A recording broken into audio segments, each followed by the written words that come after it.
no plans on going to no fucking Milwaukee. What you do today? Broke ass nigga, what you do today? The young OG, bitch, I talk more shit than Dogface. The most dangerous voice in Detroit is running all over the YouTube streets. You better look over your shoulder, because you never know who or what's going to get it next. Because Dogface TV is in the area. 5, 4, 3, 2, 1. Let's go, people. Mic check 1 2 1 2. Mic check 1 2 1. I was finna cuss, but I know that you can't cuss within the first couple of minutes, or we won't get monetized. But I almost had a moment. Mic check 1 2 1 2. My name is Dogface Calderon, and I'm the moderator of the YouTube Streets panel. So on this panel today, I think we ought to officially announce the newest member of the YouTube Streets. What y'all think we gotta do? We gotta make her work some more? No, she good. Look, I went and got my haircut for this shit. Y'all, but I went and got a haircut for this shit. I knew she was getting inducted today. Inducted. Is that what you Ain't that what you call it? Inducted? Oh, hell yes. Yes, that's what we call it. Hey, listen, welcome to the YouTube Streets panel. It is a vainglorious day. So, baby doll, I don't know, I think we did, but we have a chat that's live with us. They tapped in from everybody who's on here. So we don't call our chat. We call our chat the dog pound. They can say whatever they want to say, as long as they're not being disrespectful. Whether they agree with us or not, we don't care. Not our issue, not our thing. So let me see. We gotta get some theme music for Baby Doll. What's our theme music? That's it. That's better. Pitbull style. No, That's better. No, because Baby Doll a motherfucker. So here's her official theme music. You better motherfucking know it. Use my language. That's the official theme. Hey, the newest member. Do I do it? Or do Uncle Juice? Go ahead, Uncle Juice. Go ahead. Welcome to the stage, the one and only, the queen of the crew, Baby Doll. Now you know Henny ain't gonna appreciate that. Sorry, Miss Henny. Yeah, you know that's the and Miss Henny. But then Henny text me back important. Hey, listen, welcome to YouTube Streets. Welcome to the panel, y'all. We on YouTube Live. I'm on Twitch. I'm on Facebook Live. I'm on what else? I'm on Live. I'm on my motherfucking everything. I got my Instagram back. I got my Instagram page. Them dirty, wretched, some bitches. How y'all doing today? Uncle Juice, Beef Factory 313. What up, though? Hit that like, comment, and subscribe for all of us, and we appreciate y'all for tuning in. We got a good one for y'all today. Definitely. Public figure Boogie. What? With the haircut. What the fuck is you smiling for? Mr. Time to go to work. Baby, what this mean is on his time to go to work on the motherfucker. Oh, that's what that means. Okay. Public figure Boogie TV's in the building. I keep my suit and tie on. You know what I'm saying? Time to go to work. How you know every time this nigga get a haircut, Juice? He don't know how to act, man. He acting light skinned right now. You're like an old park nigga right now, bro. You feel me? For real. Nigga, hey, listen, bro. Are you trying to show your ways, Boogie? Where you got waves, we don't know. And he got a patch of gray hair in there. Right. You feel me? Baby, yeah. What's up, Nigga, son? that's my superpower. That's your superpower. Not if it's covered. Nigga, take the hat off. You feel me? He trying to sell merch. He ain't take no head off. His barber, he disrespect his barber like that. My barber wouldn't appreciate that. You feel me? I come get buttered and then I cover it up. You feel me? I still got to get this money. Right. Baby, I still got to get this money. How does it feel?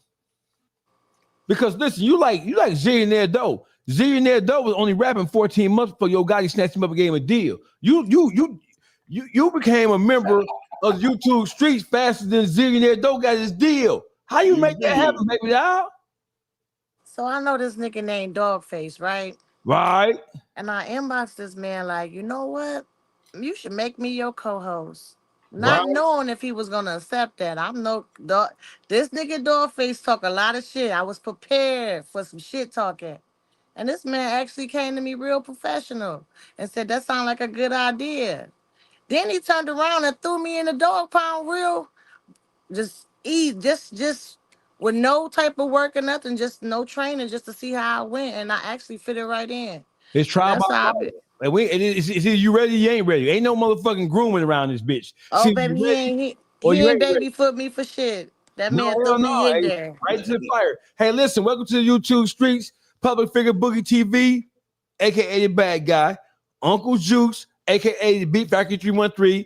Baby Doll, her YouTube channel is Baby Doll So Raw. we need y'all to go subscribe. Everybody from all the channels, Baby Doll So Raw. Go find it, subscribe to it, notification bell, like all that shit, and then go follow her on Instagram at Baby Doll So Raw. Baby Doll _ So Raw. right. So go follow Baby Go Doll. follow right now. Baby Doll, it's a pleasure and it's an honor to have you. The initial episode, I got a lot of feedback from people. And they said, because it ain't easy to deal with us. This ain't just no regular smuggler shit. We really high caliber street music, like Jigga say. This ain't no regular shit. This ain't no fly by, not here today, gone tomorrow. We here to stay. This is a permanent source. And we ain't just local, we are international, right? So I think we just jump right into the shit. So there's a comedian from Milwaukee, Wisconsin. Real life street. No, it's not real. It's a real life street comedy. Real dope guy. Funny as a motherfucker. He hit the scene about a year and a half, 2 years ago, and he took the scene by storm, especially in the Midwest. So he's like the Midwest version of the hot Detroit rappers, because when he hit the scene real hard and went crazy. So he definitely got juice. He definitely got some juice on him. Yeah. He was on Kid L show. And this is what he had to say about, so Milwaukee is a part of the Midwest, for those of you who don't know. So Milwaukee, Wisconsin, it's a part of what we call, if you're from Detroit, it's a part of what we call our Chitlin circuit. So you have all things Indiana, from Indianapolis, the South Bend. We have parts of Tennessee, parts of Kentucky, Ohio. We refer to that as the Detroit Chitlin circuit because when rappers from Detroit get popular, they normally pop in the Midwest. No, in Indiana, Ohio. Kentucky's not the Midwest, but it has a lot of influences from the Midwest, specifically and especially Detroit and Tennessee. A lot of Detroit rappers get a lot of love from Tennessee, Kentucky, Ohio, Indiana, outside of Michigan. So real life street comedy was on the Kid L show, and this is what he had to say about Detroit rappers and their relationship to the great city of Milwaukee. Team East Side niggas was f***ed up, man. Poor as shit. All them niggas was poor as shit. They came to Milwaukee. They got to get that money, so that money bring them confidence.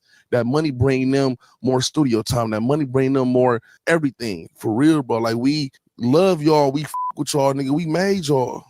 It ain't funny. We did, bro. Y'all putting the money in y'all pocket, making y'all career grow up and up and up, and y'all didn't blew up. Like I said, they was poor as shit. Coming up there getting thousands, helping their careers out, making them be bigger and better, have that confidence and have clothes on, spending the money so now they can go rap about spending the money and do all type of shit, experience and shit with the money so now they can rap about it because they really doing it now.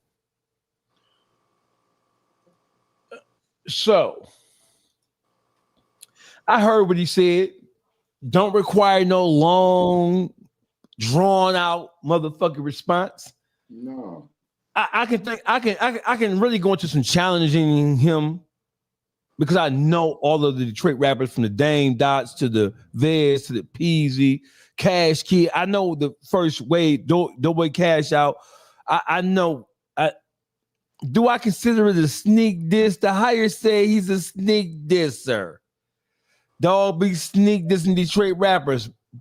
I don't even know if it's sneak dissing because most of the Detroit rappers from this generation, they fuck with him really heavy.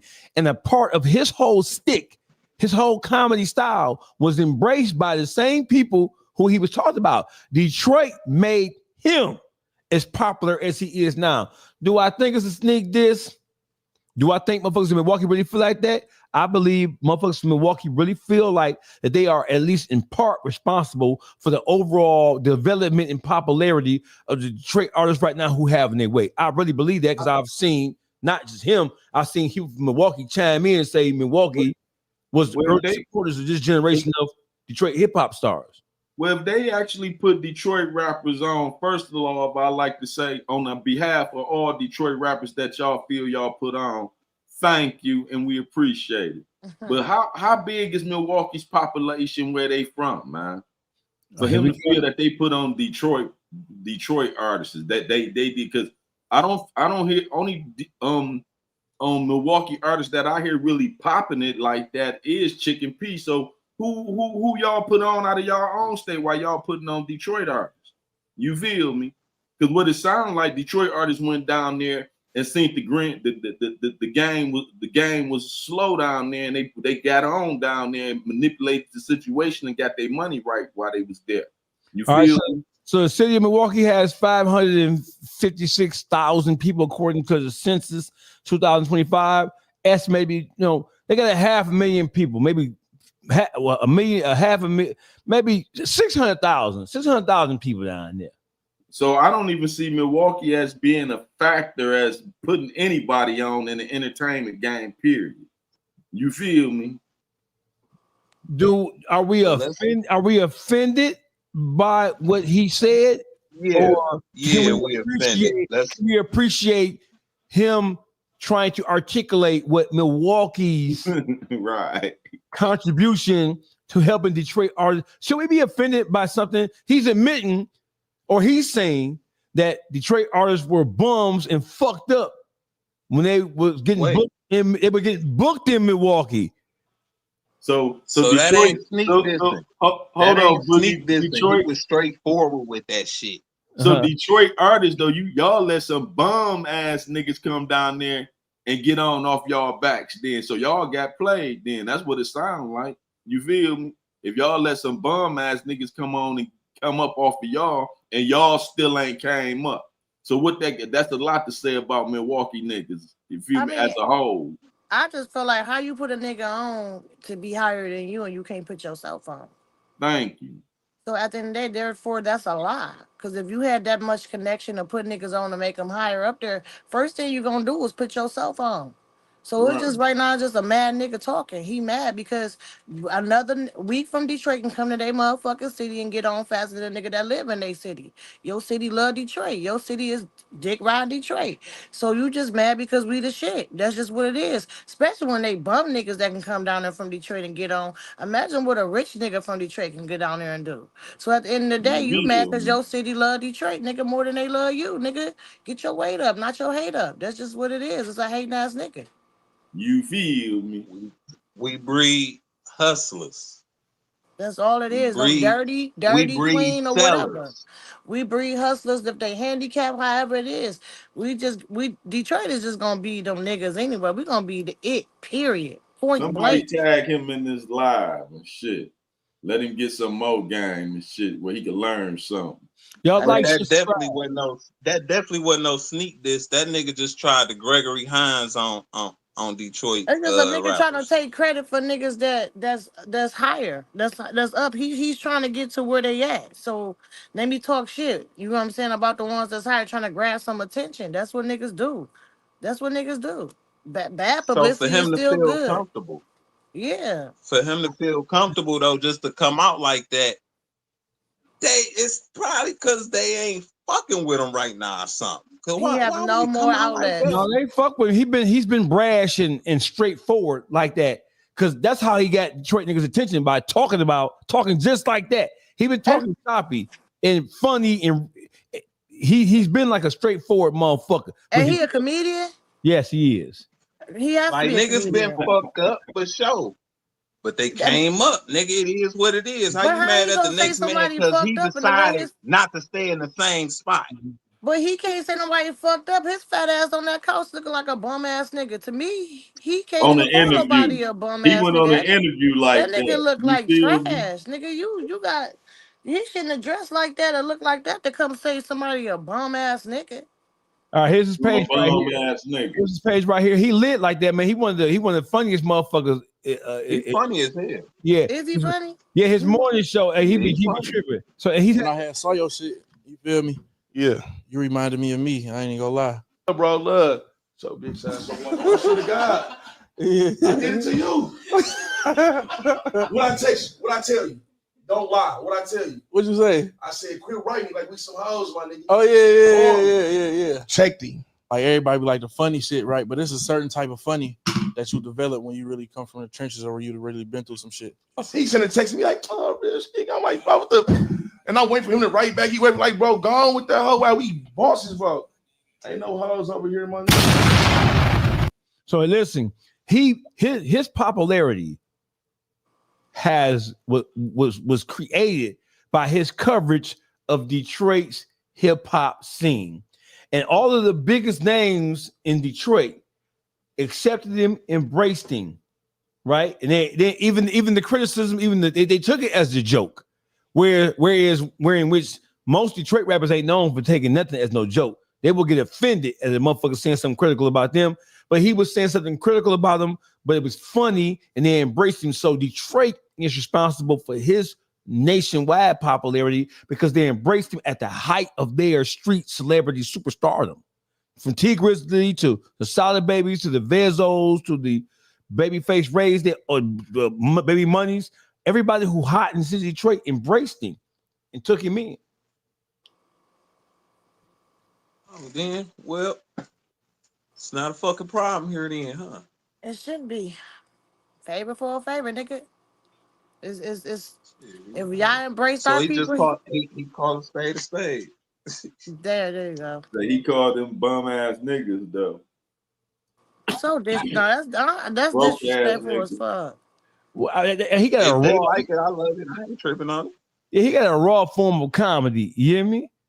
He got a raw He's form raw. of comedy. But my thing is, raw comedy is just a funny way to be a hater. Fuck out of here. Ain't no, I don't like Right. that. That's a funny fucking way to be a hater, just so you don't get your ass beat. Boy, get the fuck out of here. I don't think shit funny about being disrespectful or a hater, nigga. I don't play with Right raw on. comedy. And raw comedy get a nigga slapped in this shit. Period. Because nigga, you scared instead of just being straight up front and just talk your shit because you a bitch, you gonna make it tend like it's a comedy. It's funny. It's not It's a funny, nigga. joke, right? It's not funny. Ain't shit funny. Ain't shit funny. It's Calling a nigga bum 2025. ass nigga, that And ain't no what compliment. call it especially, man. If them niggas would press him in his face, he ain't gonna be talking all that shit. Trust me. That nigga just all for the camera right now. Bum ass niggas. Okay. That's what it is. That's what That's it what it is. is. That's what it is. It's a funny way to be a hater.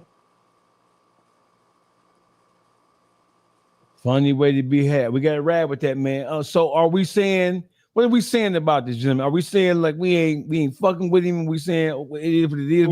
We ain't fucking with him. Like Baby Doll said, that nigga found a way to try to be hating on some slick shit. You feel me?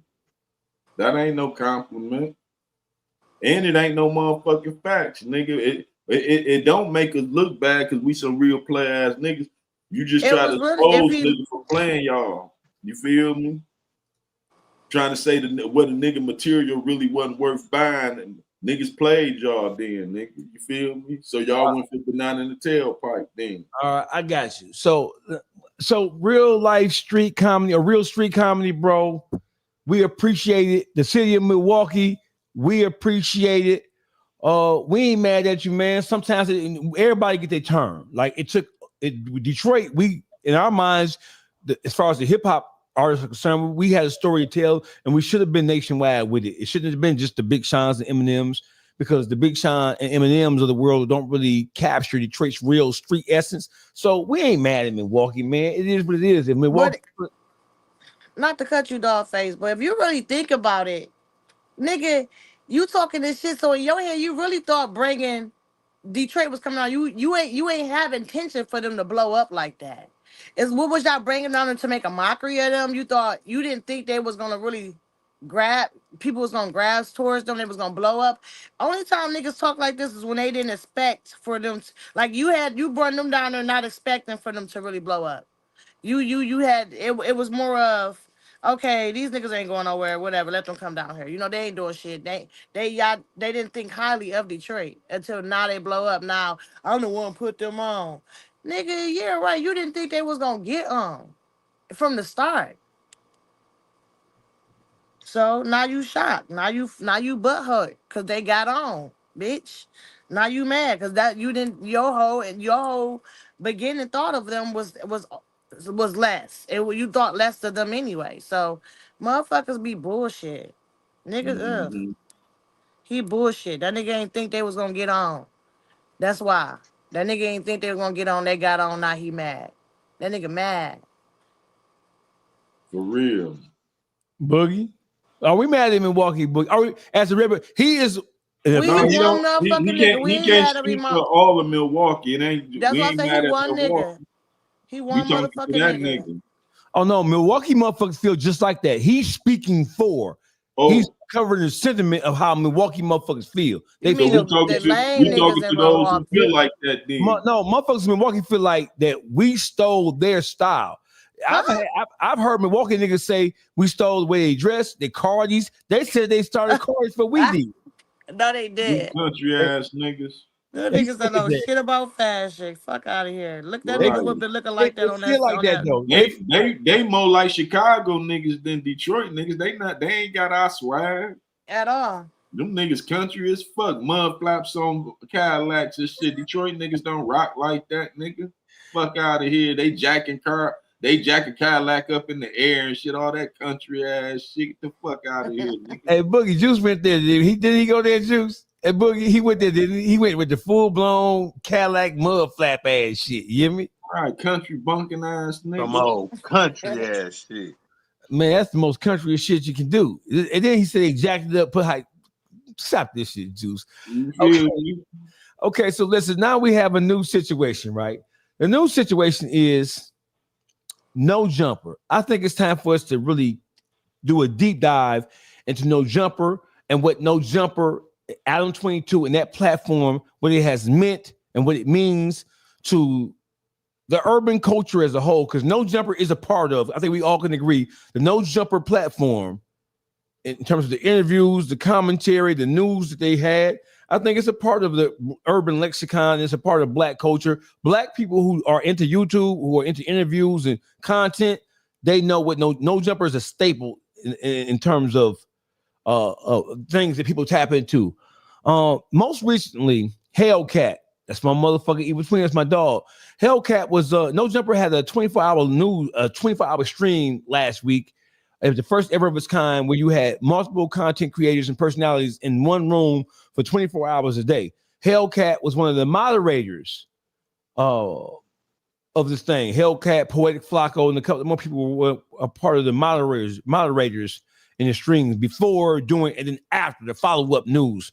So during the follow-up broadcast, Hellcat got into it, a back and forth debate, and the issue was about studs and whether studs can be are men and whether studs can are. It was just a whole stud conversation. Hellcat, for those who don't know, she is absolutely viral across the country, across the world for that matter. She refers to herself as the #1 stud in the world, in America certainly, and she defined what the word stud meant.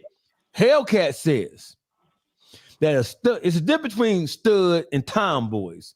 He said a tomboy, she called young M.A. a tomboy because you have pictures of young M.A. in high school and early adulthood running around with dressing high heels on. And young M.A. was taking pipe. Hellcat say a stud is a woman who has never been penetrated, never had no dick, period. She says it's a difference between a disgruntled woman who mad at men and now thinks that, putting on a baseball cap and some saggy jeans and you calling yourself a stud. He said a stud is dick free, never had no cock. That sparked an amazing debate on No Jumper, and this is what it turned into. It turned, and this is a part of the follow-up stream, and this is when Hellcat is going at it with a Mexican gentleman who's from LA. This whole thing sparked a major eruption across the country, and people in the Mexican population of Southern California specifically have been trying to cancel Hellcat because of this exchange right here. Problems. You don't need, I'm not even talking to you right now, man. These black people problems, my nigga. I want to know. You not, because you act like you can't understand what I'm saying, man. Genetically, it's not his dad. I'm gonna get frustrated in here talking to you. Stepdad may be his dad. No, I'm telling you, it is not his stepdad ain't his dad because he has a relationship with his real father. And plenty of relationships. And that's such as me. My stepdad raised me. He wasn't my biological father, but that is my father. That maybe I'm not downplaying. I'm not understand what I'm saying? He acted as your father, but if you was able to pass no, ain't no acting. I know what I call that man. I know what I call that man. We can bring Maury right now, have him do whatever test he wants. That is not your biological father. I'm gonna go roll me a blunt. That may be your stepfather. We can bring Maury in here right now. Biologically, he'll bring the test back, and that will not be your biological father. That may be your stepfather. But biologically, on paper, if we brought Maury in here, listen to me. Let's bring Maury out of retirement. Let's bring him in here. Would I call another person my dad? That is not your biological father. See, you missing the whole point. That's all. See, you more focused on trying to make me wrong instead of addressing the real issue. Take care of your kids. That's it. There are a lot of people out there that aren't taking care of their kids, but that doesn't steer away from the fact that your stepfather is not your biological father, and that's all we're saying. We're not taking away the fact that he bought you whatever he bought you growing up. Why are you walking away, Cat? Cat, don't walk away. I do want to say, I'm not, and I don't want to come off wrong, right, brother? I'm not taking away the fact that you are a mother, and you. I'm not a mother. You gonna be a mother before me? Wait, what? Okay, so you gonna be a mother before me, motherfucker. I'm not taking away the fact that you're not.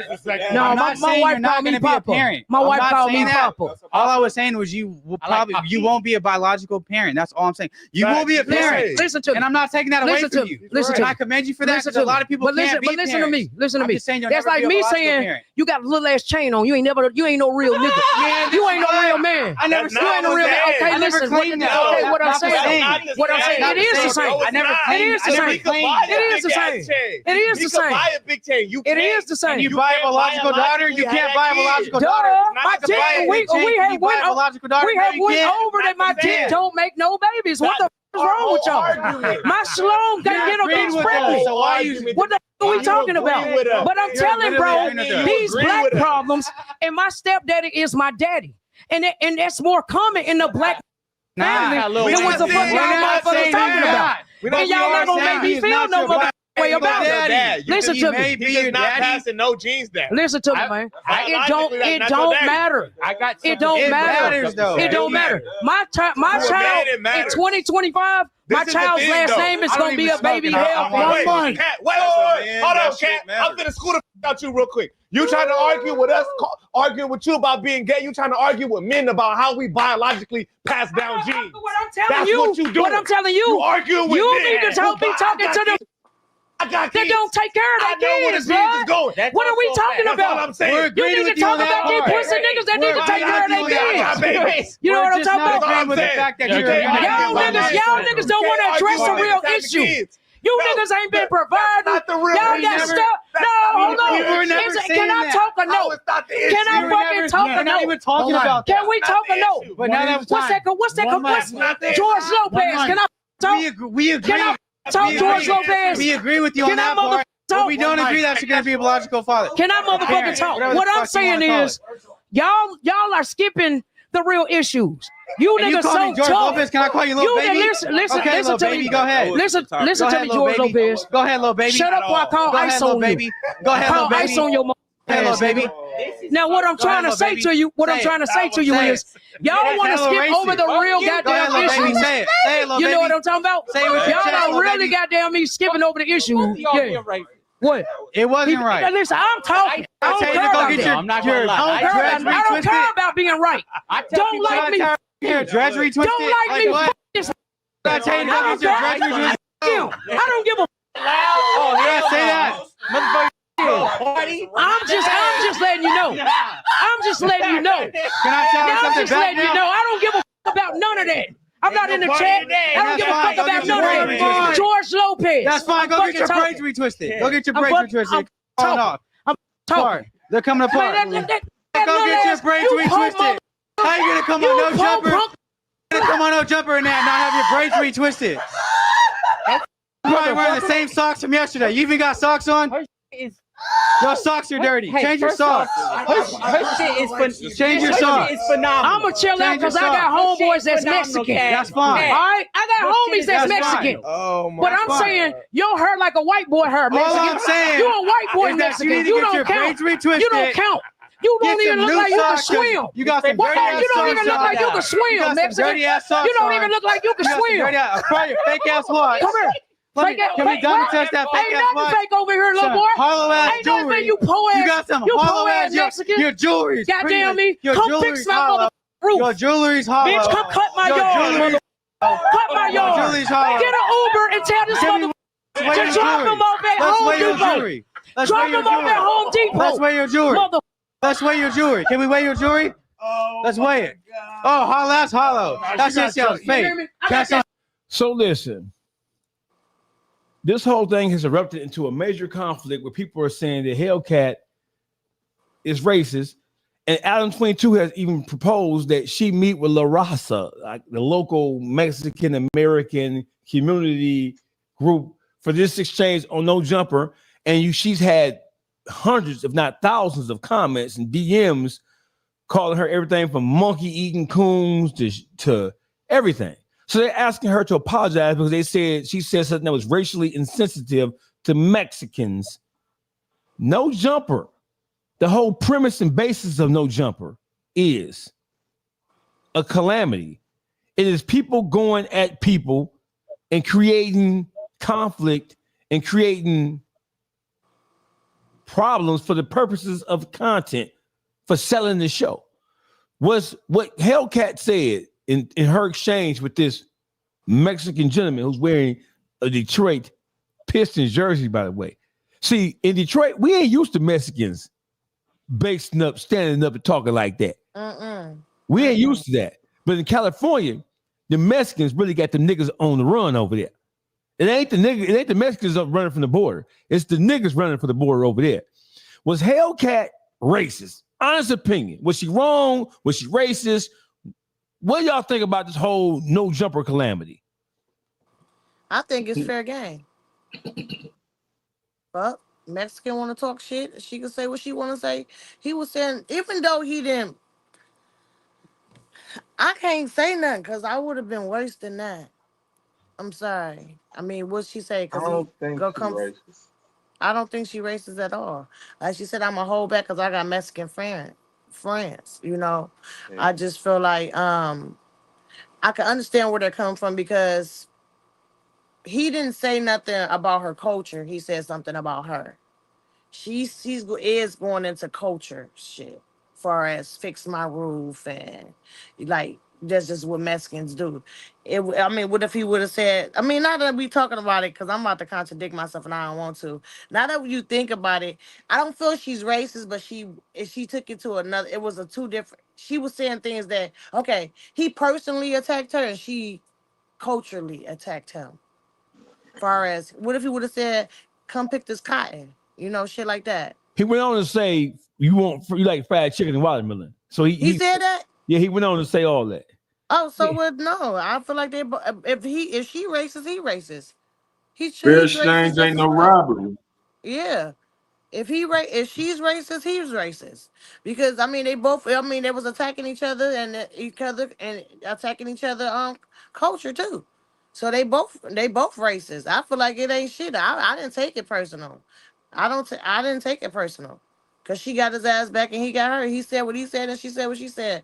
I think we even here. I think motherfuckers just tripping. If she gotta fucking apologize, he fucking do too.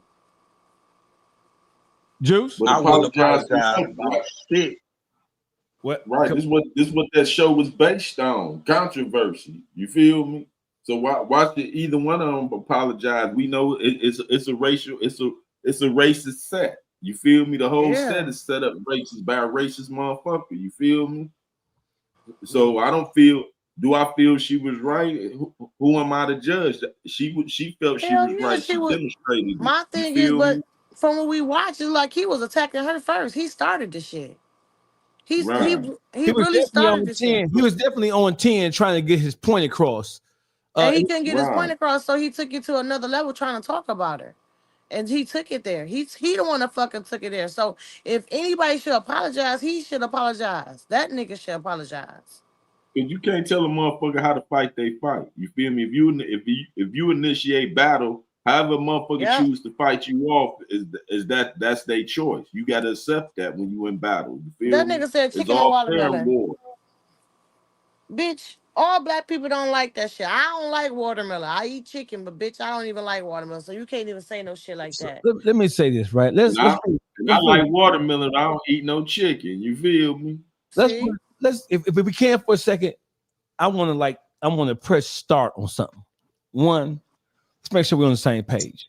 No Jumper is a platform that gained notoriety and acceptance in the black community, in the urban culture. No Jumper is not No Jumper in white America.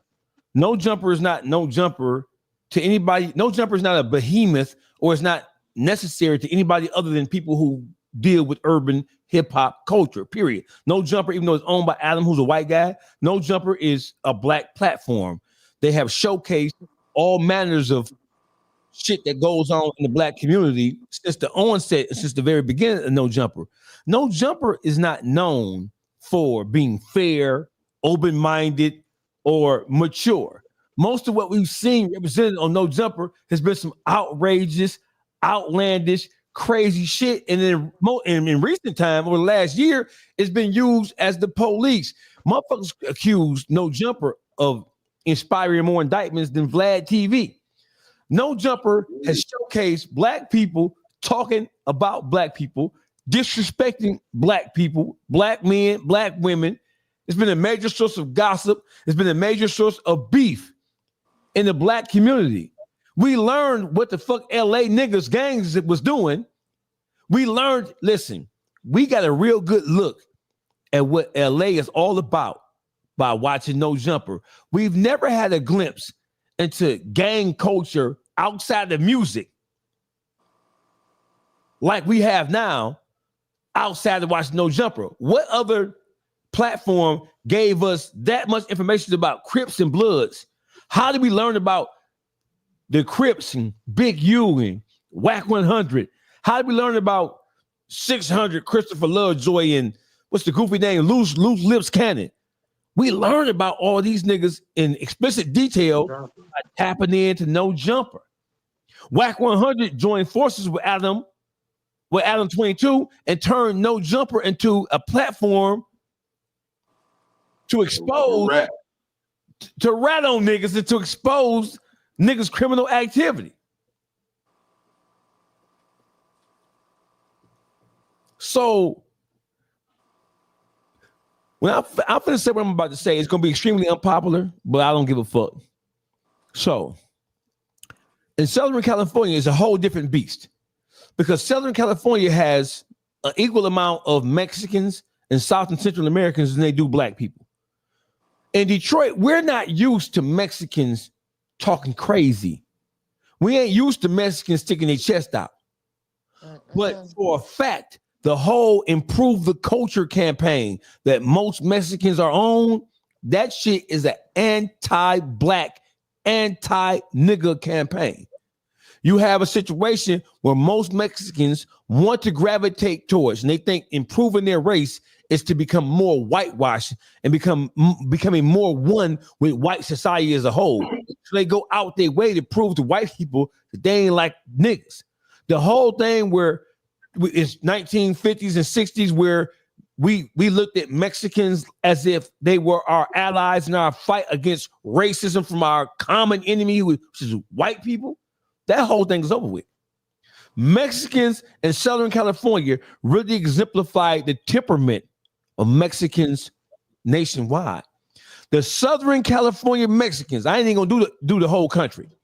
The Southern, I have never been called a nigga with the ER by a Mexican in Detroit. Have either one of y'all? Never. And I used to live in Southwest Detroit. Is that because they don't feel like that, baby doll, Juice and Boogie? Or is it because they know that they live in an environment where they are dominated by black people, so it would be to their advantage to come with that, so they really keep it internal? Or does that mean that not all Mexicans feel like that? Not all Mexicans feel like that. Not all Mexicans feel like that. I think they know the numbers is a difference here. You feel me? We outnumber them. It go turn out bad for them, even in Southwest Detroit. You feel me? Where that's a Spanish community. And they gangsta out there though. In Southwest Detroit, they got some gangsta ass Mexicans out there. I ain't gonna lie to y'all. Yeah. They got some real fucking gangster Mexicans, and the main people that them gangster motherfuckers run with is black people. They think they black.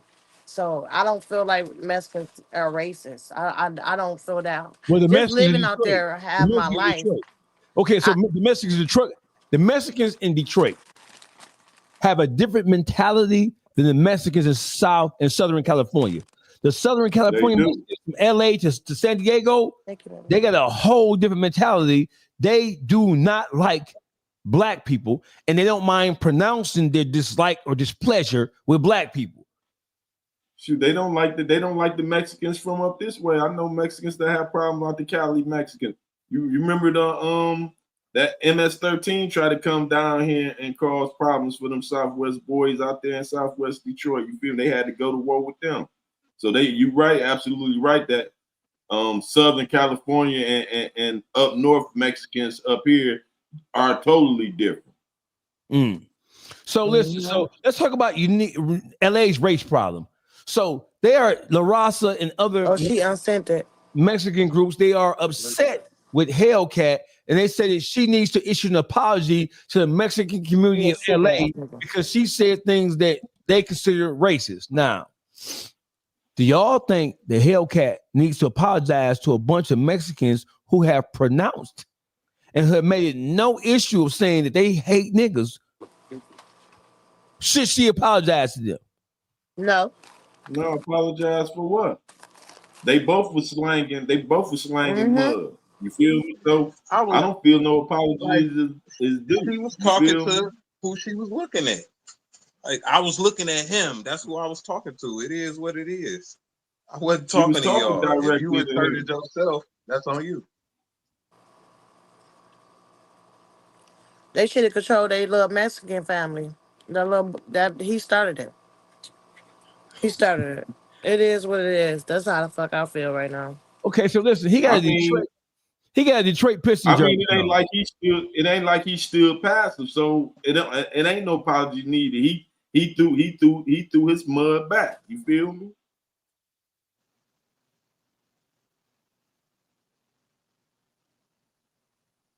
Boogie? Yeah.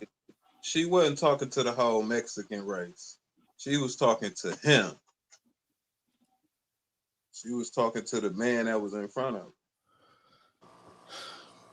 So apologize for what?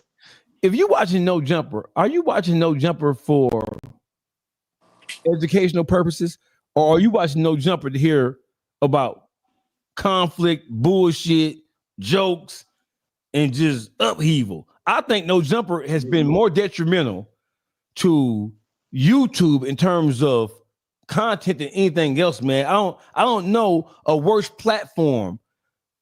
It ain't shit about No Jumper educational at all. It's about mudslinging and talking shit. So how is this different from what they normally have? Whenever you have niggas calling niggas, and you got gangbang shit going back and forth, how can a Mexican just look at the track record of No Jumper? Everybody who done went on there, that's really from the streets that had a motherfucking problem. You feel me? From Brick Baby them being hosts on there. You know what I'm saying? Loose Lips, Lil Durk now. It's just a no jumper curse. You go on no jumper, something bad gonna happen to you. Oh boy, the other boy, what's his name? John something, Dejan or something. He got shot up there allegedly. The old guy went up there and got assaulted by Whack 100 and them whatever loose lips now. 4 Extra that damn near blew his hand off fucking around after being on no jumper. Just the comment that come with going on no jumper ain't good. The boy got assaulted on there. Look what happened to what's his name? 607 They damn near assaulted him. He ain't make it out of there. 4 Extra and his crew came up there and hemmed him up there. You know what I'm saying? It's just a track record. Ain't nothing good come out of going on no jumper. So I don't know why guys steady rush to get on there. The other young boys caught an indictment from going up there. I can't think of them young boys. There was some young boys. They wasn't nobody big, but they end up getting caught up after being on no jumper. So it's been a few different incidents that ain't nothing good out of going up there kicking, telling your real street business to Adam. You feel me? Hey, what you laughing at, baby doll? What you laughing at? The comment, did you see that? What they say, there's some burrito eating funky ass wetbacks anyway. Boogie, you wrote that. I like both, but they some burrito eating funky ass wetbacks anyway. Boogie wrote that. Boogie wrote that for you wrote that for your fake page, Boogie. You did that shit. You got some serious Boogie. Real serious. He trying to give me your credit for that clever ass shit. So listen. So what is it? Listen. Nobody watched no. First of all, Hellcat doesn't have to apologize for anything that she said. It was a back and forth. It was two people going at it. But listen, I want to say one thing. I want to bring some to y'all attention. So this nigga right here is somebody who Hellcat has had a relationship with. This nigga right here. Who? You don't count. You don't even look like you can swim. You got some dirty ass. You don't even look like you can swim, Mexican. You don't even look like you can swim. So that nigga right there with the hat on, sitting right here to the left, the second nigga from the left to the left, that nigga name is Almighty Suspect. This is the person this is a nigga who Hellcat has looked out for when she was on No Jumper and No Jumper News 7 days a week. This is the person who she looked out for, gave him cars to drive, looked out for him, the whole 9 yards. I'll probably your fake ass watch. Come here. Can we double test that fake ass watch? Over here, little boy. All the black people on this panel are nervous as a motherfucker, and they're nervous because they know that the relationship between black people and Mexicans in California is an explosive one.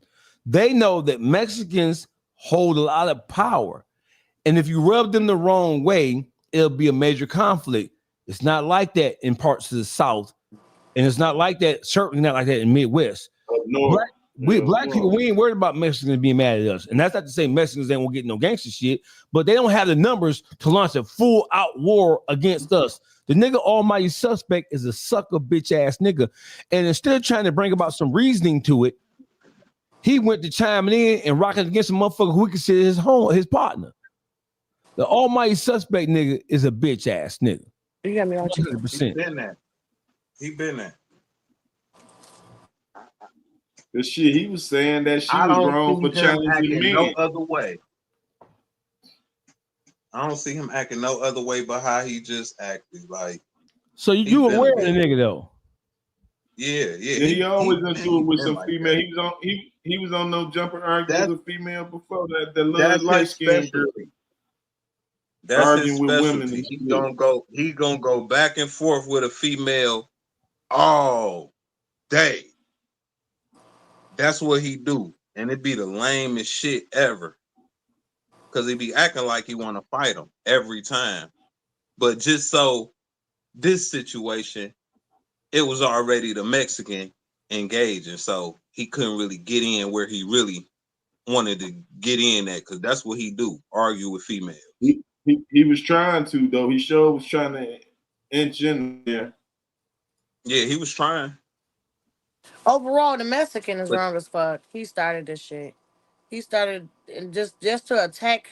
It's okay, y'all can have a debate, but when you get to attacking a person personally, bitch, you want to fight.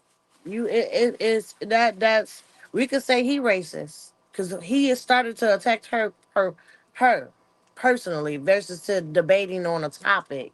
So at the end of the day, he I feel like he racist. So he owe her apology. Now he truly fucking owe her apology. Cause she the one if she wasn't saying anything to attack him personally. He So let me, started look at her socks, they're dirty. You still gonna say why you get your braids done to take the attention off him looking stupid by her. So let me start cracking and roasting on her. so let me That ask you a question. Do you think if that was a if that was a man, it would have been a fight. do you think the little Mexican guy would have based up like that? Hell no. He would have been quiet because he No, couldn't it get was his all point the across. men there. Why he choose her? It was all the men there. Why he choose her? It's like she was targeted and to get a reaction out of her. And then you already know that no jumper shit is fake content. So they do shit like that to try to build content. So have somebody to fuck with somebody just to get a reaction for content because they don't be having no real shit going on with them. You feel me? So they might have had him behind closed doors, keep antagonizing Hellcat to see what type of response you go get out of her. You feel me? Because why did he just single her out and just kept on when she was saying at first, like, no, that ain't what I'm saying, woo, woo, woo. Yeah. And then it went on from there. It built up. Like, he wouldn't let it go. He kept on and kept on and kept on till he got the response he was looking for. You feel me? All right. So it is what it is, man. Welcome to YouTube Streets. Like, share, subscribe to all of our pages. All of our shit go follow us all. Y'all know what it is, man. Hey, listen. So Arthur Goldstein said not one man defended her. Let me just say this right here, and then we can move on if you guys choose to. Mexicans in Southern California have a problem with black people. Black people, for the most part, we're still under the disillusionment that other minorities in this country, that we have a union or bond with them like we did in the 50s, 60s, and 70s. That bond that once existed between blacks and other minorities in this country, that bond does not exist anymore. Most of the minorities who use the civil rights platform to try to seek out rights for them, once they got where they wanted to be, they said, fuck niggas, period. That's an absolute fact. For there is an issue between blacks and Mexicans. When Mexicans get the numbers, they start acting in a particular way. When they don't have the numbers, they don't. We know about, think about it. So in Michigan, I think we have seen the Chaldeans and Arabs, right? And when they got the numbers, the Chaldeans and Arabs start to act in a more aggressive, more bossy manner. We're not used to the Mexicans really sticking their chest out outside of the Southwest. But as a whole, no matter where Chaldeans go in the metropolitan Detroit area, they flaunt their wealth. They flaunt the power that is garnered through their wealth, and they dominate shit. So should we be looking at Mexicans like they're a part of us, or like we have an understanding with them, or should we revisit our relationship and understand that those Mexicans, specifically in Southern California, we know are not our friends no more? I think we should revisit it. I don't know why I just can't feel that way about Mexicans. Like, I mean, I just can't. I didn't deal with a lot of Mexicans, and I mean, I feel like in every culture it's the same thing that goes on.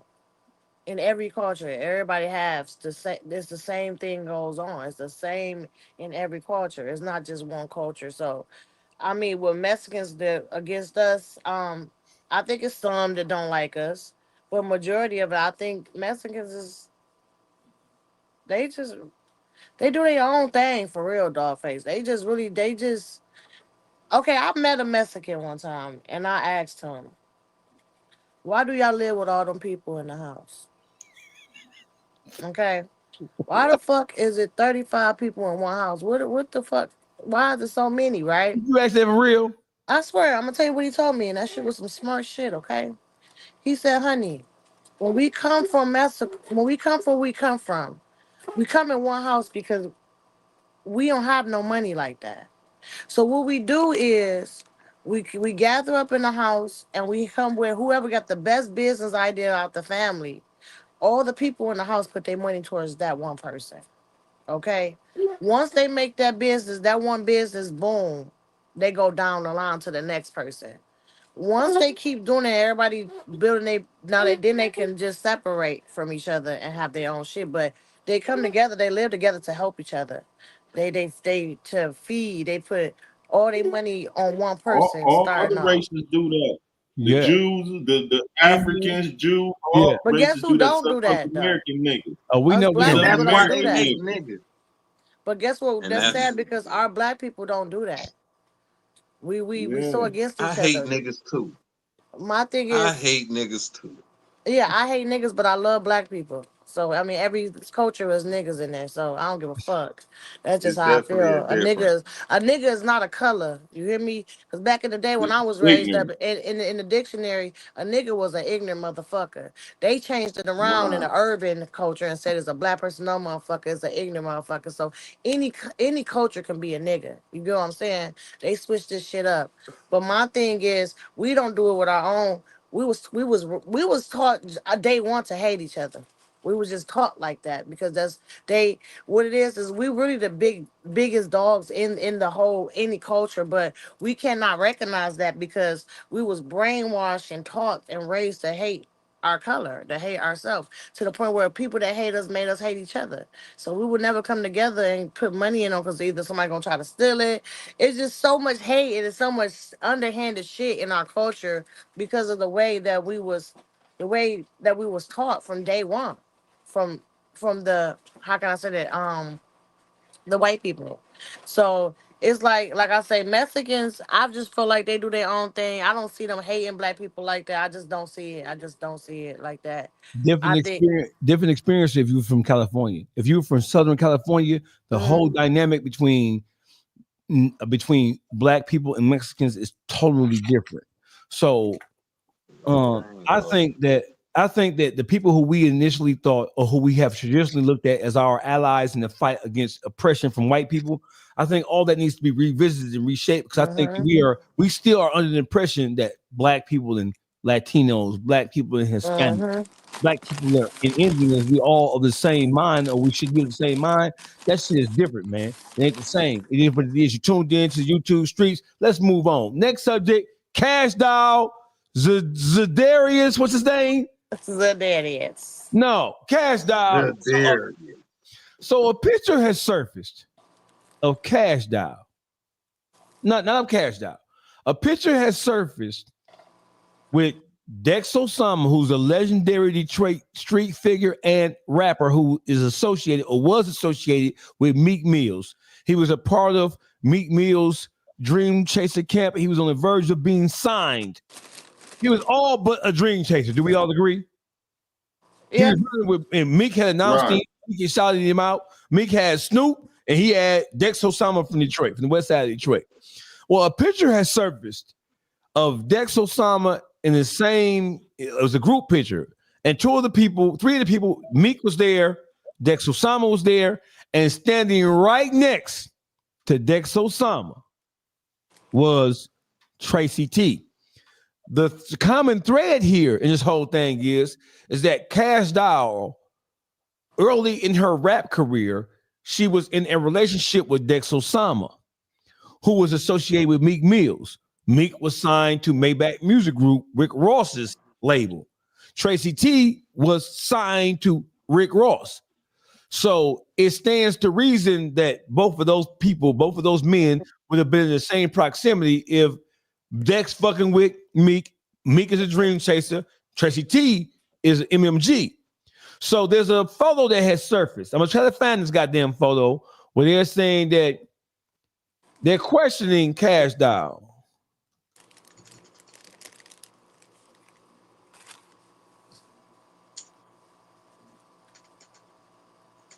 They're questioning Kash Doll, and they're saying that. So here's the picture right here. Here's the picture right here. So here's what we have. We have right here, this is Tracy T from Atlanta. This is Dex Osama.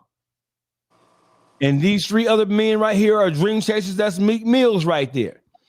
The caption by Councilman on Tate says, y'all be defending bitches like Kash Doll, but she had kids by her dead boyfriend, homie. He a snake too, but y'all ain't ready for this conversation. And this is posted by Hood Wars TV. So I'm going to leave this picture up and we're going to have this conversation, right?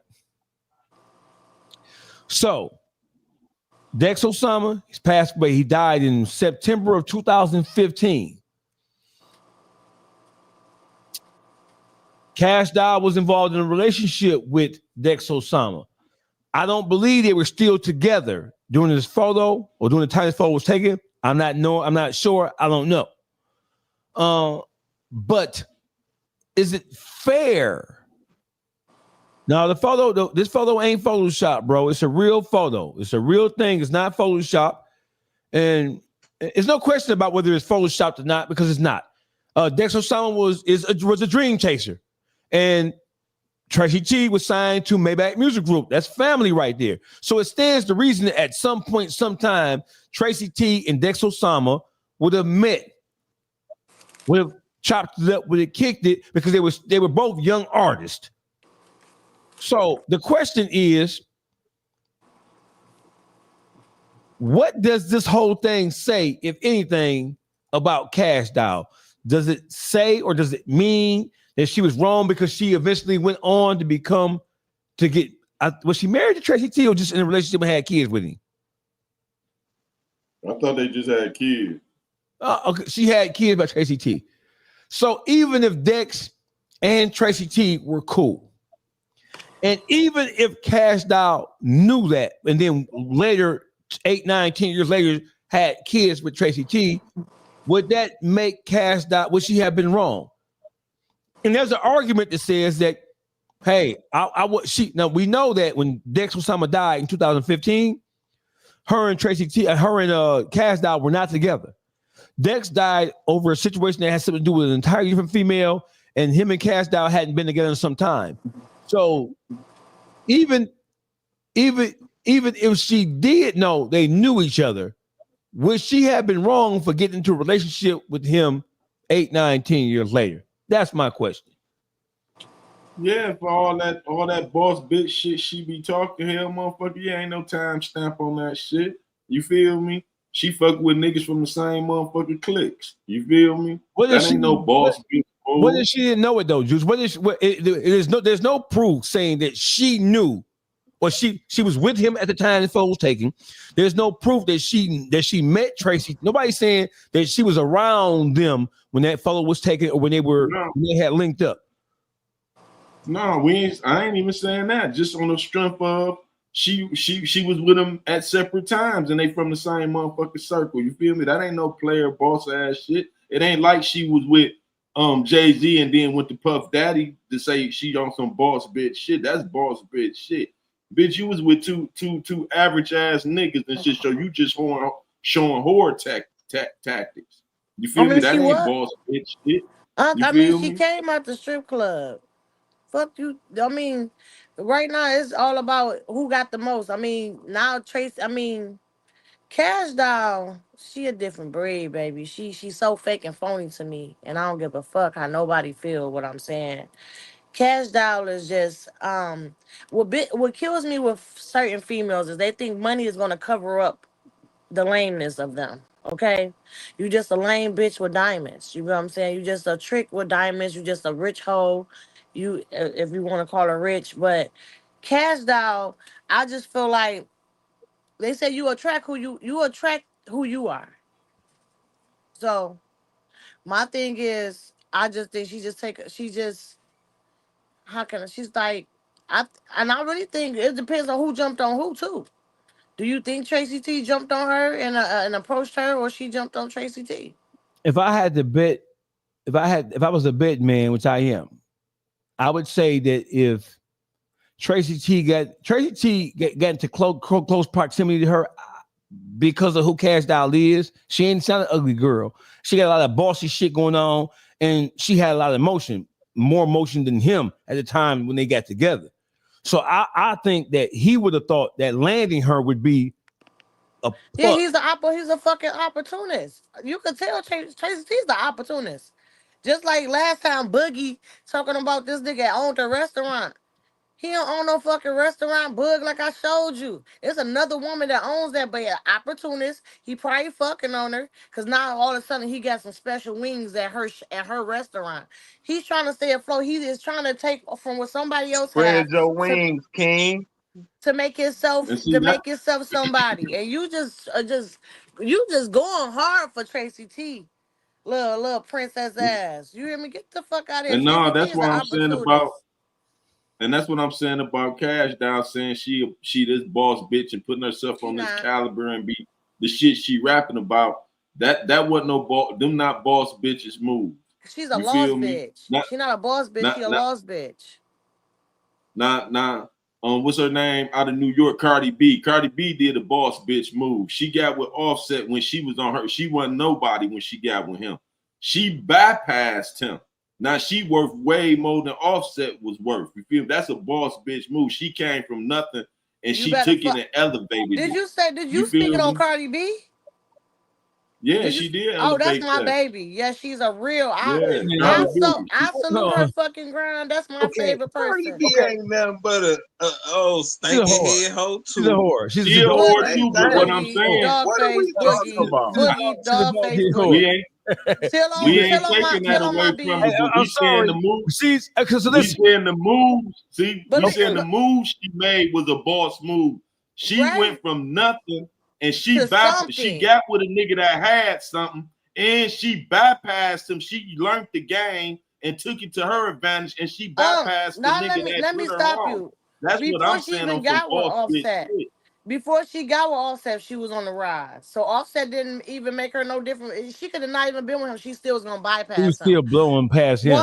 One thing I love about Cardi B, okay, is if y'all watch the Love and Hip Hop, everybody was so against her. The odds were so against her.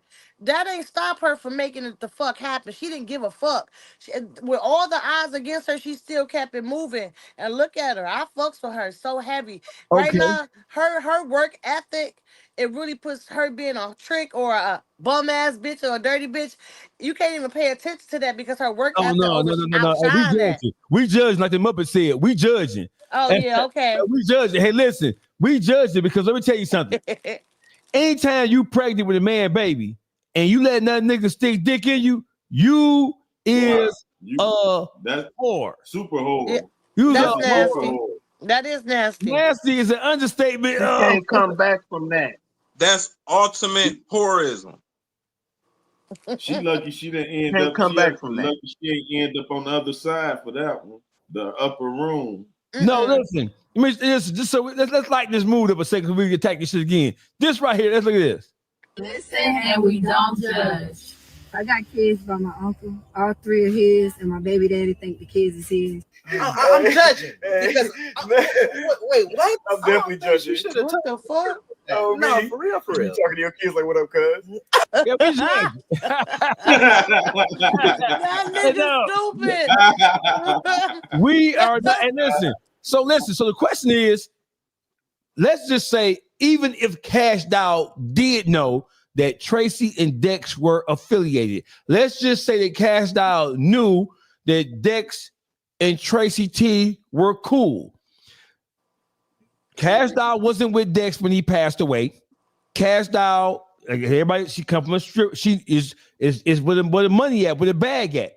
You know what I'm saying? The rumors are that Tracy T approached her and reached out to her first, and then and her dumb ass fell for it. So is she dumb? No.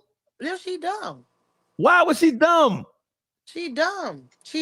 Because at the end of the day, if you got your career on the rise, you got to be careful what nigga you fuck with. Why fuck with a nigga that's not on your level? Right there, that let me know right now. A nigga that's not on my level, and I know I'm gonna come up trying to holler at me, nigga. Get the fuck out. You an opportunist. No, baby, you gotta be careful, baby doll. You gotta be careful because a lot of men who are already established, there are women who see them as a check. And if a man say, "I ain't gonna fuck with you because you ain't got what I got," that man would be sassy. He'd be borderline gay. he would be all kind of hoe ass, Okay, dog face. niggas, nah. Now, if you a nigga that's got something going, see a bitch that ain't got nothing on his, that's not on his It level. happens all the time. It happens. How do he treat them? How do he day. treat them? They don't treat them like they treat them like an option. Well, listen, let me ask you a question. So, which one is a greater possibility? A man who's already established, reaching down and grabbing a woman and bring her up, or a woman who's already established, doing well, reaching down and grabbing and pulling up a bum ass nigga? Which one is more commonplace in the black community? The man reaching down, pulling up a woman. All right. So if Tracy T did look at it as a come up, was he wrong? First of all, let's stick to the point. I'm sorry. If Kash Doll would have known that Tracy T and Dex Osama were cool, if she did know that going into her relationship with Tracy T, was she wrong? If she did know it, was she wrong? I'm on the fence. I'm on the fence about that for real. I'm kind of like, yeah and no. Like, yes, just as a woman, how you carry yourself. I don't give a fuck, nigga dead and gone. If they was in the same camp together and they was fucking with each other and he died and then you fuck with that, yeah, that's fucked up. But then other people gonna look at it like he dead, so what's the point? Dex is dead. Why should people care? You get what I'm saying? Yeah. It's not a conflict of interest. Yeah, right. And plus that when he died, they were not together. So it's not like that she slept with his homeboy 2 months after he passed away. Mm-hmm. So at the end of the day, I really don't. It's like it really depends on how you look at it. I mean, as a woman carrying yourself, you should. That's a no. That's a no. That's a no. But, me and you, we know bitches who fucked a nigga while a nigga alive and around the corner. You know what I'm saying? So Dex died in 2015. Her relationship with Tracy T started in 2022, 21 or something like that. Mm-hmm. So Dex had been gone 7-8 years. She was not with Dex when Dex passed away. So does she have any?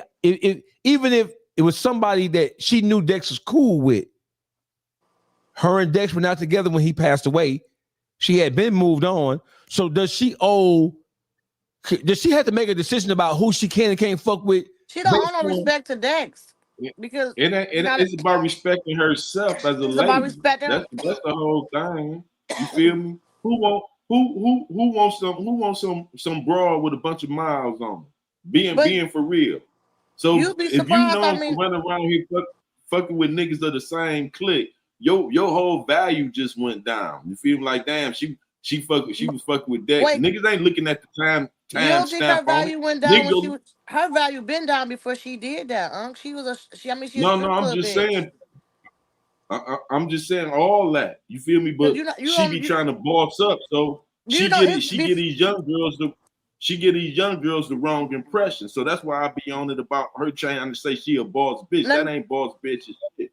You feel me? Because the thing is, a motherfucker ain't looking at the time stamp. They looking at you fuck with dog and dog. They was in the same crew. That's all the motherfuckers seeing. They not saying, oh, how much time? Motherfucker ain't looking at the time and the months and calculating all that shit. Motherfuckers be looking at what's presented in front of their eyes.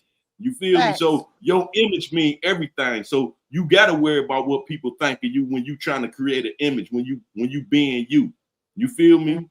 So that's all I'm be saying about the situation. She played her motherfucking self. You know, I know she came from the bottom, but you saying you on top now, your game thing supposed to change, but you still doing whole moves. You still doing bottom bitch moves. You feel me? Facts, yeah. Facts. Is Kash Doll being true? You just said she's a stripper. She going for what she think is what she knows. She going for either the money or she going for, because some strippers, I know some strippers who got some bum ass boyfriends, so they going for what they want, what they need. So I'm asking y'all flat out: is she wrong? Even if she did know they knew each other, is she wrong for having gotten into a relationship with Tracy T? Yeah, she is. Yeah, she is. Boogie don't think so. Boogie, your ass always got to go up against us, dog. Yeah, she wrong as fuck.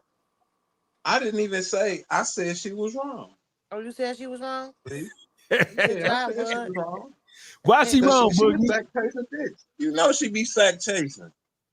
Well, I mean, I don't think she hides the fact. Her whole mantra, her whole spiel That's is the whole thing. you gotta cash out. You gotta break bread. So did she go against her whole cash out thing with Tracy T? Since everybody's saying that she had more to lose by fucking with Tracy T for the game? If we go with what Baby Doll saying, him being an opportunist, then He got my fat ass over here chewing. Once he got what he got from her, and he pumped 2 babies in her, okay, to stay attached to the bag. He's a smart nigga. You hear me? He strategized what he did. He kept a feather line during shit. Yeah, then turn around and pumped another one back to back. Come on now. I'm gonna make sure this bitch, I'm gonna have ties to her. You get what I'm saying? He once he got what he wanted, that nigga started playing her. That bitch wasn't nothing to him after that. Once he got to where he thought he played her, he did a bitch move on her. You know how a nigga trap a bitch? He trapped her. I mean, how a nigga trapped a bitch? He trapped her. He trapped her. He's an opportunist. He used her. Trapped her? no, trapped I'm gonna her. tell you what it is. Y'all He might trapped be her. too far with She that. got beside herself and was talking crazy to the nigga, thinking she run shit. And the nigga wasn't going for that because it ain't come down to he didn't have nothing. He wasn't a nothing ass nigga, nah. But she still had more than him. And So the ain't no bitch thinks she was gonna talk crazy. Like females always do, especially when they feel like they above a nigga, her status wise. That part. You see what I'm saying? And the nigga ain't going for that. So yeah, he gonna treat you like what the fuck you is. All because you disrespectful as fuck. But if that was the case, why that nigga talking about why she get with Zadarius that he want his baby mama back? Because it's his baby mama. Fuck it. No, He so know what ain't he no got. smart. A real nigga, if a bitch is He degrading know me what he as a got. man and treating me like I'm beneath her, he ain't about to fuck with that bitch. I'm gonna let the other nigga deal with that problem. Hold on now. I have to push back on that because men are victims of abuse too, Baby Doll. That's what I'm saying. So why would he want that back? Why would he want that back? Black people, and he don't want neck braids to win. He don't want neck braids to win. Yeah, it's just it's like a man thing. Like that nigga over there holding my fucking kids. He want her back. He want her back, Baby Doll, because it looks like that he lost his bitch. It looks like that he lost the best bitch he ever had. Because Kash Doll is the most visible woman that I've ever known him to be with. I don't know his full history, but don't know nigga want to like. It's one thing for them to separate. It's another thing for her to up a nigga. Upping the nigga, like just like with a man, with a woman. When a nigga up a bitch, after that make a bitch like, no, bitch, you ain't finna get my nigga, bitch. Hell no. You right. Up now, being broke up is one thing, but when you up a nigga publicly or you up a bitch publicly, the game is on now. Cause now why treat a bitch bogus and do a bitch and step all over a bitch or a man? Why mistreat somebody and then when they get with somebody else, now you want them back when you had them? Why fumble when you had them? You had them to treat them right, but now somebody else got them. Now you want them back. You didn't want them until somebody else had them. Tracy T, one, I feel like he's smart. He just trying to stay in the spotlight because he trying to make he wasn't shit before he got with Kash. I never known of the nigga. That's crazy. I never known of this nigga till Kash Doll got with him. He's an opportunist. Everything he do, just know it's beneficial to him. Him talking shit about Kash Doll and them that's keeping him afloat. Him going to fuck with the lady that got the restaurant to make his own special chicken. It's all opportunist shit he's running around here doing. He's fucked any bitch that he fucked, best believe is something to benefit him. He's smart. So Tracy T sound like a gigolo. Them gigolo, that's what he doing. Gigolo and gigolo that's move. What the nigga doing, yes. Not here, gigolo. That nigga. We gonna start calling him Deuce and shit. Look, Deuce. I'm gonna say females do it to us all the time, bro. He's a businessman. Let's just say that he's a businessman. Okay. So you don't think he really loved her? You think he looked at that whole relationship as a business proposition and not love? For sure. He did not love her. He did not love her. He did not love her. He did not love her.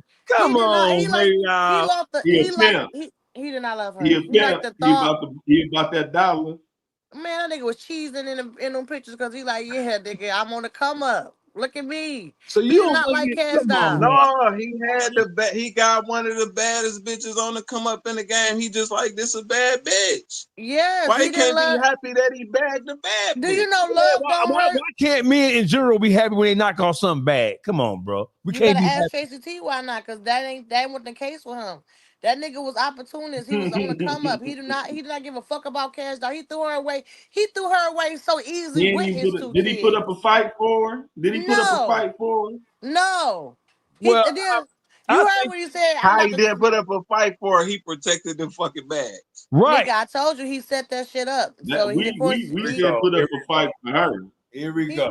He did not put up no fight for Kash Doll, bro. So If he did, why he ain't with her? If he put up a fight, that means Ladarius beat his ass. He lost because he ain't put up no fight for that girl. He started shitting on her even right after, like she had his kids. He was shitting on her.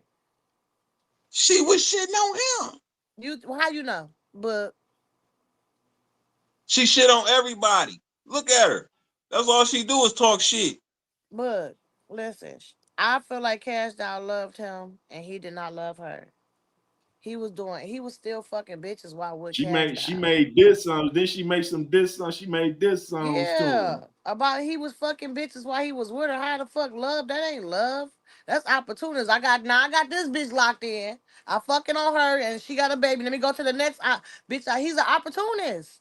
Okay, so Kash Doll officially. So we are saying on the YouTube streets that ain't nothing wrong with what she did, even if she did know Dex and him was cool, even if they were cool, even if Tracy and Dex were cool, and even if she did know it, she was wrong or was it wrong? How are we coming down on this? Because in my opinion is, her and Dex wasn't together when Dex passed away. They were not in a relationship. They had been broke up.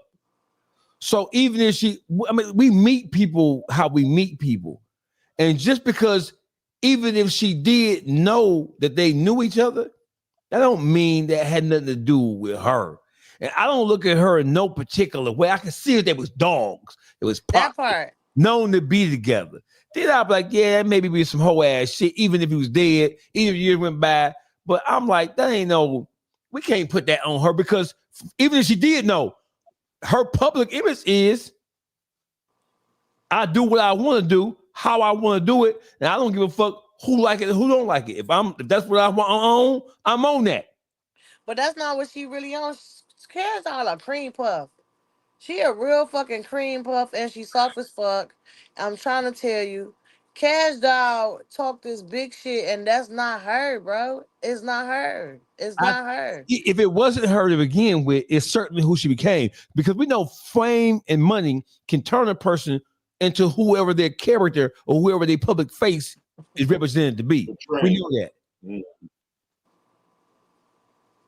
Baby doll, we know that some people, they grow into their public image. You know plenty of rap niggas who was broke as fuck, but the public thought they would land like that, and the nigga behind them really had the money, and these niggas start feeling themselves and trying to live up to who the public thought they was. We don't, nigga, you know niggas in Detroit. Yes, I do. You feel me? Without saying no names, there's plenty of niggas who at the top of the totem pole in Detroit who really, it was their homeboy money, driving their homeboys' cars, wearing their homeboys' jewelry, or their homeboys' shoes, even down to wearing their homeboys' shoes, clothes, and shit. Who y'all talking about? Y'all talking about somebody specific? Yes, plenty of niggas, but we ain't gonna just somebody is a couple. This ain't that conversation, so we ain't gonna just throw niggas under the bus. But yes, plenty of niggas who that's not them. That wasn't them. That wasn't them. But my thing is, Kash Doll not, listen to me. She's not living all the way up to that. You get what I'm saying? She speak this when her words say one thing, but her actions say something different. Yeah, but I'm gonna tell you something though, baby doll. Just like the city girls was really on some hyper fuck niggas, pay me, cash me out shit. It was Kash Doll and city girls going blow for blow for the sack chasing award, right? Uh-huh. And then we find out that the city girls, they niggas is gay, they broke, like JT, baby daddy's a bum ass nigga. before they got with the whole South Sides and all the other, they original niggas back in Miami was bum ass niggas. They wasn't on shit. So the whole thing, I require a nigga to cash me out. But they real life of the city girls in real life, the niggas they was fucking with didn't have nothing. They was taking care of their niggas when they that's the reason why the city they require a nigga to cash them out. Because you fucking with a broke nigga don't mean you still don't want a nigga to cash you out. They probably argue with these broke niggas because they can't cash them out. You get what I'm saying? What? So and just because you got a broke nigga don't mean that you still. They feel like I didn't fuck with one broke nigga. From now on, niggas gotta cash me out. You get what I'm saying? That's like me. That's like you going to Jack in the Box your whole life, and then when you get with me, you want me to feed you Grey Poupon. Yeah, because I'm not about to have two broke niggas. Fuck, I'm not about to have two of you. I want you to do something that this nigga can't do. But you still gonna keep him. No, if you show me something different, he for real gotta go. You gotta understand how human beings is. Human beings want their cake and eat it. That's the quintessential example of listen. Women are some of the most opportunistic creatures you that fucking God right. You damn right. We ain't leaving this broke nigga because it's something we done been through. We got history. We done been through some shit here. Okay, my nigga may be broke, but but if I can get my money up and help us, you got some bitches that'll use you to make sure her broke nigga get up. I'ma fuck with you, feed me this so I can feed it to my nigga. You feel me? Cause I know my nigga. I know you got a lot of females. As a female, as me being a female, I know a lot of females. A lot of females look at niggas with money and say that nigga got 100 bitches. So but I know my broke nigga is just me and him. I know he just got me, so they think. But this nigga got 100 bitches. So I'ma use this nigga and take from this rich nigga and give it to my broke nigga so he can get on this rich nigga level. Now, is that fair to the man, the rich nigga? Or are we not caring about his feelings? We not caring about his feelings because he got 100 bitches and I'm just another bitch to his roster. So at the end of the day, a rich nigga already know bitches cost, so he gonna spend that cash anyway. I don't care how he do it. He bird feeding bitches. So whatever you give her, just know she giving to that nigga she making sure her and her nigga fed. That's pimping. That's pimping. But that's pimping. That's just how it go. Some bitches might be stupid enough to just be in love with the rich nigga and be like, I'm okay with being a number. I'm okay with being stupid for this nigga. But then you got other real hood bitches that's like, I know this nigga got bitches. I ain't shit to him but a number, but I'm gonna get shit from him and feed my nigga. That's how it go. And that's why when you stop fucking with her, she pop out with her nigga. Because she was feeding him. Like he got something going. A bitch will fuck with a rich nigga to help her nigga get a bag. Of course. Get some work. Yeah, you hear me? And I salute all bitches like that. And get some work. Robert De Niro Casino. I salute all bitches like that. I salute bitches who, hey, listen, ain't nothing more attractive than a bitch with some money or a bitch with a plug to help a nigga who trying to make his way get on. Any bitch who on that tip, sign me up for that bitch. sign me. So is Tracy T wrong in that case if he tried to pro up on a bitch? Tracy T, I mean, other than that, he is wrong. God don't like ugly, but that's what he do. He's a fucking opera. But if it ain't Kash, I was gonna be the next bitch. But Kash not the only bitch that went for it. Ain't no telling how many other bitches is up on their game that he tried and they didn't go for it. Kash Doll stupid ass went for it. Point blank. So who's the winner? Bitches go for niggas. Who's the winner and loser in that relationship? Who's, as it stands right now? Tracy T won that. Tracy T won. Kash Doll lost. Cause now you got two motherfucking kids that you co-parenting with a weak ass nigga. You can't do too much shit because you got your kids and you need to be a part in it. They don't want you to go nowhere. You got set back just a little bit. You lost because this nigga pumped two babies and he can go and do what the fuck he want to do. When that baby up at night crying and sick, guess who got to get up? Kash Doll punk ass. No, Zadarius gonna help her. Because I heard that Kash Doll and Zadarius are back together again. That's what we heard, but did we see that? We have not seen that. No, listen. She just put up a chain, baby doll. You gonna stop? I seen that right chain. here. Oh, that's a $30,000 chain. No, Was she it said 60. She said 60. 60K? Yes. If he, oh, She well, said 60,000. But then what that means? She could have paid for it. Oh no, Cash Doll don't pay for her own jewelry, baby. Doll. You went too far. She don't pay for her own jewelry. You don't think so? No. She said, "I love my man." The caption was, "I love my man." It sounds like she. It sounds like she reversing the game that Tracy T ran on her. Now she running on Zaria's dumbass. I'm telling you, I just don't think they back together. I think Cash Doll playing a role to really make her mad because he left her. Remember that? What you mean he left her? He dumped her. He stopped fucking with her. Where you get that from? Because that ain't what we. Oh no, baby. Word on the street is he told she was trying to go to the Chris Brown concert, and he told her no, we're not going. And if you go, we done. And she went, and that's why they broke up. He was the first person that put on his status single. So when he put single, she can't look stupid. She had to go back and put some shit up. Cash Doll is, man. Well, hold on. You're going too fast. So is this breaking news? Run it back, DJ. Breaking news. They broke up because the Darius told Cash Doll that they were not staying at the Chris Brown concert. And if she stayed there, he was done with her ass. And guess what? She fucking stayed there. Well, she wanted to see what Chris Brown had shaking up. And she lied and told Zadarius the reason why she stayed because she was going to do a cameo. She was going to do a walkout, and she lied. It never happened. She never. It wasn't. No, she lied. So she you lied. saying? So you saying that the Chris Brown concert was in Detroit? I think it was August 7th. It was a couple of weeks ago. And I think they announced the breakup either the 9th or 10th of August, a couple of days after the Chris Brown was in Detroit.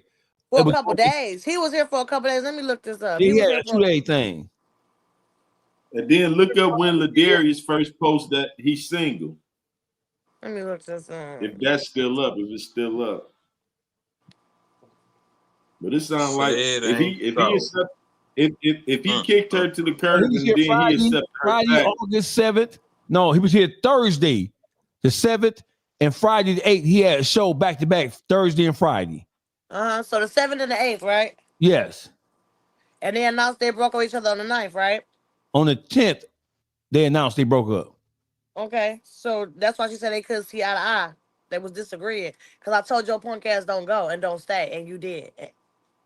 So you tell me if he accepted her back, then he the motherfucker. We still don't know if he back with her though. We think we jumping around too much. So Zadarius told her he didn't want her to go to the concert, or he didn't want her to stay for which one was it? For her, them two was there. He told her we're not staying for the concert, and she said she was making an appearance. That's why she wanted to stay. And she lied. And Zadarius said, if you stay, we're done. And she stayed. And that's why they broke up. And she lied about making an appearance. She didn't make no appearance. So I'm going to ask you a question. So now we got Zadarius. We had Zadarius saying no makeup, or you look better with no makeup. So I prefer you without makeup. Then I'm listening. His name is Neck Brain. He still said, too, I don't care what you do. You can wear makeup or not. You can wear it or you don't, but I like you better. He wasn't controlling. He just said what he liked. Okay, that's fair. So the whole but see, the general public is trying to make Zadarius out to be some type of controlling millionaire type dude. You was just like any man. I'm gonna tell y'all gonna tell a female what y'all like and what y'all don't like, right or wrong. Yes, but see, they take that goofy shit off.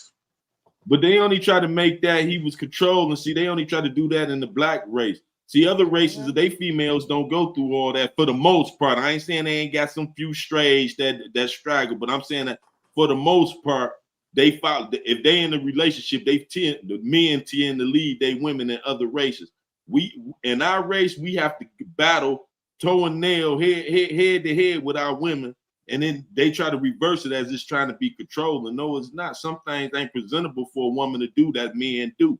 See, you got to be able to separate the two. See, in Michigan, the women want to try to be equal with the men for the most part, and that's not how men and women are. Juice, as a woman in Michigan, I realize why a lot of women are so raw is because so masculine, because a lot of black men put them in position to be masculine. If you want a woman to be feminine, you got to make sure you take on your whole man responsibility and don't leave none for your woman to do. So if you let your woman help you with your man responsibilities, of course she's going to feel equal to you. Of course she's going to feel masculine. What it is was wrong with a lot of black men is y'all don't know how to put your woman in a spot by it's when a woman is submissive, a man help her be a woman.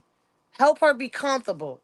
Y'all have to take on y'all responsibility. See, sometimes they gotta leave that luggage though. It don't always be the one you with. It's the ones you trying to get with. They come with that luggage already because they've been through things with other motherfuckers. So why choose a woman gotta be able to separate that shit and don't bring that access luggage with her and come with that mentality. Because I done been turned off by women's approach because they already got that aggressive hookup and we ain't got off first base yet. You feel me? Exactly. So that's where I'm coming from. I ain't coming from a relationship point of view. I'm coming from a dating point of view. Whereas when you meet these girls, they are already aggressive. You feel me? They ain't even felt you out to give you a chance to lead. They try to lead off the first date. You feel me? I ain't gonna lie to you. In back in my days, I was a gay female. I had bitches.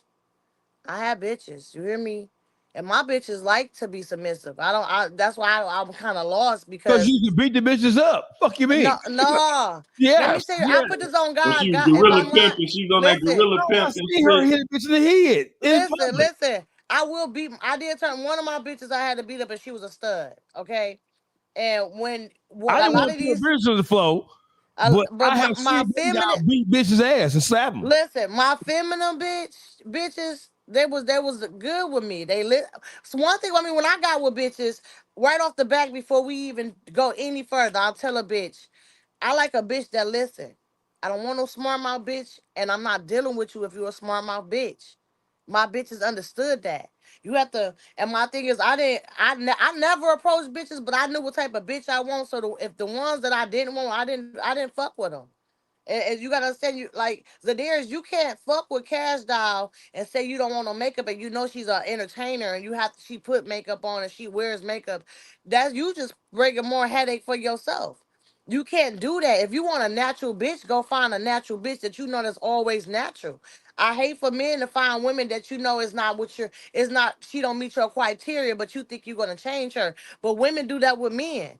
It's just a human thing. You try to, because it's one thing you like about them. Now I'm gonna try to change the rest to make them fully something that I like. That's not it. You have to be with your criteria is you have to choose the bitch that you know that does that on a regular, so it can be easy for you.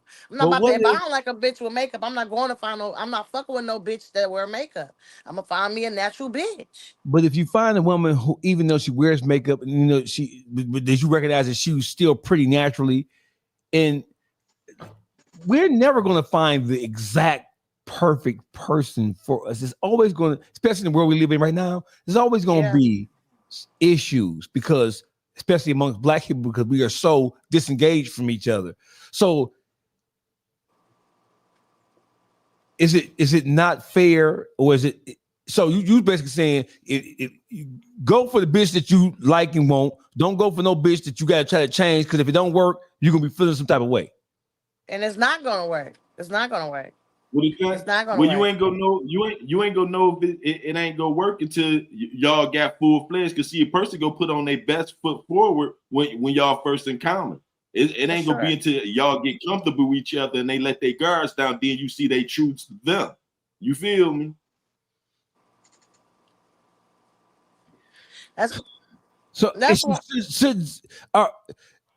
I think Zadarius is too soft for Kash Doll. No, I'm not even judging nothing else, but Kash Doll is a bull in a china shop. Zadarius, he will never be able to handle it. First of all, this nigga from Alabama, and my family from Alabama, so I ain't knocking that. But Zadarius, he need to go get him a country Mississippi girl. Who's well, I ain't gonna say that. But you gotta understand, with Kash Doll, nobody's gonna be able to. I feel they in two different tax brackets. You feel me? He running around with billionaires with a different mannerism than a Kash Doll. See, Kash Doll coming from the street boss type. He coming from an industry boss type. You feel me? So they on two different levels of success. You feel me? She on hood rich success, and he on celebrity status success. You feel me? So it's gonna always be a conflict with them too, because he view, and his crowd is totally different than the crowd and her views. You feel Kash me? Doll is not gonna be tamed. You can't turn no hoe into no housewife. Hoes don't act right. Hoes on the mission is hoes on the crack pipe. Once again, Bars. I'm You gotta trying say to tell bars when you you. say that. Bars. Kash Doll cannot be tamed. That she cannot be tamed. Not by you, right? Zadarius might be a little soft for her, but Listen. she know that she would never get with a real man to tame her, cause she can't take that. She want Kash Doll. She's not used to her whole life has been. I'm sorry to cutting you off, but No, you're good. her whole thing is she pulls herself up by hook or by crook, by trick or by dick. That rhymes. Bars. Bars. Bars. She pulled herself up through the street with street niggas and through street tactics, right? So in her mind, being submissive has never gotten her. And I don't know all of her, but being submissive to a nigga and playing that submissive in the pocket role, she's been brash, outspoken, and out of control her entire career. So I don't think that she thinks she knows how to survive without a nigga. He's not gonna be able to fuck with her because she's an attention whore. Everything is all about Kash Doll. Like how she went to this girl, her best friend wedding. Why make it about you? You rapping and you throwing 20,000. Like she's just always got to be the center of attention. When you got a bitch that's a attention whore, you gotta let that shit rush out her system before you can even fuck with her, because she want to be everywhere around everybody and every time. So at the end of the day, you can't fuck with a bitch that's an attention whore. You know she, like I said, anywhere she goes, she got to be the center of attention. Like he took her to a fucking picnic and had to snatch her ass up because she twerking that little flat ass diaper booty. You know what I'm saying? Like, come on now, you got to be the center of attention everywhere you go. I caught that. Say that again.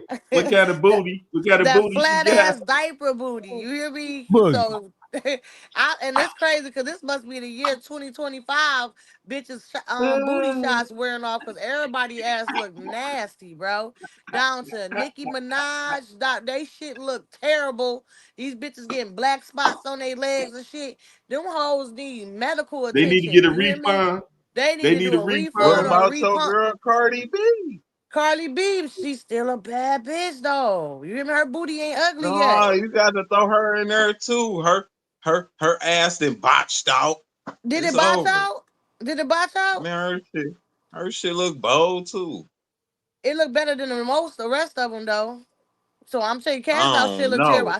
I don't Kash Doll shit just went away. I could have sworn her booty used to poke. That She shit got the deflated. Bug's Life shape. These bitches need air pumps. You need to pump these hoes up. You hear what I'm telling you? So I don't know if you're supposed to be saying that, Kat. I mean, me, baby doll. I don't know if you're supposed to be saying that. I mean, I can say that because I got a real ass, so she can't say shit to me. But I ain't saying you can't say it, but like I think you're supposed to be more supportive towards. I'm not supporting no women. bull. Wrong is wrong, right is right, and I ain't supporting no bullshit. I ain't no weak ass bitch, and I ain't supporting no weak ass bitch. At the end of the day, you talking about a $60,000 necklace, you need to go get your body fixed. Period. You need to go see what's wrong. She won't just be natural if she got 2 kids, baby doll. 2 kids. Maybe she's trying to recover and letting her body heal, but I'm gonna let you have that one, but that's not true. It looks terrible. I'm telling you, and it's not just Kash Doll by herself. She got they looking terrible out here. But my thing is, back to what we were saying though, Kash Doll, I said it last show, she full of fucking shit to me. She full of shit. She's an attention whore. She can't be tamed. The Darius don't even look right with her. He need a wholesome woman. He need to find somebody that's wholesome, that's gonna hold him down and be about him. She not about that nigga. She about herself. She's selfish as fuck. Okay, you could tell she's selfish. Anything that's why her and Tracy T clash, because they probably like two of a kind. You get what I'm saying? She like two of a kind. They saying you a breath of fresh air, baby doll. That nigga must be drinking. What he drinking? That nigga. I see you feeling down combo. Right, nigga. What are you talking about? She's a nutball. What the fuck? Did you just hear her say she beat women? I'm about to be honest. She just said, she admitted she just beat women. And Look, when we admit that kind of shit, we narcissistic, we fucked up. But she just, and I know for a fact, I seen her hit women. I seen her smack bitch and all that. But she can do it, but we do it, we fucked up. I only hit one bitch. You hear me that I was with. She made me beat on her because her fucking mouth. But it was an accident. It just came out of me. I snapped. I didn't mean to do it. So imagine a man saying, I beat the bitch, but it was an accident. I snapped. She made me. And I'm going to say, do damn, what did she say to make that? I'm going to say, for real. What the fuck did she say to make him snap? Because I could believe that. Bitches be on some bullshit. And I'm a female myself. I'm going to be honest with you, and I'm going to be a real bitch. I was fucking with a nigga that was putting his hands on me, right? And I got with a new nigga. And if he didn't snatch me up or do some shit like I didn't think he liked me. That was some fucked up mental shit. You get what I'm saying? That's when I was like 21. And I had to realize this nigga hitting on you don't love you. He's a narcissist. So when I go with the second nigga, he like, you just want a nigga to beat your ass. I'm not doing that. I'm not going to jail. You get what I'm saying? It's all, you got bitches out here that just like that shit. So when a nigga, I know females will get a nigga to hit them. They will force you to put your hands on them because that's all they know when they fuck with a weak nigga that beat on them. So it be like that. Shit. For real. I second that. I done ran across bitches like that because I ain't into all that. You feel me? But some bitches will take you there. And they go to the next nigga, but I just want an aggressive man. Yeah, they want a nigga to beat that ass. Damn, real spill. That was a lot of information. That's too much information, real spill. I don't give a fuck. Nah, real spill. Yeah, real spill tried to get up on stage. Hey, real spill. I'm gonna tell you. My ex told me she fucked my dad and sucked his dick. Nah, he lied. That is an ass. Real spill, you lying. She ain't told you no shit like that. He ain't had the balls. She strapped them on like that. Real spill and had the audacity to tell you all. Oh, that nigga must have fucked her mama or his sister or her sister. That's the only time a bitch don't fuck his daddy. I don't know. Women nowadays, they be on it. They be on that. No, women now, if you see a bitch do some low down dirty shit, believe it's a payback, get back. I'm telling you that now. But bitches think they be winning when they do that. You lose automatically. You don't. Bitches try to be on a nigga level and play themselves. You ain't gonna win. You're not gonna win. You lose. I'm gonna tell you something. Real spill. Women, I don't think she was lying. Huh? I don't think she was lying. Real spill. But I think that was her last trump card because she knew it was over. You do have a segment of women who believe if they're wronged by a man cheating specifically, that they're going to get back by cheating with somebody they know or somebody else. Baby, I've always thought that was some crazy shit because men and women are not equally yoked in terms of public perception. A man can do that and just be a man. That's just what a nigga do. But a bitch do that. She's the most trifling, devious, untrustworthy, slime ball ass bitch. And I agree with that though. I agree with that. Bitches need to stay in their lane. I'm gonna tell you right now. I ain't gonna lie, and I ain't trying to boast, but I learned to be submissive. You hear me? I enjoy being submissive. I've enjoyed being in a woman's lane when it comes to my mate. I'm gonna tell you the truth, right? Listen, when Baby Doll got married, it shocked the whole city. And when I seen her husband, and I seen he a good guy, type shit, family oriented guy, I felt sorry for him. I'm just telling you the truth. I said, I forgive me telling when he see this, I said, you married Baby Doll. God bless your soul. And y'all been together a good long time. So when you say that you have transformed yourself, I can see that because I said, when I saw it, I said, man, that guy looked nice and like a gentleman and shit. Oh, don't let that nigga fool you. I used to see got a little street, but it was just like he was patient. And if he has dealt with you this long, oh, he's so patient. He needs an award. He needs an award. He needs to win the. Listen, Dolphins, you know this my second husband. Oh, what happened to the first nigga that you? I let that nigga. It was. Let me tell you, my first husband. I just couldn't love him, And I got married with that nigga because I ain't had shit else to do. I had everything. So you got rid of the back in. Listen, let me tell you, my first husband, I threw away my first marriage card. I was with this nigga, and the nigga I was carrying this nigga. I brought him a car, I every job he had, I got him the job. I had this nigga kept saying I'm irritated. I don't want no nigga acting like no bitch. I feel like I was in a gay relationship. So, my love wasn't there from. So one day he said she was in a gay relationship with a man. This nigga straight my bitch is always irritated. This nigga was just like that's the clip. That's the show. That's the clip to this show. That's the first clip we put up. So listen, next thing you know, one day I got out the bed, I was asleep, and out the blue, I just turned around, not even thinking, and was like, "You want some bullshit?" And he like, "Why you just can't love me?" I'm like, "Nigga, I don't know. You ain't for me." Long story short, I was pregnant with him, and he had me and his baby mama pregnant. Okay? At the same fucking time. I thank God, because I'm like, now I can just walk away from this marriage. So I lost everything. Fucking with this nigga. I was sleeping in my car with my son. I was pregnant. I was sick. And guess what? His daddy he told me, don't ever fuck with my bum ass son if I give you this money. I said, nigga, that's a deal. Give me the money. He gave me the money. His daddy gave me the money for the abortion. I got an abortion and I kept it moving. Dang. I kept it moving. That's a terrible nigga. Oh, baby. When I come home, the nigga ain't had no job no more because he was irritated like a bitch all the time. He couldn't get along with the people at the job. The nigga on YouTube. And I'm like, nigga, why are you watching another nigga come up and you ain't coming up? Stop watching niggas come up and you come up, my nigga. And like, I understand niggas fall off. I'm one of them type of women. I know niggas fall off. But every nigga is not the same. You got niggas that want it. You got niggas that just want to be baby like a bitch. So my thing is, you could give a nigga some oomph. Like me, I don't have a problem with, if my husband lost everything today, I'm rocking for my nigga. I'm going to hold my husband down. I'm going to make my money and give it to my husband. Do something, double up that shit. I'm going to make sure he's straight. But some niggas take that money, spend it just to look like something and don't do shit.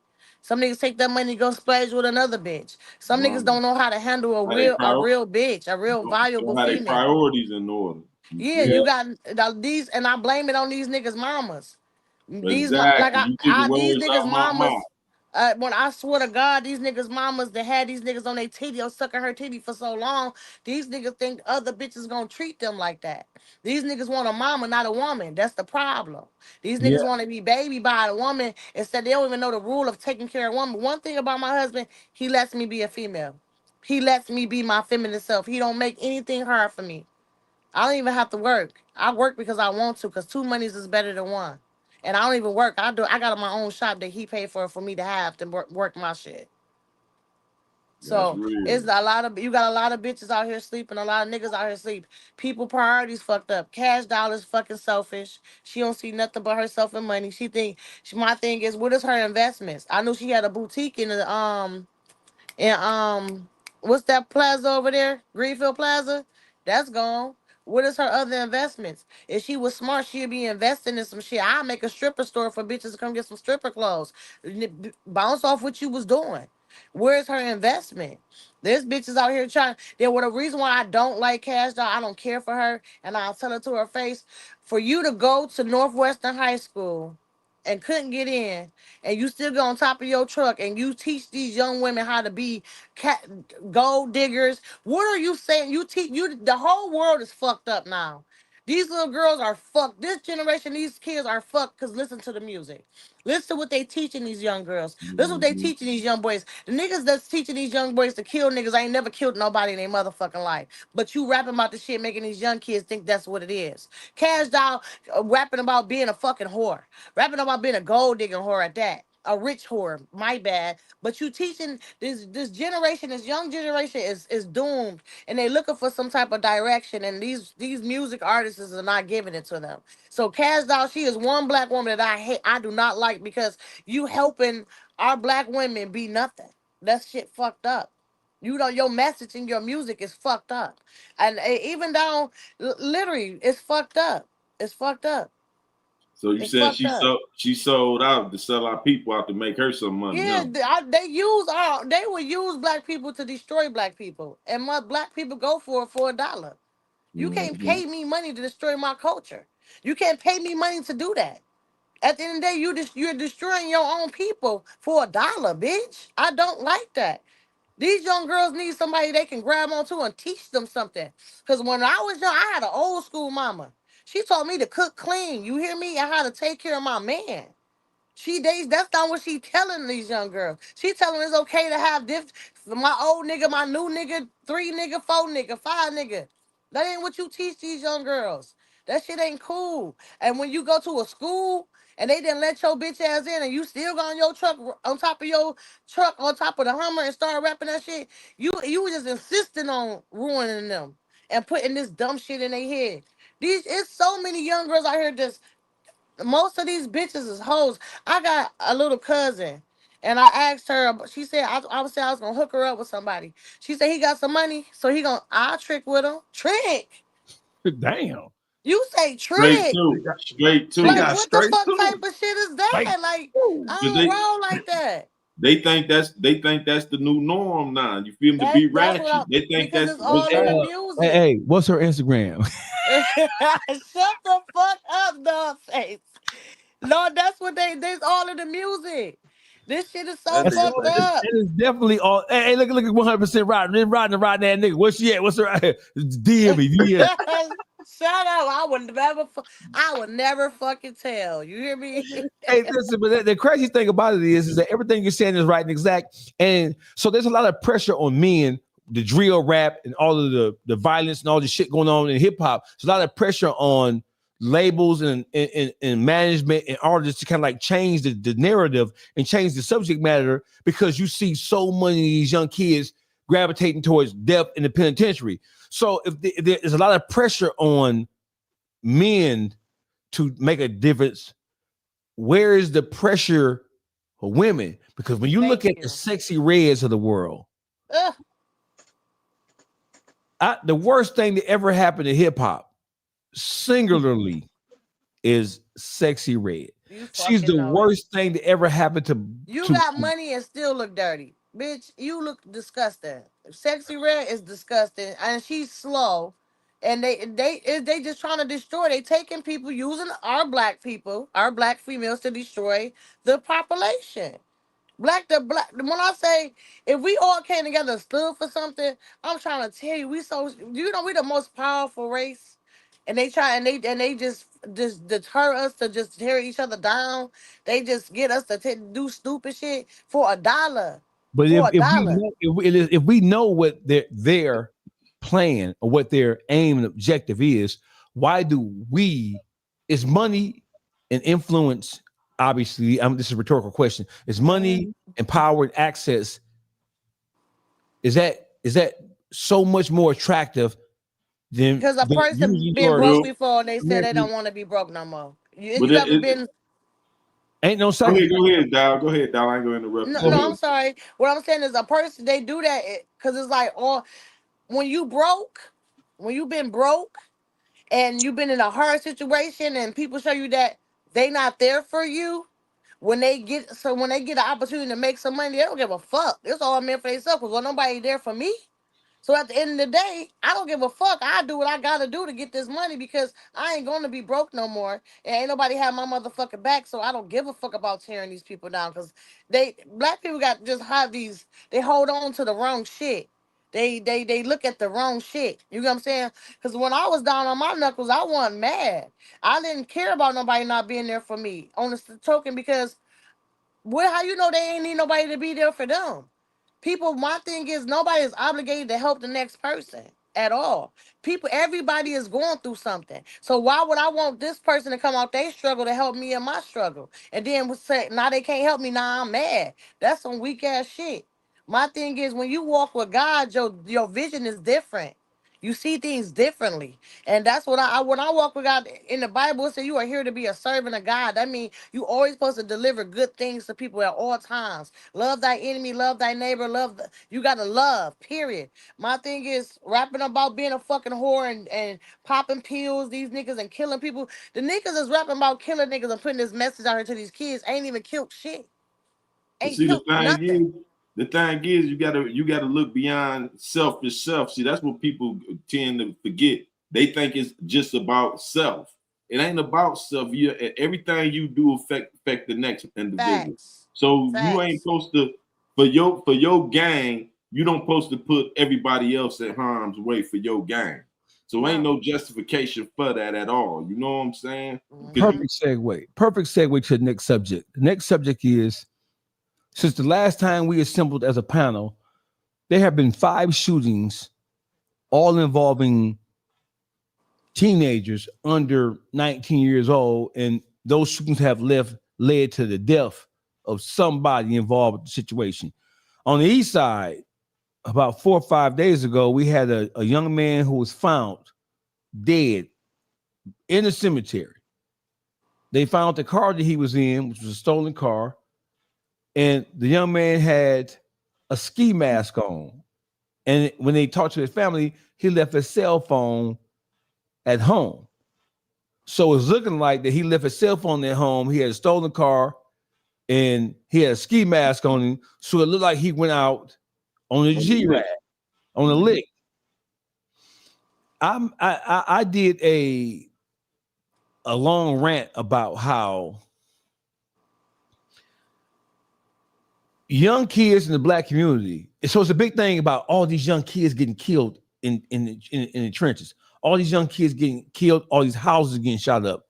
And I did a long ass motherfucking, because I was frustrated that day. So people were like, what the fuck, what tipped Dogface on? I was upset and frustrated that day because I felt like, hey, this shit is out of control. And I feel like young people have put themselves in the position to where they get exactly what the fuck it is they got coming to them. I want to play something for y'all, and I want you to tell me if y'all agree with this or not. 10 years old. All these young boys getting shot. You know why these young niggas getting shot? Because you have young motherfuckers who are 12, 13, 14, 15, 16 years old. They're going out, they doing shit to people. And these young motherfuckers, they're not savvy enough to be able to hide where they stay. You have young black men and women doing shit in the street and then coming back to their house, coming back to their big mama house, coming back to their auntie house, coming back to a friend of a friend's house. And so when people are looking for them, they're coming to get them. They're going to get them any way they can. That's why. Listen, y'all are housing these YNs. That's the term we're using. We're going to use it then. These YNs are going out doing grown man motherfucking activity in the street. That's what they're doing. These YNs are going out doing grown man shit. They going out doing grown man shit and they coming back going to their auntie house. Nigga, you know you just shot a motherfucker. You know you just robbed a nigga. Why are you coming back to your aunt, your big mama house? Why? Don't just look at the motherfuckers doing it. You got to look at that. A lot of black women, a lot of black people, a lot of black women specifically, they're housing young criminals. They're taking these young criminals into their household, but not trying. They're taking them in because they're young. They don't got no mama, they got no daddy, or they problem kids. So they bringing them into their own household. Black people in Detroit, if you know you got a teenager who in the street robbing, stealing, killing, gangbanging, put that little bitch ass nigga out. For sure. For real. Let me say it again. one of the main reasons why you have so many young people getting a noodles rocked is because you have so many young people who are engaged in grown, dangerous street activity. And so the people who are looking for retribution, they're not looking at how old somebody is. They're just simply looking at the action. And motherfuckers are believing that, hey, if you was grown enough to rob, if you was grown enough to shoot, if you was grown enough to pull up and spray a nigga with a switch, then you're grown enough to take that responsibility for what the fuck gonna come with that. Show the fuck. Yes. That's how that go. Mm-hmm. If you expect a motherfucker not to get at a motherfucker because they 15 and 16 and 14 and 13 who has shot somebody and killed somebody, if you expect a motherfucker to show some grace to that, you a crazy motherfucker. That ain't for that. Mm-hmm. I'm telling y'all that most of this drive-by house shooting shit, it ain't coincidental. It ain't accident. You have young motherfuckers who are going out being big people, putting their big pants and their big drawers on, doing grown shit, and then coming back home to their aunt's house, to their mama house, where they got brothers and sisters, cousins, nieces, and nephews. You even have grown people, broke ass niggas, running around robbing, stealing, playing on niggas, doing all kind of whole ass shit. Mm-hmm. And then you taking these kids into your household who you know that little motherfucker ain't shit. So all you parents, y'all need to put these motherfuckers out. Once you discover that little young boy or even the little young girl is in the street being messy, because these little young girls, they setting up niggas. They lining up niggas. Yeah. They lining them motherfucker up. Little young girl, she fucking with two boys, two different gangbang crews, lining them motherfucker up. Yeah. If y'all got these young people, right, and y'all know they open your motherfucking eyes. Well, I don't want to put him out. He my nephew. His mama was on drugs. Mama in the joint. I don't give a fuck. If you know that little young nigga's out in the street robbing, stealing, killing, you put that bitch out. Put his bitch ass out on the curb. You know why? Because you have your own life, your husband's life, your wife's life, your baby daddy life. You have your other kids' lives. You have your mama who elderly staying with you. You can't afford to have this young nigga out thugging and come back to your house. No, nigga. If you're gonna be out in the street thugging and carrying on, you can't come back here. So therefore, the niggas who looking to kill you for what you did, they ain't gonna come here. They ain't gonna come here because they know that this is not a safe haven for you. You got a lot of black people who know their kids, who know their nieces and nephews is out doing grown man shit. You know he out doing he doing grown man shit, and he come back to your house because these young boys, they're not savvy enough. They're not smart enough to understand that, hey, nigga, I'm 15. I'm 16. People know that I ain't got my own place. So people know that I probably live with my mama, my aunt, my granny, my big sister, my big brother. They all ain't hard to find. So where are the people going to go look for you at? They're going to go look for you at your mama house, at your sister house, at your granny house, at your auntie house. Hey, black people, let me help y'all avoid some of this shit that's happening in Detroit.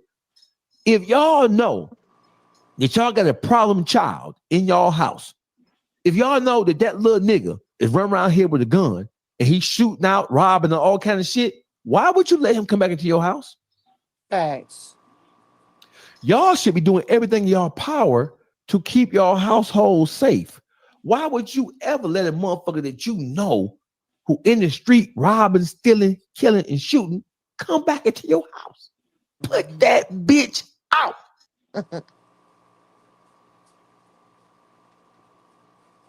Did I say anything wrong? Not at all. Dolphins, but let me correct you. Okay. The boy was found in the cemetery on right off 7 Mile, or right on Lasher off 7 Mile.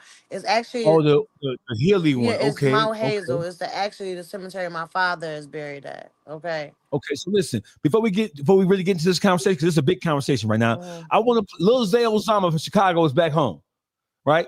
And he went on No Jumper, the same place everybody else go when they get indicted, and he had a very detailed conversation with Adam and the other guy about what was going on. Here's a clip from it. Tell me what y'all think.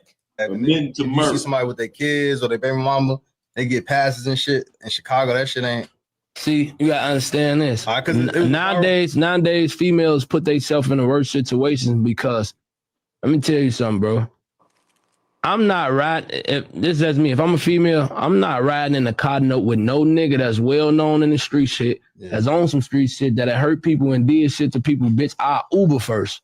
You hear me? Before I hop in this car with you, or I do something before I hop in this car with you. You feel me? People put their own self in them situations, and then females be on the internet. Oh, him. I'm with this gang. I'm with that gang. Then something happen. Oh, I'm just a girl. No, you're not. No, you're not. You one of them. You know what I'm saying? To the fire. Like you don't post to. If you're a girl, you supposed to stay out of nigga shit. Don't promote nobody dead homies and dead people.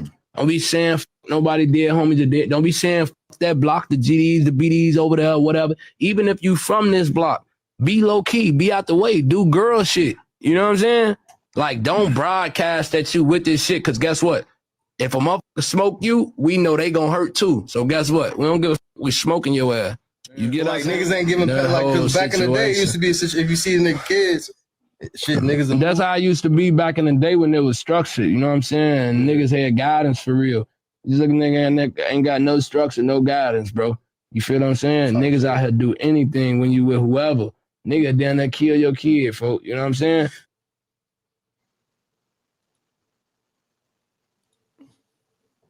Talk to me, Boogie. That nigga ain't lied one time. When you a female, you gotta stay in the female place. Running your mouth like you one of the niggas, you can get crept up on too. Coming through one of them back alleyways. Me personally, I don't play that game. I always came from a place to get your man, hit your target. But these niggas, they different now. The shit changed. It's not back in the day no more. So it's best to play it safe and don't even deal with them type of niggas.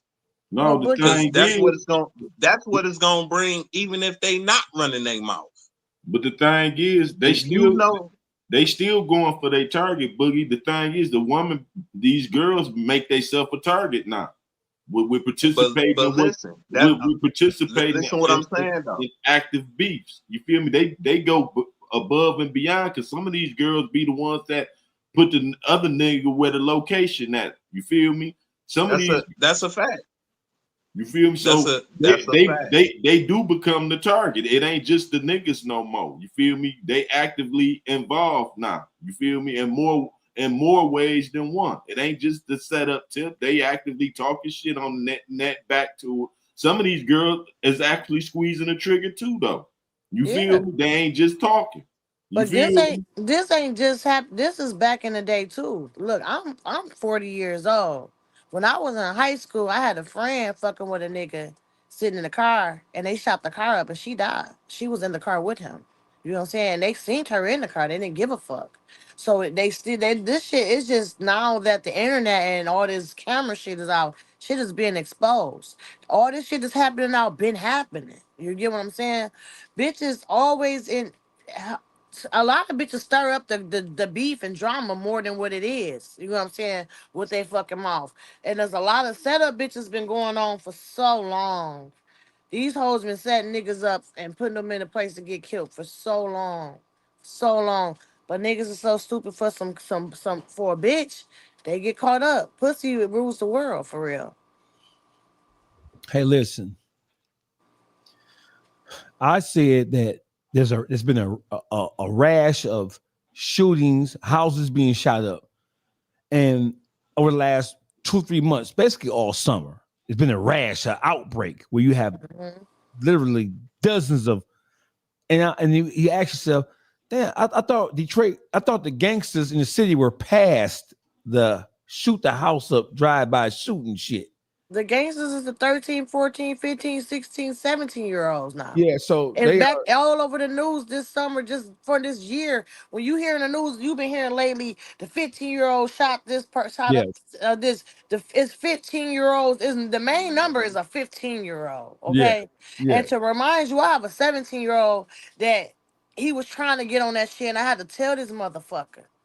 Boy, you ain't cut like that. You ain't like that, nigga. So stop playing because you get your ass killed in this bitch.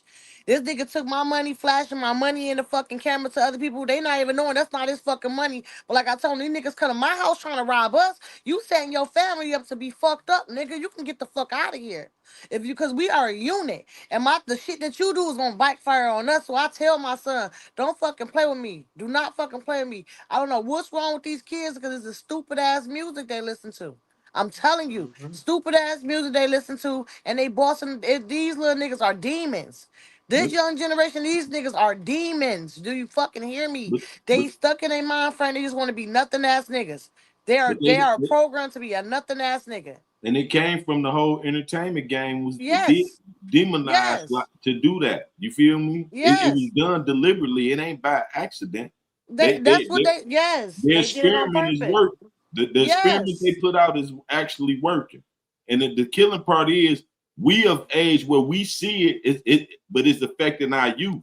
So we gotta come with terms on how to fix that reach our shit. youth and save our own youth. We can't look for nobody else to save our youth. It take us. You better say it. You better feel fucking me? say it. You better fucking say it. These young Cause the kids thing- think, and then when they get jammed up, they crying. Everything they promote is to harm and to separate. You feel me? And it's our children that they targeted with this. You feel me? Everything is the bottom line. You got these rich guys that went from being rich to now they want to be street. You see what I'm saying? That's to make the street antics look cool. You feel And me? it's not though. Ain't That's just cool. so It ain't cool to stupid. be in the ghetto. It ain't cool to be in. We go to the project. That's why you think they go to old block. Who the fuck give a fuck about going visit old block? See, they try to make it cool to be from the slums. It's cool to be And ignorant. it's not. Cool It's to not. be dumb. It's cool to Exactly. be a part of nothing. You got guys like for Cash Money, for instance. When Cash Money, Lil Wayne, Baby, them came out, them motherfuckers weren't talking about no gangs and shit. No. All of a sudden, now they bloods and all that shit. Same thing with we gonna say with Dipset, Jim Jones them. When Cameron them came out, they wasn't on no gang banger. All of a sudden, now they gang banger. Jim Jones, the biggest gang banger on the East Coast. You feel me? Promoting this shit worldwide, and they don't see it's done strategically. You feel me? For our demise. You feel me? And like I said, you don't see no other race of people, children going through what our children going through, out chasing each other up and down the streets and shit. On the internet talking about killing each other and doing it. You don't see no other race of people, kids doing that. You don't see the Chinese, you don't see the Jewish kids. You don't see them on social media getting all the views. They getting all the views and likes for the ignorant shit. And listen, just they had on the news about a man got shot and killed at a apartment building on the east side, right? Mm-hmm. It was like a senior citizen building, right? Right. That was my best friend, ex-boyfriend, stepson. His cousins, it was two people. His cousins came to their grandma house. That was their grandma house and killed his ass. They killed their own cousin. Killed their own cousin. Killed their own cousin for what? I can't tell you why, but he was over there. Let me tell you, he ordered a DoorDash. And when the DoorDash came, the cousins was waiting, I guess, and they snuck in the building when the door opened, and they went up there and killed his ass. And they blood cousins. You hear me? That's Blood. sad. His mama sister kids. You hear what I'm saying? And they killed him. That's right. My thing is, this shit is sad. You got family killing family. This shit is sad. This shit is. I feel so sad. So it's to even see my son almost get to that. I had to. Y'all don't understand. Having a teenager in this type of age and days is hard. Cause I'm trying to tell you, I For had to real. fuck my son up and I almost went to jail a couple times. You hear what I'm telling you? They had me in handcuffs in the back of the car. And like I told them, you could take me to jail. All you motherfuckers doing is making it easy for my son to get killed out here. How dare you lock me up for chastising my motherfucking son? Something that y'all not gonna do. Like I told my son when I was in the back of that car, all they gonna do is kill your ass. While you thinking they protecting you now, these motherfucking police gonna be the motherfuckers that kill you because you think you motherfucking gangster. So like I said, I don't give a fuck what nobody said. Nobody do take me to jail when I get out. I'm still beating this motherfucking ass. Because I ain't raising no hood dirtball ass nigga. I'm raising a son. I'm raising a man. A powerful black man. A stand up black man citizen, a citizen. Yes, like I told him, it's hard for a black man. Women and nobody understand how hard it is for a man, but for a black man, it's hard for y'all out here. So I really salute and I commend black men. It's every day y'all open your eyes, it's hard for y'all. You get what I'm saying? Even having black sons, raising black sons, it's hard for y'all because y'all what I say, they put more pressure on you. They put more pressure on black men more than they do black women. You know what I'm saying? It's hard for black men Mm-hmm. out here. It's very hard. So like I told my son, nigga, you And gotta I'm get an glad you said education. that, baby doll, because not to cut you off, but You that's okay? why they made it easy for the black woman to create more confusion in the household. You feel me? That But look, brings about more separation. See, because they give some of these women the power over the man financially, and then she take the inch thinking she supposed to be in control. they So putting us then that against each started other. conflict because now the man trying to still be a man, and now he had conflict with his woman at home. Why? Because she thinking she the boss because she getting the most money now. But what the woman gotta understand, the man is the head and not the tail. He is That's the right. head. You hear me? It's God, then the man, then the woman, then the kids. The man is closer to God. He's right there. And women don't, that's why I worship my man. You get what I'm saying? Because he is my head and not my tail. You get what I'm saying? And what I'm getting at is just like, it's more like, and I'm gonna fuck you up with this one. In the Bible, the devil said, "I'm here to capture women and destroy men." Right? And I said, what is a metaphor? So I thought about it. The devil's coming here to capture women and destroy men. How can he capture women? Through their mental. How do he destroy the men? With the women through her mouth. Our mouth tears you down. Our actions tear you down. So when he captured the women, he used us to destroy men. You get what I'm saying? So Real spirit. the one thing is we was made to be one. You are made, God made it where we are supposed to be married. The black woman destroys and tear down black men, and that's why I'm telling you right now. And the black woman, it starts at their mama. I'm gonna tell you now. The first man, a man's first love is his mama. Girl too, though. But like I said, the man is always, when you see how a man acts, you have to understand how his mama was. Any man by their actions, I can tell what type of mama they had. You understand what I'm saying? You can see some niggas, they lack love. You know what I'm saying? Mama didn't give a fuck. You know what I'm saying? You could tell that through a man. You know what I'm saying? And these little boys out here now, they mamas, you got young bitches raising kids. Your Young mama club bitches fucked raising up. kids. They don't care about these kids. So these kids out here is looking for, they just loose and Yeah, fucking wild. they not raising the kids. The kids raising each other, running around in these gangs and these Yeah, crews, these neighborhood crews. facts. The mama's not even in their life nowhere. They listening to each other. That's why things is out of control. The kids is raising each other. Facts. So it's Facts. the blind leading the blind. You feel me? Mm-hmm. You see how Yep. they be finding babies walking up the street. Babies be fucking 2 years old, fucking 10 blocks away from their house. Like, how the Now, fuck this baby? But then did y'all I'm not gonna sit here and let us just tear down the mamas because the daddy's supposed to come in.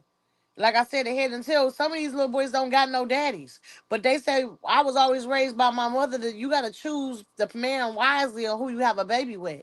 You gotta make sure that man exactly? that you lay down with is a real man and ready to take care of his kids. You get what I'm saying? Well, see, we not tearing down the mamas, but the thing is, the mother supposed to control the household. See, the father You and the real father and the real two-parent household, the father supposed to get out and go provide while the mama take care and tend to the children and conduct the business of the home.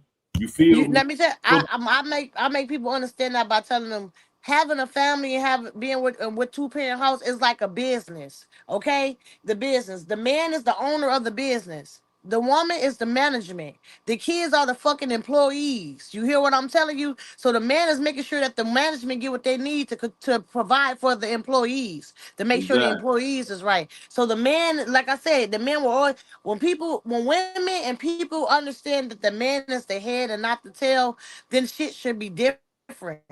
You got men have to stand in their role and take advantage of and take control of their role. You have to stand up to be a man. You are the provider. You go out and get the money and give it to the wife so she can make sure your household is comfortable for you and control your household. And that's just what it is. When people understand how it's like everything is like a job, it's a business. That's how it goes. Order. The man is the head, there's the owner, the woman is the management, the kids is the fucking employees. The kids has to listen and do what the fuck they supposed to do as what the management tell them, while the man is providing to the woman to make sure she make a good home for him. Now, with that being said, we gotta get on with what happened with the OGs, because ain't no respect coming from these kids. And with that being said, we lost an OG Tugg out there in Chicago. Did y'all see that? Who? Tugg. OG Tugg out of Chicago. He was on Facebook Live, got killed on Facebook Live for his chain. Oh, I seen that. He was tripping about some shit before they even did that. I seen that. That's sad. That's fucking sad. Snatched his ass out the car. Breaking news, they arrested the shooter. Did they? Okay, go ahead. What happened, Dogface? I ain't know that. Well, let's look at the video. Is he 15, the shooter? He look like he about 15 to me. To these young motherfuckers. No. You just gotta find someone else to park. Who the is you talking to? You feel me? Like, who the is you talking to for real? Even talking like that? Like, that be the shit, and that's what make a motherfucker be wanting to get into it with y'all, because y'all ain't got no respect. What's up, bro? What's up? Hell no.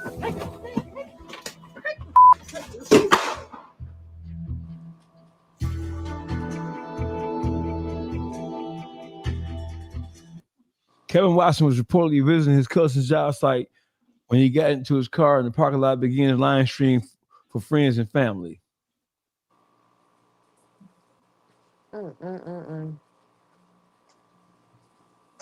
So now no, we can't do that. No, you just gotta find someone else to park.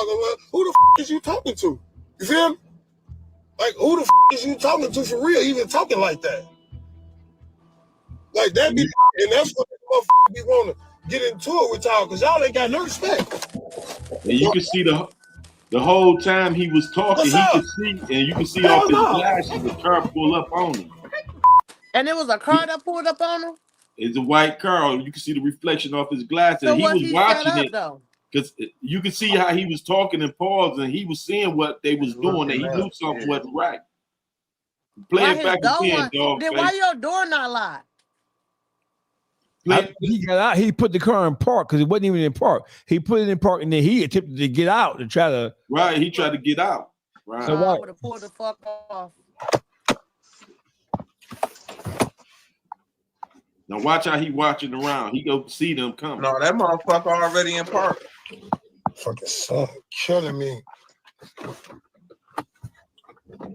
And look off his glasses. You can see like the white car or something off the reflection of his glasses. Put this AC back on. I don't think they was trying to rob him. I think they just was wanted to. No, they was trying to rob him. They told him to give up that chain, and he said, "Hell no." They asked for it. You can hear him ask for his chain. Yeah, buddy. Big Mike. It's crazy, ain't it? Good evening, good afternoon. So, Eli brother, shooter, bop. You feel me? Dang. I fuck with all the promoters. You feel me? But like, come on, bro. That's spending their money. You feel me? That's coming out. I don't know his motherfucking name. And so this is what I said. I said, listen, bro. If they do come, let us park right here. You feel me? If they do come get me. We'll move the car so they can get the space. We will move our car, whatever car we need, so they can get the space. Just let's get the park. So now oh no, we can't do that. No. You just gotta find someone else to park. Who the fuck is you talking to? You feel me? Like, who the fuck is you talking to for real? Even talking like that. Look how he watching. Look how he watching now. Like, that be the shit, and that's what make a motherfucker be wanting to get into it with y'all because y'all ain't got no respect. What's up, bro? What's up? Hell no. See, he said, take the fucking chain off. They trying to take his chain.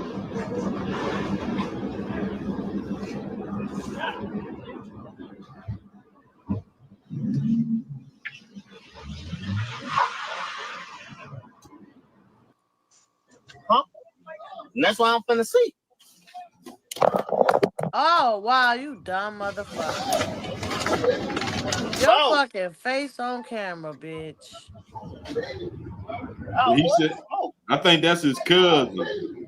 Because he was at his cousin's spot. They was trying to get the stuff out the car. Because somebody had, but prior to that, them shooting, somebody gave him a bag of, I think, some weed or something. That's why you hear the bag rumbling and shit.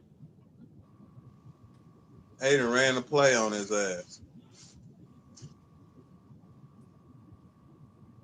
And the thing is this, though. When they told him, not saying if they was going to shoot him or not, but he made for sure they shot him by resisting the jack. If they told you run your shit, give him that shit. You feel me? Take that shit again. You feel me? You don't tell a motherfucker that's trying to take something from you at gunpoint, hell no, and you ain't got nothing to stop you. That's the guy right there? Yeah, that's him. No, that's that they arrested. That little the black shooter. Yeah. Yeah, that shit terrible.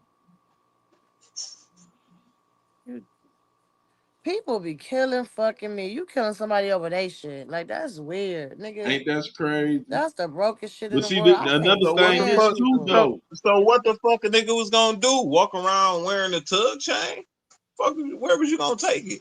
What was you gonna do with it? They was gonna pawn that bitch and get you money can get off it milked that. down. You can get the chain milked down and still They get some was value, not get milking paid shit for down. They gotta bust believe niggas that stick up kids out here got a jeweler that they know is gonna buy right, their shit off take them. the diamonds out and milk the gold or platinum down. You still get money for it. Yeah, they could do something with it.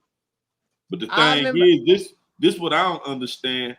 Why do people try to hold on to material things instead of hold on to your life? This material shit more valuable than your life, dog. Make that make sense. And that's, you got to make a split-second decision. When a motherfucker up that thumper, the thing is for sure, you don't know if he go kill you or not.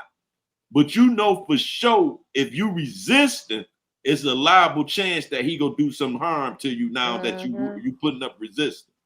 You feel me? Have new details first at 6 on what happened in the wild moments that led to a shooting at a popular Harbor Town restaurant.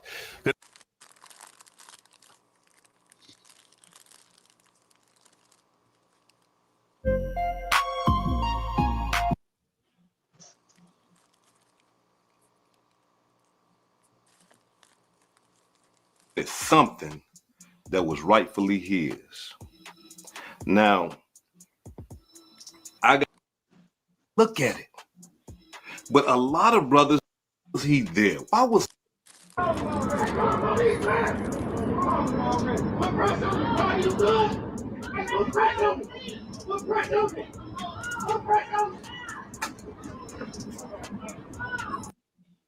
this smoke? Yeah.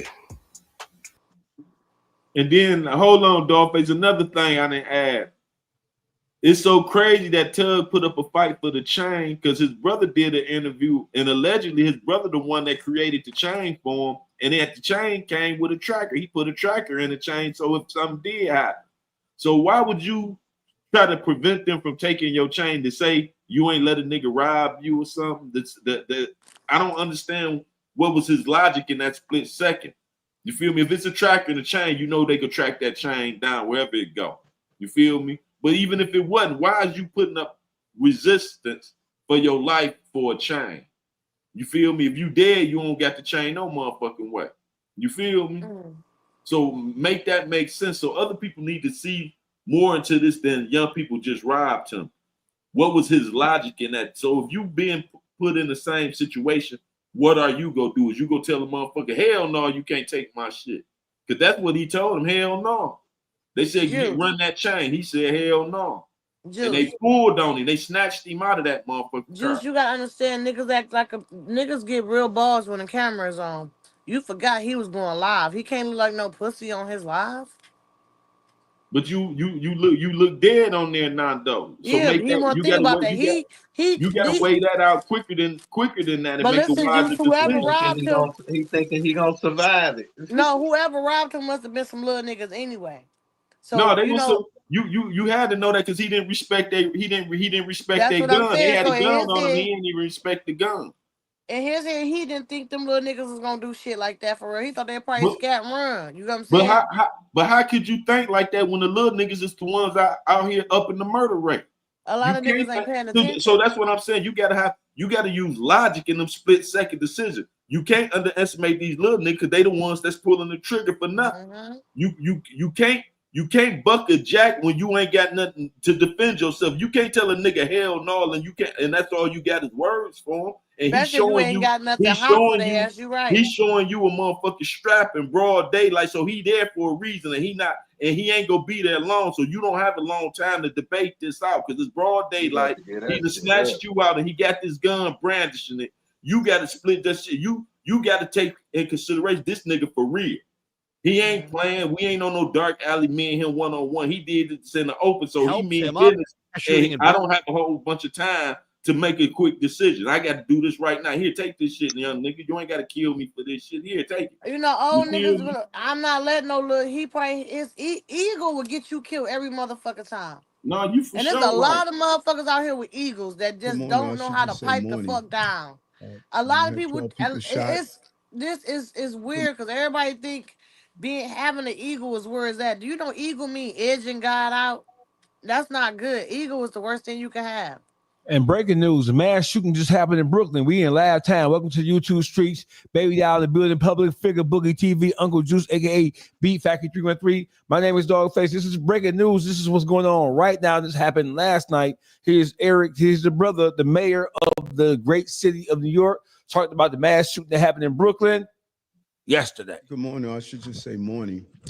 When you have 12 people shot in the city, a mass shooting of second in a few weeks, you know, it's just impacts and reinforces why we do this work of going after guns off our streets. And I just really want to thank the police commissioner and the men and women of the New York City Police Department, Pastor Morose, Commissioner Howard, DYCD, and A2 Mitchell for Man Up, who just has been a real partner around the issues around gun violence. It's almost 2019, we had 12 people shot in Brownsville. I remember walking with A.T. Mitchell throughout Brownsville and Pastor Morose as we looked at that issue back then, and now we're back with this shooting of this magnitude that took place in July. This took place here, as you know, in August. Last night, we lost 3 New Yorkers and 9 more are in the hospital after a horrific act of gun violence at a nightclub in Crown Heights. Today, while of course we mourn the victims and pray for their families and their community, we are calling on the public. We need your help. We need your help. If you were inside the club, if you heard individuals talking about this shooting, if you witnessed someone fleeing the location, every piece of information would allow us to put the puzzle together to solve this crime. If you witnessed the event, or if you have information, please call Crime Stoppers, 800-577-TIPS, TIPS, 800-577-TIPS. The gun violence of this magnitude, it really scars a community and a city, but we will continue to fight to do everything that's possible to continue to take illegal guns off our street. And I can easily stand here and tell you how we have driven down crime, we have removed over 22,000 illegal guns off our streets. I can give you those numbers and those stats. but that does not comfort those who are the victims of gun violence. What I can tell you, we will continue our aggressive pursuit to remove these illegal guns off our streets. Every single victim of violence, particularly gun violence, is one too many.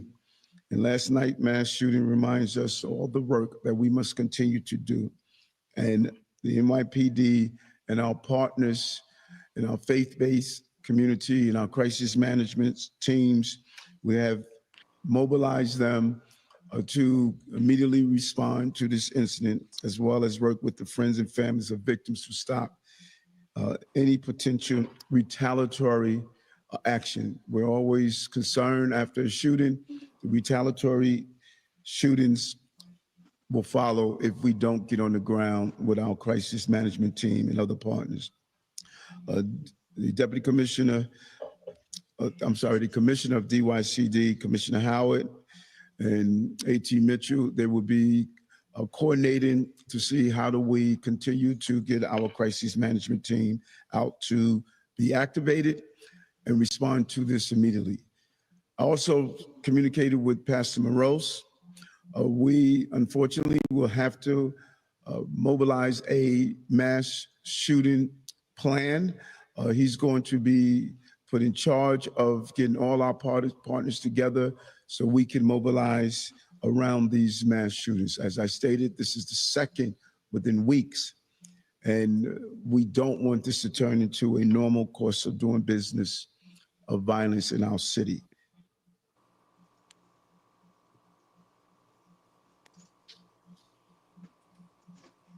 Doggy.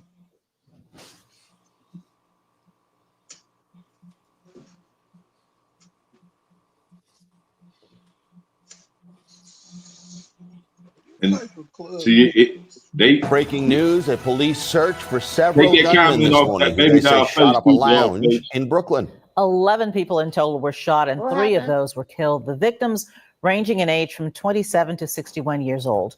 Eyewitness News reporter Shantae Lanz is live at a very busy police scene in Crown Heights this morning. Shantae. Tony and Joe, good morning. Very busy is a great way to explain it. In fact, a second crime scene unit van just arrived here. You can also see, I want to reference how close this is to the actual shooting. That's a police precinct. It's transit police, but that's how brazen this crime was. Bullets sprayed inside that lounge. You can see multiple detectives. Will Cespedes is going to pan over from this other crime scene van here. You can see an investigator going in that truck. But further along, you can see detectives standing outside in the middle of the street here. This is Franklin Avenue in the Crown Heights section of Brooklyn. But this is where that shooting happened. This is Taste of the City Lounge. And you mentioned the age range, Joe and Tony. 11 people in total shot, 3 of them, all males, killed, ages 27, 35. And according to Police Commissioner Jessica Tisch, the third person's age, also a male, is not known. This happened just after 3 in the morning. 36 shell casings at least were gathered from multiple guns. That's according to police. So far, no arrests, but they're canvassing this area for videos of any information on those suspects. They also found, we want to mention, a gun at Bedford Avenue and Eastern Parkway, not too far from here, but they're not sure if that's connected. Again, that's according to the police commissioner. But what we know, according to a witness that I spoke with who was inside at the time, that shooting happened in the middle of Taste of the City Lounge. Multiple people were shot at that time. She was in the front. She got out. She's okay, thankfully. But we also spoke with witnesses, and I also, of course, the police commissioner about this brazen crime that we are following coming in out of New York City. Specifically, this is over in Brooklyn. Now, this video coming in moments ago from WCBS. You can see it there on your screen as we are working to gather more information about a mass shooting investigation. Here's what we know. According to the New York City Police Department, 11 people were shot early this morning at Taste of the City Lounge that is over in Brooklyn. I do want to take you to that very brief news conference, only about a minute in length, that was held by the NYPD Commissioner, Jessica Tisch, earlier on this morning. The 911 call center started receiving multiple 911 calls about a shooting inside of 903 Franklin Avenue, which is a lounge known.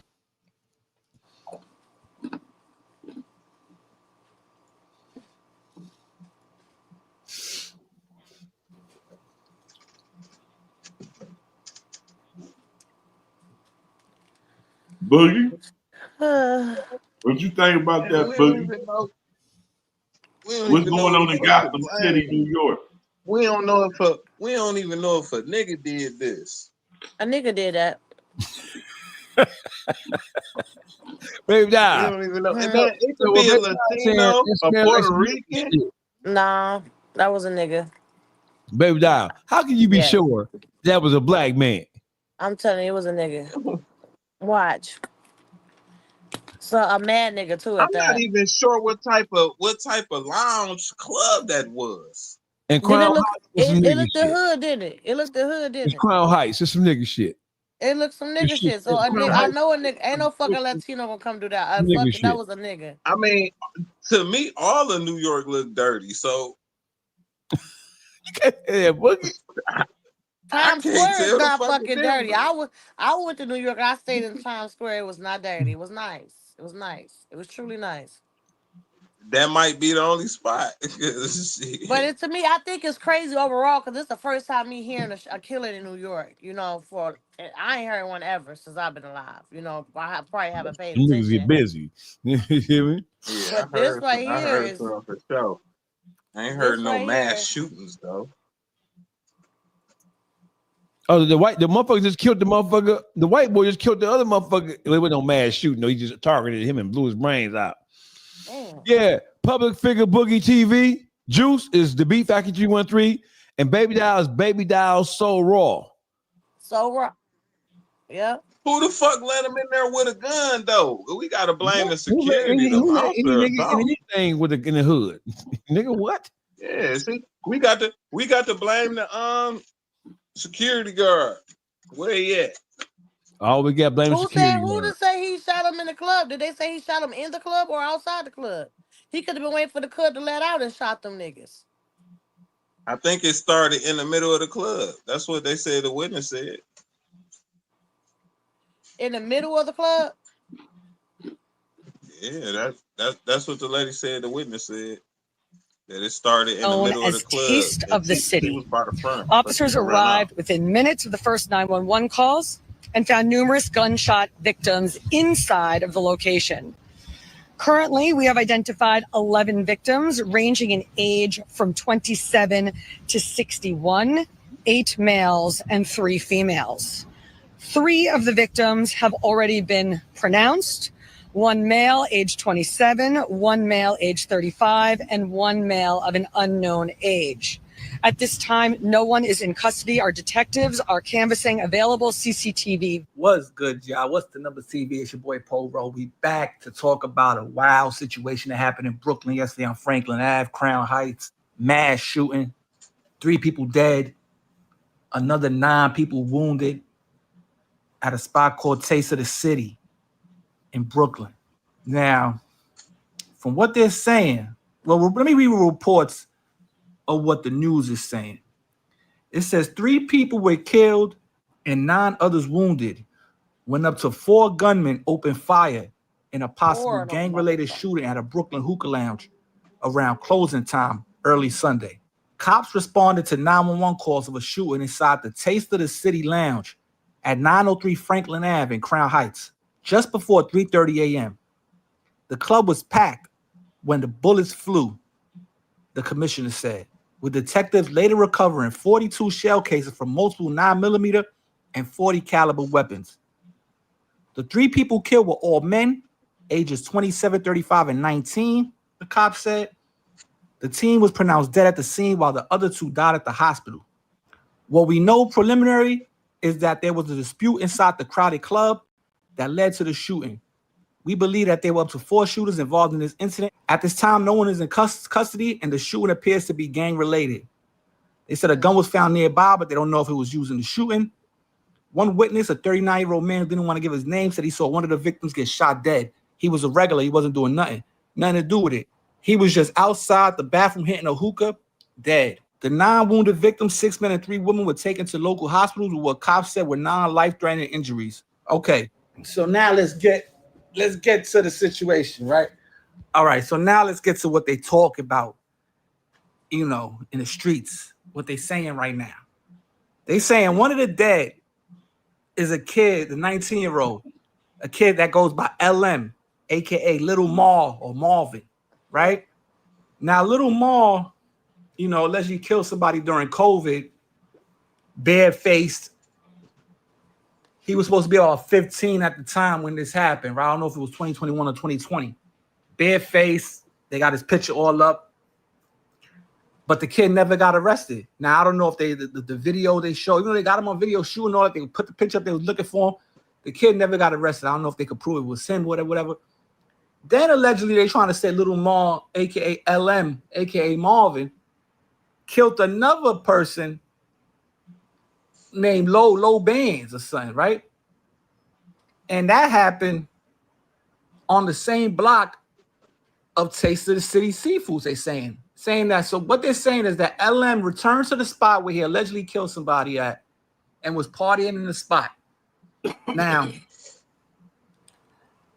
they're saying allegedly people didn't know what happened, right? But they were trying to say they thought the op spun because he was in the op territory, and they thought maybe the op spun and caught him. Supposedly LM is down with a crew of something called the Spice. I don't know what gang they're affiliated with, Bloods or whatever, but we know they're not folks, right? I don't know if they're Crip, Blood, whatever, but supposedly he killed the Crip and he killed the folks. I don't know if he's Blood, but supposedly he's affiliated with a group called the Spice, right?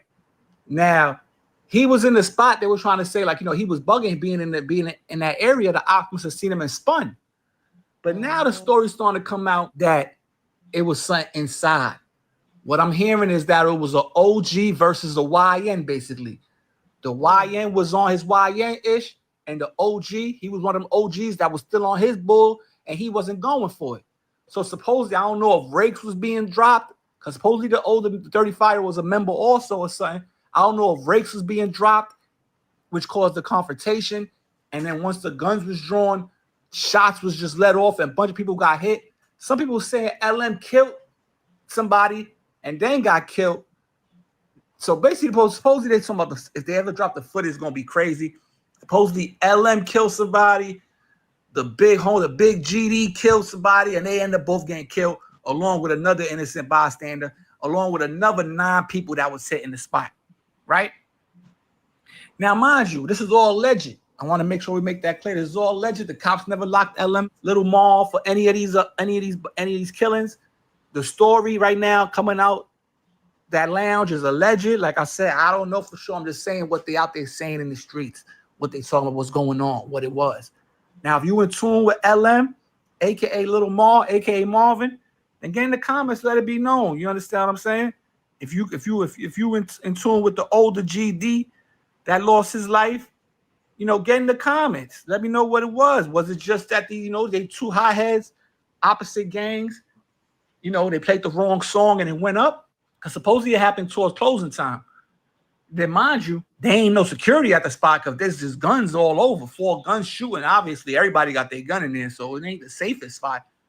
And if it's a spot that ops frequent, because, you know, Franklin Ave, you know, Ebbets Field and all that's not too far from there. That's Crown Heights. There's Crips in Crown Heights. There's Bloods in Crown Heights. So it's an active. Franklin is an active strip. Yeah, you might think of some gentrification going on. You might see a few Caucasians sprinkled around. But if you've been in tune with the news, Crown Heights is one of the active areas when it comes to shooting deaths. Like somebody's always getting killed in Crown Heights. It's active. So I don't know if he was just felt like somebody say. All right, so we had enough of that. So it's typical nigga behavior. It's typical nigga shit. To hear anything about gun violence in the city of New York is no surprise. Black people, we are living in a state of emergency. We in trouble. And point blank, my advice to niggas is move away from niggas. Yeah. That's my advice. If you waiting for a neighborhood to be gentrified and changed around, if you waiting for shit to get better, you first of all, we already waiting on Jesus to come back, and he ain't got here yet.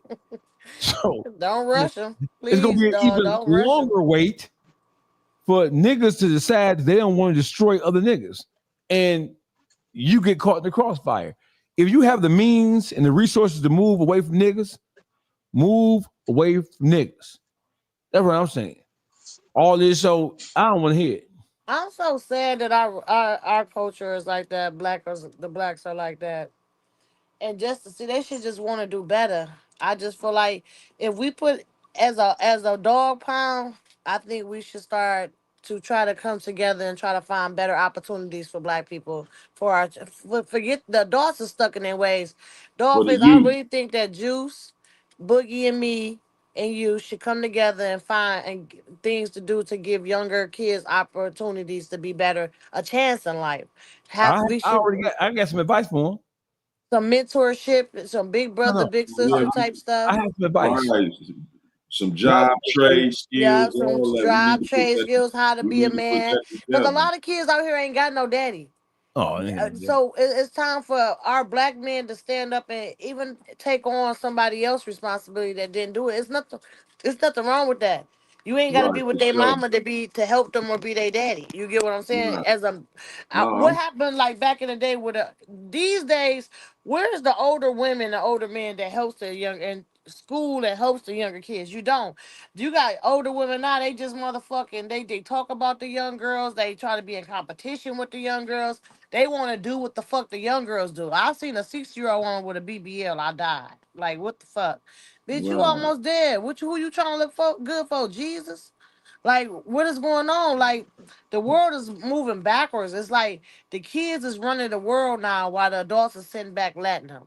Because a lot of these mamas don't do shit with their kids. A lot of daddies don't give a fuck. You get what I'm saying? These kids are not...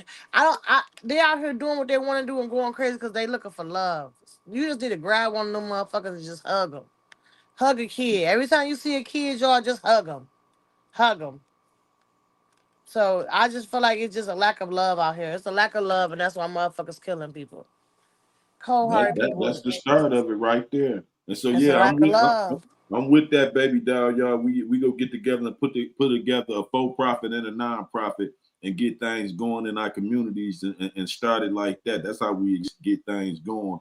And set up, ain't no 4-H. Like when we was coming up, we had 4-H's, YMCA, Boys and Girls Club. They don't have Girls Club and shit. Right, they don't have none of that stuff for the youth to go do.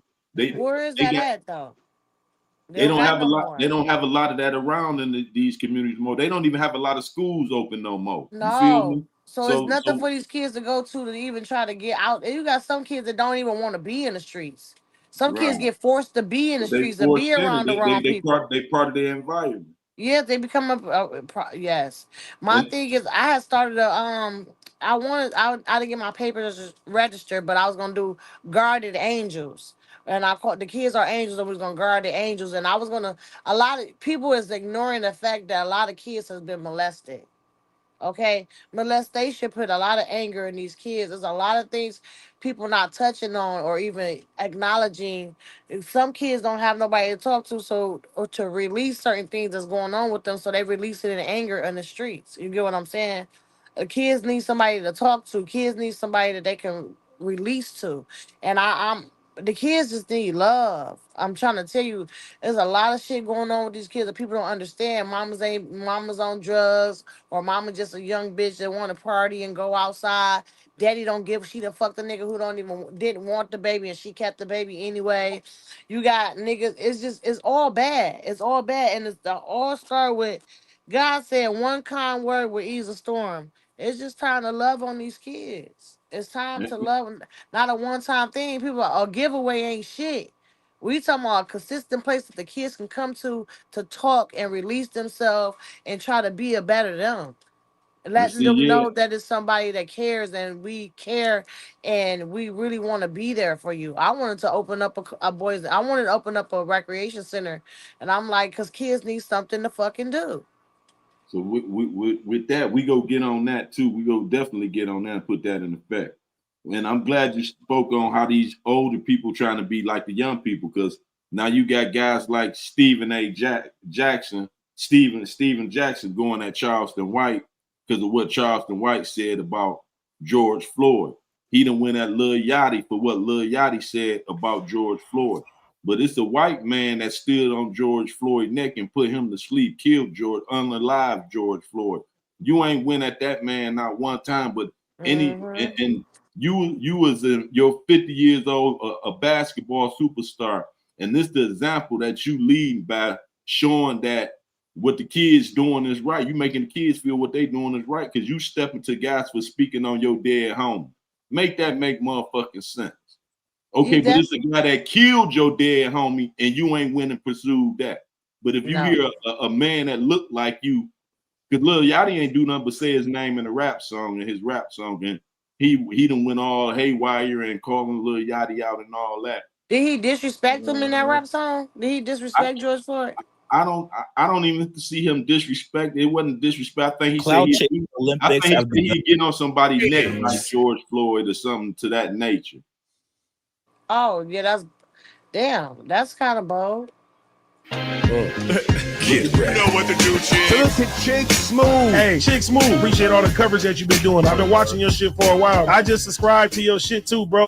Oh boy, here we go, you guys. And just like that, the cloud chasing Olympics have begun, you guys. I'm not sure why, but anytime somebody mentions George Floyd's name, you start getting a whole bunch of people coming out the woodworks to diss him. And the worst part is, it's people that never met this man a day in his life. Now, if you guys did not watch the video yesterday, please make sure you guys go check it out. After Lil Yachty put George Floyd's name as a punchline in his song, wait for it.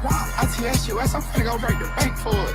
Put my knee up on her neck, I went George Floyd. I be tweaking, she get. Put my knee on her neck like, I went George Floyd. Did y'all hear that? Yeah, man. But that still wasn't no justification in Stephen A. reaction. Baby doll, you hear that? I heard worse. Woody, did I hear that? Here you go. TSUS, I'm finna go break the bank for it. Put my knee up on her neck, I went George Floyd. I be tweaking, she get wet, she gon' wait for me. What you think about that, baby doll? I think that's so fucking bold. That's so fucking disrespectful. To try to put this man, to make a metaphor off this man's death. Because when I think about George Floyd, I get mad as fuck.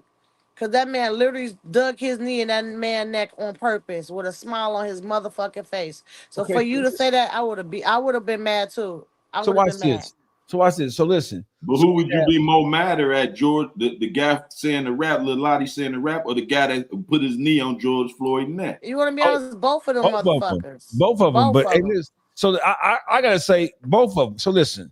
So I know that we live in a world where the more shocking and the more salacious a bar is, the more attention it's all about. Even with making records now, it's about clicks and likes and views and the shock value. So I want to point out one thing. We have the engineer, we have Yachty, we have this young lady back here with the cornrows, this guy who like Richard Homie Quan's son. So we got 1, 2, 3, 4, 5, and Yachty and the engineer right here. I want you to look at them jamming. Forward. I TSUS, I'm finna go break the bank for it. Put my knee up on her neck, I went George Floyd. I be tweaking, she get wet, she gon' wait for me. Wait for it. Look at the nigga. Goofy as hell. They all look goofy. Let's call it like we call it. This nigga. You was talking about a female at that. Yeah, no, look right here. Can y'all see who I'm circling right here? Yeah. This nigga right here. Can you see who I'm circling, right? Is his arm up in the air? Watch this nigga. This nigga's a sad arm in the air. Like he about to twerk like a bitch. Watch this. Forward. I TSUS, I'm finna go break the bank for it. Put my knee up on her neck, I went George Floyd. I be tweaking, she get wet, she gon' wait for me. Wait for it. Wait for it. What? We don't gotta wait for nothing. That nigga's a bitch. Yes, he is. Hey, that nigga's a whole sassy man. Hey, that's a whole bitch ass nigga. This nigga up there like this, nigga say. Hey, listen. So these are all people in here. They go, what is this? Maybe I'm seeing things. Maybe I know how I be. Watch this. Watch this. Forward. Wait for it. I TSUS, I'm finna go break the bank for it. Put my knee up on her neck, I went George Floyd. I be tweaking, she get wet, she gon' wait for me. Wait for it. That little dance he doing right here, it's gay. That ain't no dance that no nigga dropping nuts gonna do. They say sexy red ass nigga. That nigga is a sassy man. That's about That nigga is a sexy, sassy ass red ass nigga. Well, who said sexy red? That nigga is a sassy man. See if something fell out in there. That nigga. He do like Safari. Who said that? He said that's Safari. Go back and get this nigga, man. It might be. You know how some. No, I don't think that's Safari. I went George Floyd. I be tweaking, she get wet. She gon' wait for me. Wait for it. Wait for it. I just got up on my neck. It's our sunshine. Her my name said on the app. Fuck it one time. So listen, there's no shot, and now we see this 1, 2, 3, 4, maybe 7. You don't see when he says the bar about George Floyd. You don't see. You go break the bank for it. Put my knee up on her neck. I went George Floyd. I be tweaking, she get wet. She gon' wait for me. Wait for it. So everybody behind Yachty's the star. Everybody behind Yachty is some groupie bitch ass niggas. We know that already, right? You ain't see no shock on anybody's face registering. You ain't see any like what? You ain't see that. Nobody see. This is an example of a star being surrounded by goofy yes men and yes women who ain't even saying, I don't know about that. Y'all. I don't know about that, bro. They took Bo, it too far.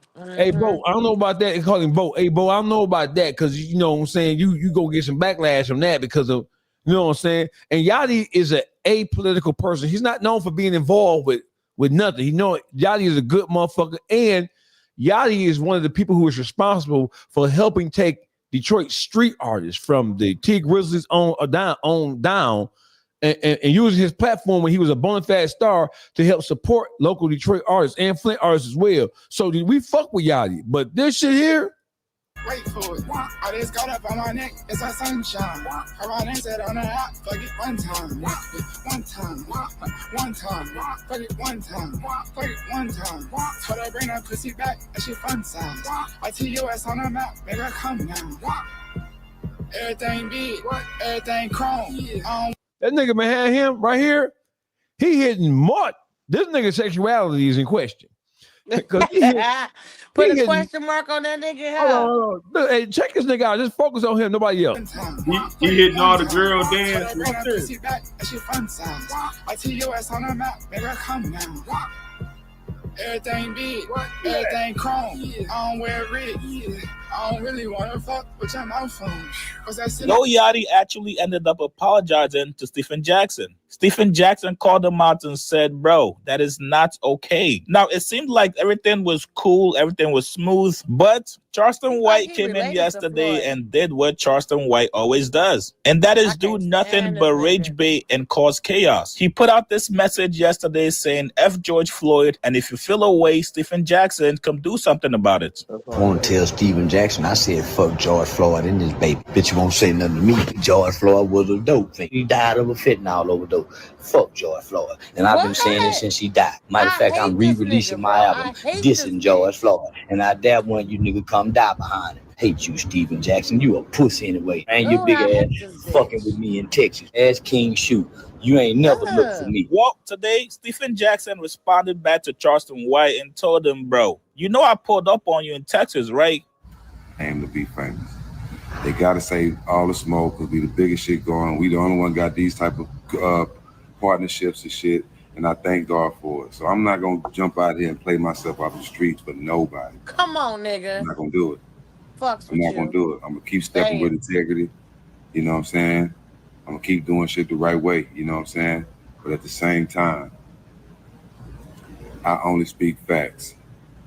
The rat nigga that's talking, ask him how I was in Dallas for 6 weeks straight to see him, and this nigga ran. His right-hand man is named Dewberry.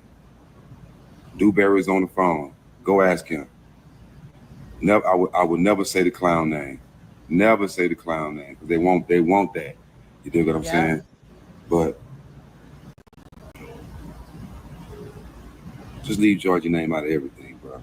Respecting the dead is not cool. And anybody that's riding with somebody that do that says a lot about you. You dying inside. Yeah. New sneaker candy. New business I got. What y'all think? So, because I heard rumblings with Boogie was like, man, I don't think Stephen Jackson supposed to be just trying to check nobody about George Floyd. Another thing, you know I can't stand Charleston White, but I have to agree with Charleston White and Boogie on this one. What? This the thing. This why. Let me say why. This what I'm on. Steven Jackson is a basketball superstar. He not. I don't care if he came from the streets. How much time did he actually put in the streets? Because he went pro basketball. So he went to high school, college, and then to pro basketball. So how much time did he really have in these motherfucking streets to be going around trying to go city to city looking for a motherfucker for what they said on TV or on social media about his dead friend? That's not no OG shit. Because hold on, let me finish. Because the thing is, like, you got the right to say and feel what you want to say and feel. Everybody else got that same right to say what they want to say. He ain't did, because he said fuck George Floyd. That's how he feel. He's a fucking dope fiend and he died of the fentanyl. He over a fentanyl overdose, and bitch, we just seen this nigga put his knee in his man's leg. So let me finish, baby doll. So if you that mad that you will go city to city for 6 weeks looking for somebody for what they said about your friend, why you didn't have that same energy for the person that killed your friend? See, this is what I'm saying. That's why I say I could agree with Charleston White. I gotta disagree with you, because you gotta understand. How can he go? One thing about he choosing who he's choosing his battles wisely. Let's say that. How you cannot go after the popos? Come on now, Unc. He cannot go after the popos. This is what I'm saying. See, that's where we different from. If you go crash out, what's the difference in crashing out on your own people than crashing out on the motherfucking police? The police did way more. Hold on, the police did way more worse to George Floyd than what Charleston White did. You see what I'm saying? So if you highly upset that you went to a city looking for Charleston White, you could catch a case. If you wanted to get George Floyd hook up, the nigga who killed George Floyd, you could catch a case and get locked up in Minnesota and catch up with him. Or you got money, you could have paid for motherfuckers to get at him for doing that to George Floyd. But it was cheaper to get Charleston White. If you ready to crash out, because you said you went to this city looking for this man because of what he said. Make that make sense. You 50 years old, because what this man never said he went looking. He said he was in that city. No, he said he went to Texas for 6 weeks trying to get at Charleston White. That's what he said. He didn't say he was just happened to be there. He said he was there 6 weeks trying to get at Charleston White, which I don't believe that, because for the simple fact, Charleston White do shows. You could buy a ticket at his show if you wanted to get at. You ain't have to sit around making phone calls. If you really want to get at somebody, it's ways to get at somebody. I got a question. You like Charleston White? No, I don't like Charleston White. That's what I said. I'm gonna say it. My say on this, I don't give a fuck. I don't give a fuck. You said, who said us that nigga? Boogie? That's my nigga. Charleston White, your nigga? At it about Charleston White, your nigga, bud. I fuck with Charleston White. Oh, you fuck with a rat. He's a fucking rat, okay?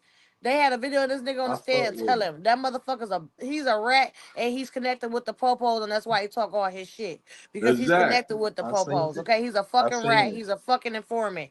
But number one informant. So with that being said, why would I let what Charleston White say affect me? See, the reason I'm going at Steven. Hold on, Charleston White is wrong. No, but listen, the reason I'm going at. See, you just stuck on you don't like what he said. I'm going at Steven Jackson for the simple fact Steven Jackson got the floor as a role model to the youth as a basketball star.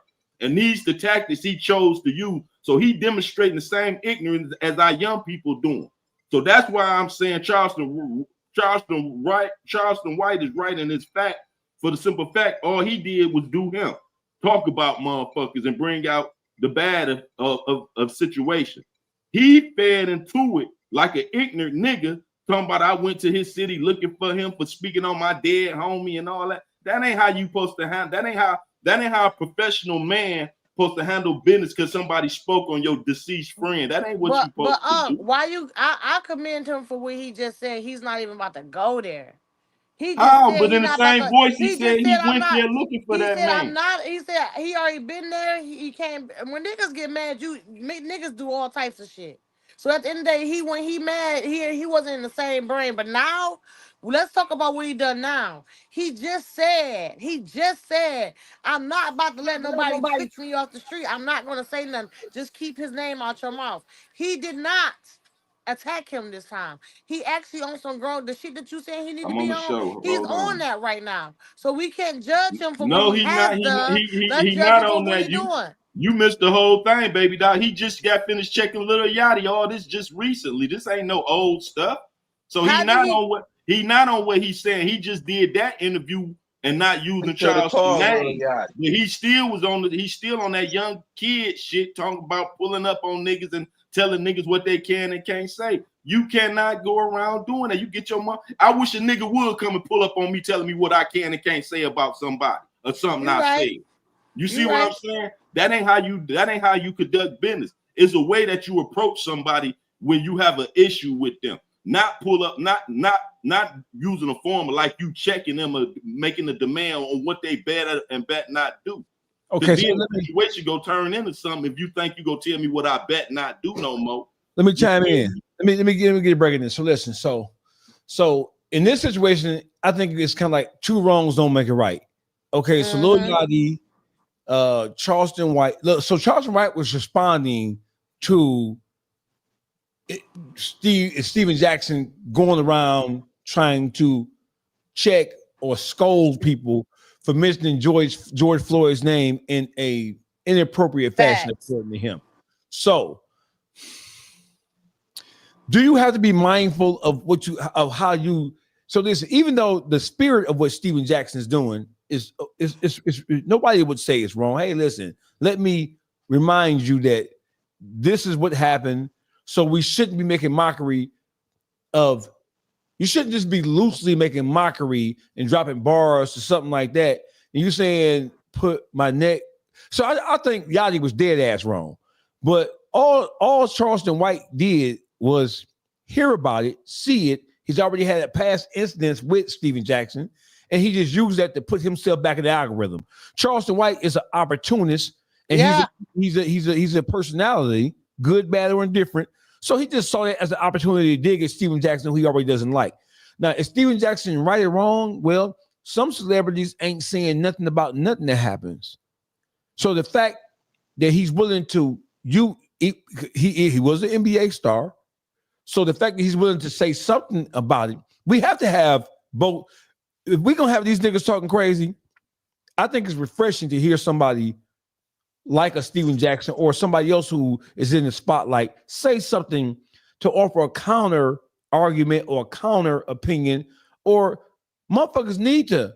If a nigga dead ass wrong, motherfuckers need to say something. Motherfuckers need to. So listen, dog. So listen. If I was Lil Yachty, Little who? Yachty? You ain't telling me me rapping. Ain't nobody telling me what the fuck I could say in a rap. Mm-hmm. I don't care what the fuck I said. Now, you could call me about it and we could talk about it and I could see where you coming from and we could chop it down. But once you go to the internet like how he did, I go make another motherfucking rap. Just like that. Because you ain't no OG. You a bitch. I just it's your approach to situations. I just feel like if you would have called me, we could have had that conversation. But since you didn't call me and you went to the internet, because he probably didn't think nothing of it. He probably just rapping and the shit sound cold because that's what rappers do. I really think that y'all you could call me about it and we had that conversation like, oh, you went too far. You on some YN shit and you more clever than that. Boogie. And I might be. I'm sorry to cut y'all because y'all, you know you was my fave. Today I think you want something else. And Boogie, your ass, y'all just like y'all trying to make wrong. Y'all trying to condone the bullshit, and that's how I feel. Like y'all is taking up for the bullshit. I understand this man the way he do, but he fighting for why sit there. George Floyd was a big thing for the world. That was a smack in our face. You know what I'm saying? For especially for the black culture, like that shit is not cool. And if it was me, if I was the guy, I'd be checking motherfuckers too because that shit, that was live action. People seen it. He was recorded dying. That shit hit home. That shit even still hurt me. And Lil Yachty, I don't give a fuck what sounds sweet for some. That's why I say, let's go back to what I was saying. Motherfuckers would tear us down for $1. make a mockery of us for a fucking dollar. Lil Yachty was wrong as fuck. He should have been. He didn't. You right. Boogie. He could have did it another way, but you can't he's still guide the wrong as youth fuck. doing the shit that let her Steven finish. I Jackson want just her. did. Let her finish, but because I want to cook. Let her Oh, finish. you want to cook? You over there boiling some water, huh? Listen to this. What I'm saying is, it's not fair. The Charleston White, that bitch. The way he just said what he said, that nigga wrong as fuck. He dead wrong. And Charleston White is he digging a grave for his fucking self. He has that nigga mouth is so fucking terrible. And that when I say this is all evil ass bullshit, that shit is wrong. That shit is not right. That shit is not cool. I don't give a fuck how he checked them, when he checked them, where he checked them. Them motherfuckers do need to be checked. Charleston White need to be put to sleep. God forgive me. And this, I'm just saying, his mouth is reckless for you to say fuck George Floyd. That man ain't did nothing to that man. That is, how do you go against your own people? This shit is going, and the man and this guy is trying to stop them from going against. They going against their own people for $1. Charleston White's trying to get fame. He's just trying to get people, just trying to put some drama out there to get fame from the people. That shit is not right. All this shit is wrong. I think this shit is sloppy, and I'm not mad at old boy that's trying to fight for that man Joyce Floyd. I'm not mad at him. I So don't give a this fuck what how I'm he did it. saying. We go get to the root of the problem. Then, if you fighting for your dead homie, start with the motherfucker that put your dead homie to sleep. How you got more energy? Hold on, he can. How you got more energy towards people speaking about it, and you ain't do nothing about it to the people that actually put him to sleep? Okay, so that's my whole difference in that. Let me chime in on that, Juice. Go ahead. So Steven Jackson has a connection to George Floyd through Texas and through Indianapolis. So during the entire George Floyd situation, Steven Jackson was already a lightning rod. He was already, people didn't know who Charleston White was at that particular point in time, right? He was just not growing his overall brand. But Steven Jackson has been a vocal. I mean, he's been contradictory at times, because a couple of years ago he was talking about his gang affiliation, and then he's done a couple of questionable things. But I never knock a motherfucker for checking the motherfucking temperature, whether it's going to be effective or not. But we already know that you can't confront the younger people because they're prone not to listen no way, and they're prone to be hyper defensive anyway. So we always say in the Nation of Islam, we say, if you look at somebody like your brother, then you correct them in the strictness of privacy. When you correct somebody in the strictness of privacy, it takes away all things that may cause a person to front or reveal, because they feel like they got to defend themselves because you checking them in front of a crowd of people. Yeah. Now, I agree with that. I agree with that. But at the same time, when a person makes a public mockery of something that affected Black people, like what happened to George Floyd, come on, dog. Ahmaud Arbery, and even the young brother in Florida, what was his name? The Zimmerman situation. What's the young brother's name? Trayvon Martin. It would just be like if the brother said something about Trayvon Martin, just trying to. You're a lot more creative than that. Than say, first of all, he's talking about putting his foot up on her neck like George Floyd. I put my knee up in your neck like George Floyd. I like putting a knee on a female neck like George Floyd. So here's my point. My point is this. Whether you accept the correction or not, if you do something publicly, I believe that Black people as a whole and people with voices need to start to speak out to let the whole world know that we are not all in the same mind state, and that we do disagree with some of the shit motherfuckers doing for the purposes of entertainment. Now, Charleston White, a whole different animal. Charleston White only spoke up because he grabbed a hold of any issue. He a YouTuber. He's an interviewee. So he's looking for any salacious piece of shit to draw the public's attention and anger. But I don't have no problem with Steven Jackson. Bro, if you disrespect publicly, I'm gonna address you publicly. Nah. And I agree. Hold on, let me say something, Boogie. I agree with both of y'all, you and Baby Doll, on that dog face. But what y'all missing, what I'm saying is this. Have that same energy to the root of the motherfucking problem. If you got a problem, If you got a problem with Charleston Wright and Yachty saying something, how the fuck you ain't got a problem with the nigga who put his knee on that man's neck? If you that mad at what people saying, that means you supposed to went up there to Minnesota and shot some police then. Not why? Cause you say so, That ain't how No, it go. because I'm saying if he I'm saying his actions towards the black man for saying something, he got more stronger actions. It's more. Let me finish. Now let me finish. You asked me a question. Let me get on. You showing you highly upset with black people for making statements about him, but this white man actually killed him. If you that mad for what people saying, how you ain't that mad for the nigga who killed him? That's all I'm saying. How the same energy ain't matching the situation? It's the same situation. So how you more madder at what people said than you more that you not mad at the nigga who actually killed him? That's all I'm saying. How you, for one, pause. We know, everybody in the world know he's mad at that man, that white man that's gonna be hard to get. But it's even more terrible and more sad that our own people is making a mockery of something that a white man did to our culture. How you make it that the white man hard to get? You just said how you know it's not easy to get to him. Hold on. How you gonna say that? Okay, so watch this. Hold on. Let's settle this right here. So listen. So I'm gonna pull this up, and I want y'all to see something. So the question is, have the same energy. I hear it loud and clear.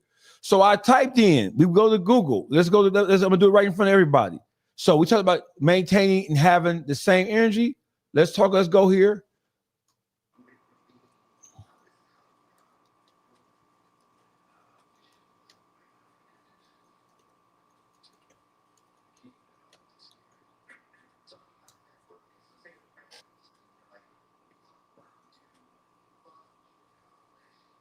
So let's read it. It says, let's go here. Let's put it up on the screen so make sure you're on the same page.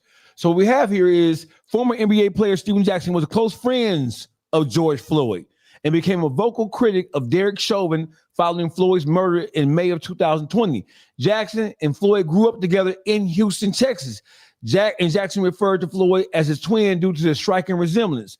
Chauvin's actions were condemned by Jackson, who stated, "You can't tell me when that man has his knee in my brother's neck, taking away his life with his hands in his pocket and that smirk on his face, that he didn't say I'm protected, meaning I'm protected by law, do what I'm gonna do."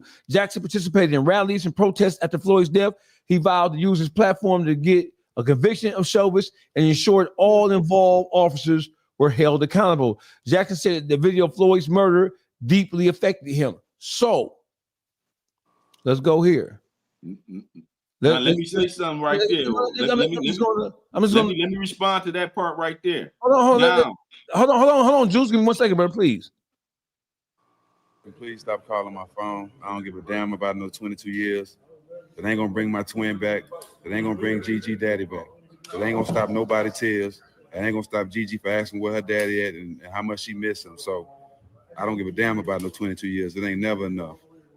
It ain't never enough.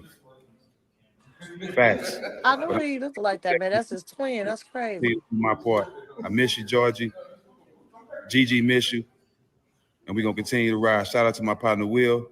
You know what I'm saying? We're gonna continue to do our part. Everybody else is in the way. You know what I'm saying? I'm gonna mourn you till I join.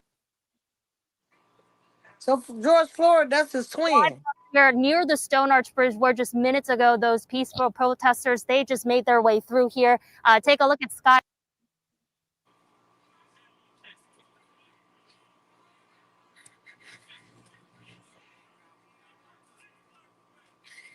Now, Steven Jackson played 14 years in the NBA, winning a championship in 2003 with the San Antonio Spurs. He was also a very close friend of George Floyd for more than 2 decades. And Steven Jackson joins us now. And Steven, I wonder if you could tell us what you think your friend George would think about the seismic change, the huge change in terms of police reform that's been created really because of him. He will be proud. He will be happy, just like he's seen how 18 countries in all 50 states stood up for him. That's the guy he was. He stood off love. It just sucks that a guy that showed so much love had to die from somebody who showed so much hate. This guy wanted to be a protector, provider for everyone, and his heart was pure as gold. I seen myself down there because we looked so much like when he was getting murdered. But my brother was a beautiful soul. Somebody I'm definitely gonna miss. Hey there.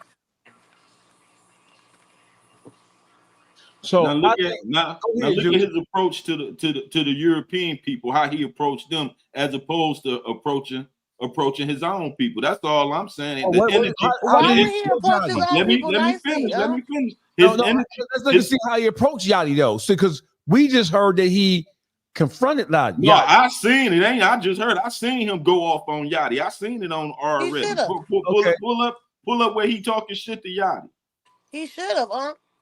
But the thing is, he ain't do shit. He ain't do shit to them people about George though.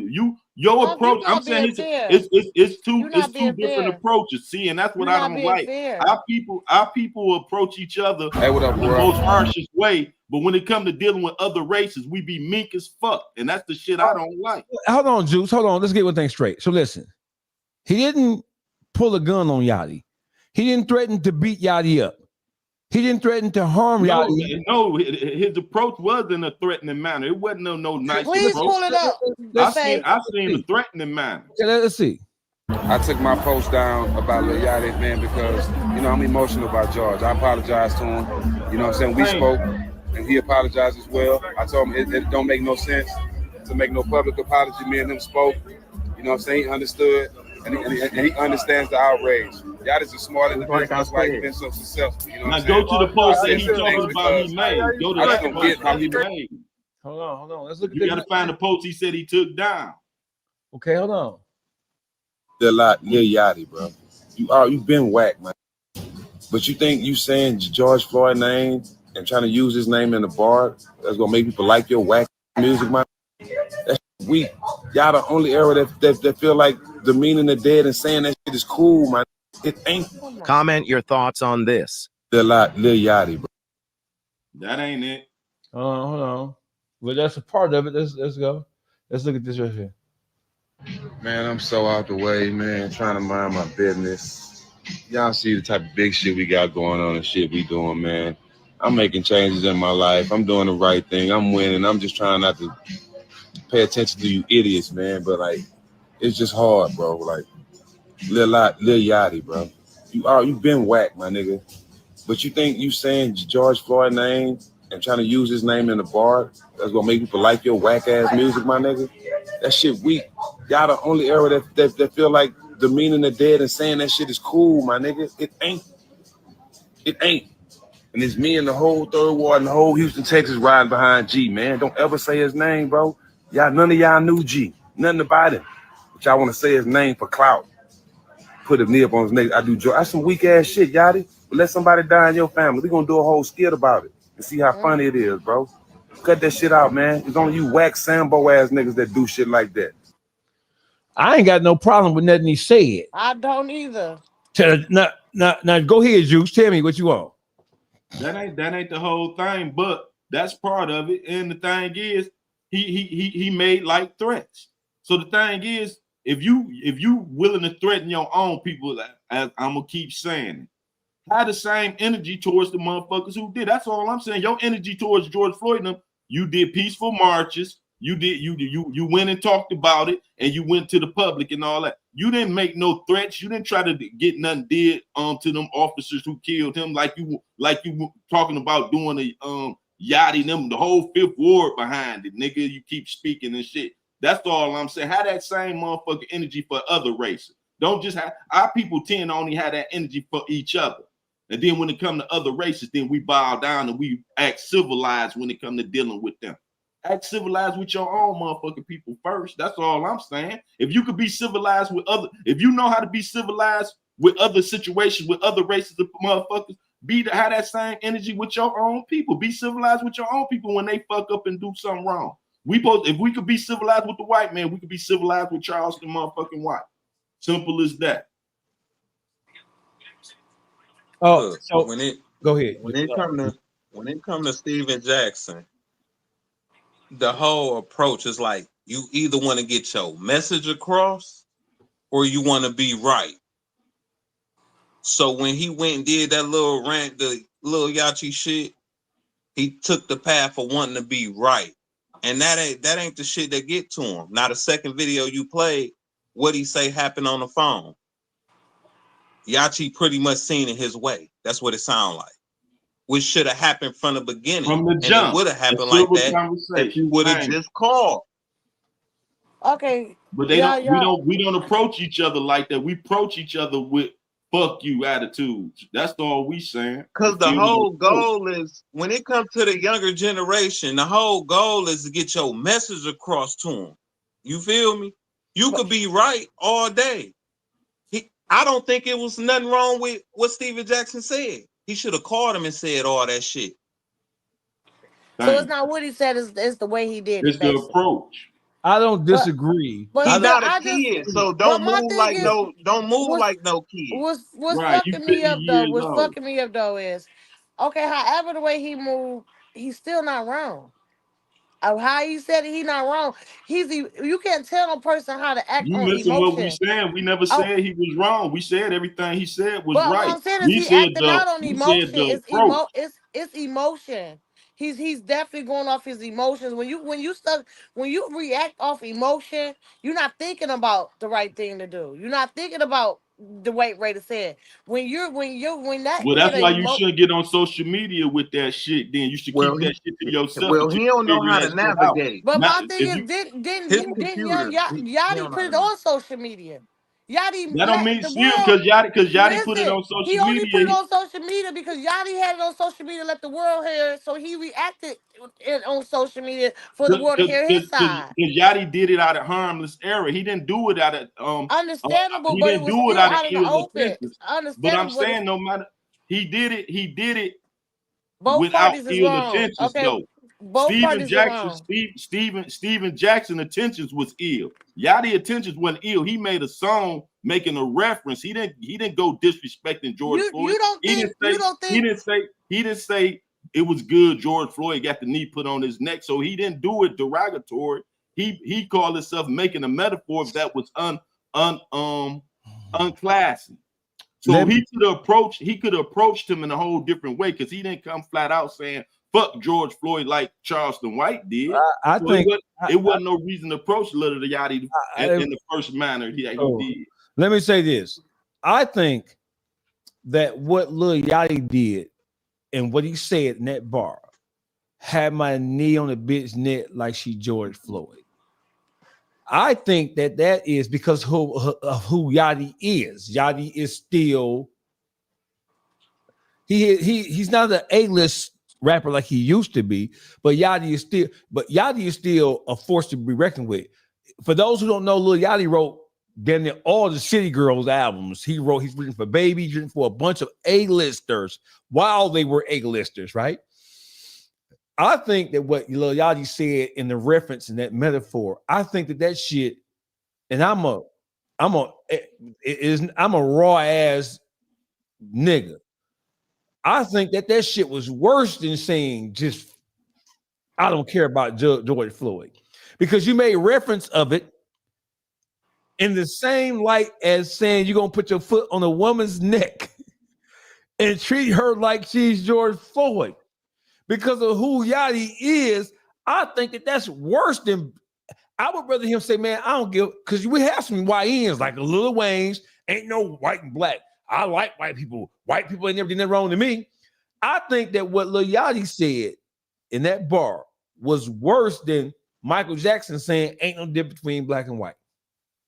I think that he took something as painful, because listen, we have to understand whether this whole George Floyd George Floyd died because he was murdered by a member of law enforcement. He didn't die of a fentanyl overdose. He didn't choke out. They ain't had to hit him with no pen to resuscitate him. He died as a direct result of the callousness and the murderous intentions of the police. I think that when a nigga do something wrong, I just told you that I was trained from a religious man. When a man does something wrong that you know and that you're familiar with, it's always best to correct him in the strictness of privacy, because you don't have any barriers of him fronting, thinking you're trying to front him off. So I think it's two things that appear to be can be opposite, can be the same. Would it have been better for you to call Yachty, then Yachty come out and make a change? Yeah, but sometimes you got to get a nigga where he violate that. Sometimes motherfuckers, because they already believe that niggas don't give a fuck. We do anything. The city girls sucking dick. They what's the whole bitch name in Memphis? The bitch in Memphis putting cum between bread and eating it. The bitch Sexy Red got chlamydia lipstick and they selling it and they aiming it, advertising it towards young black girls. Chlamydia, the clap. I'm fucking done. All the shit. So listen, here's what I'm saying. I don't have a problem with. I have leaked parts of my songs before. I have purposely chose sections of the song that I thought was going to be the most controversial when I have leaked clips.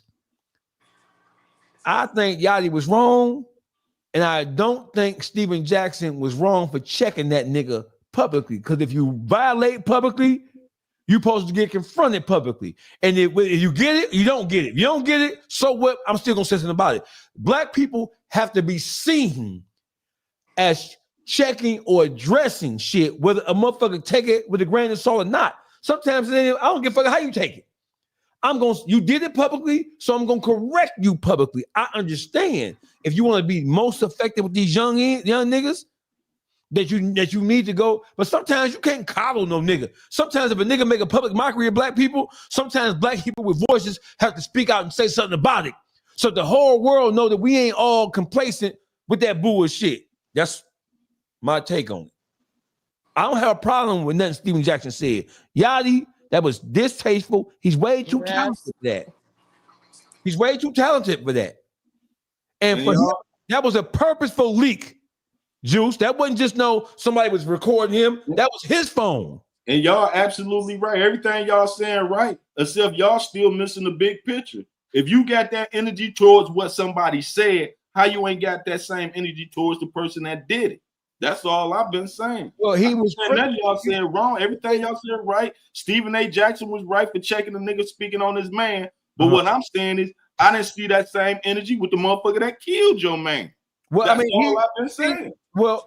Listen, he addressed it as addressing goals. Lil Yachty, you whack, your music, because he operating out of emotion. Because but he made threats. See, he was threatening Lil Yachty. That's why he said he had to call Lil Yachty and apologize. He was making threats with him and what him in the Fifth Ward and all them would do. See, that's the part I'm saying. If you got that enough energy for words, these niggas just made words. They ain't put their hands on George Floyd. They wasn't there. They didn't kill George Floyd. They wasn't they need. So if you ready to crash out because what they said about him after his death, how you ain't that mad at the nigga who killed him?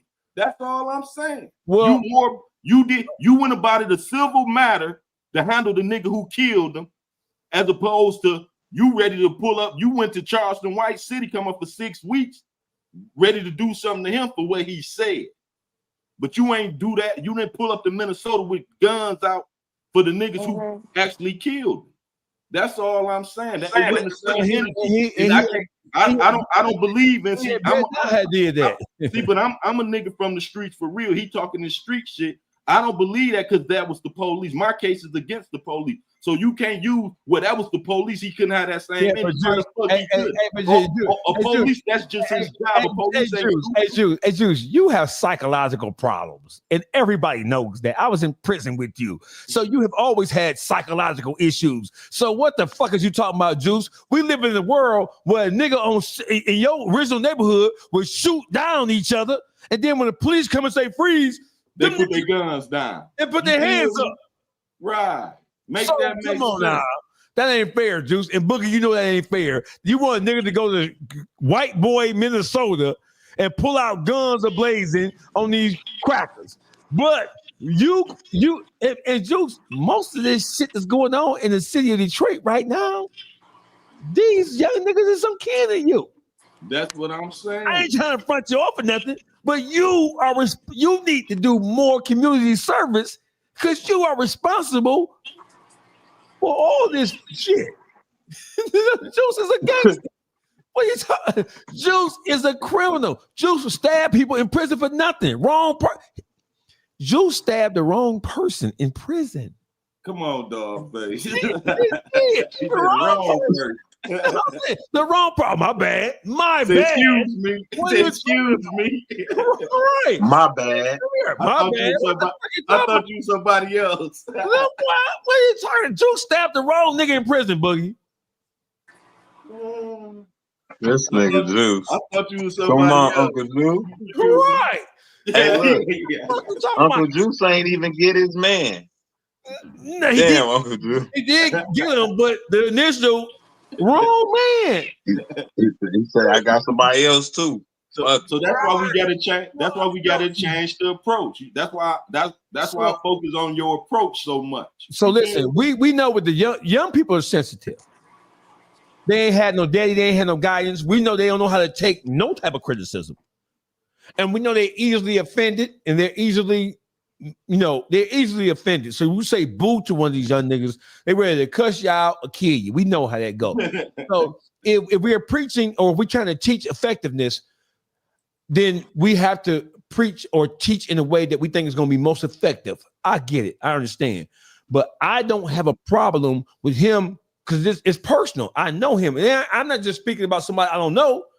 Like if something was happening to somebody, my brother, and I hear niggas saying some slick shit, like, come on, my nigga. You know that shit was unclassy and bitch made. You know what I'm saying? I would have been worse on Lil Yachty than what Steven. I ain't gonna lie. I'm so 100 with myself. I'd have picked up the phone so fast. Or if I know him personally, and I could reach him, I would have pulled up. I wouldn't have went to the internet. That's just not my style for that type of shit. That is what you're saying right now. I don't got no problem with that. Because my thing is, Steve, I would have been like, what the fuck he say? The hip hop community picked up the phone, like, hey, somebody connect this line. Hurry up. So listen, I think he would have been more. Well, he was effective with him, and all Charleston White did was pick up on what we're talking about right now. And Charleston White chose to go with the absolute most negative, and he did that to be salacious and because now he get interviewed by it. If you look at, he's just on here now. He's being interviewed about this shit. Charleston White is. Charleston White is now being interviewed about all this. Charleston White back. He back. Charleston White is back, motherfucker. And y'all know I don't even rock with Charleston White. That's Boogie Guy. Yeah, it is Boogie Guy. My nigga back in it. That is Boogie Guy. Let me get this up, baby. Where is that? Where is that? Okay. Give me some say. Baby doll service nervous. Where baby doll go? Oh, here I come, y'all.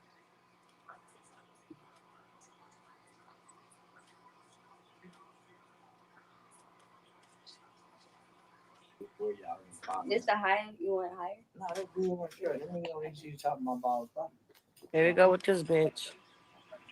I said the Texas.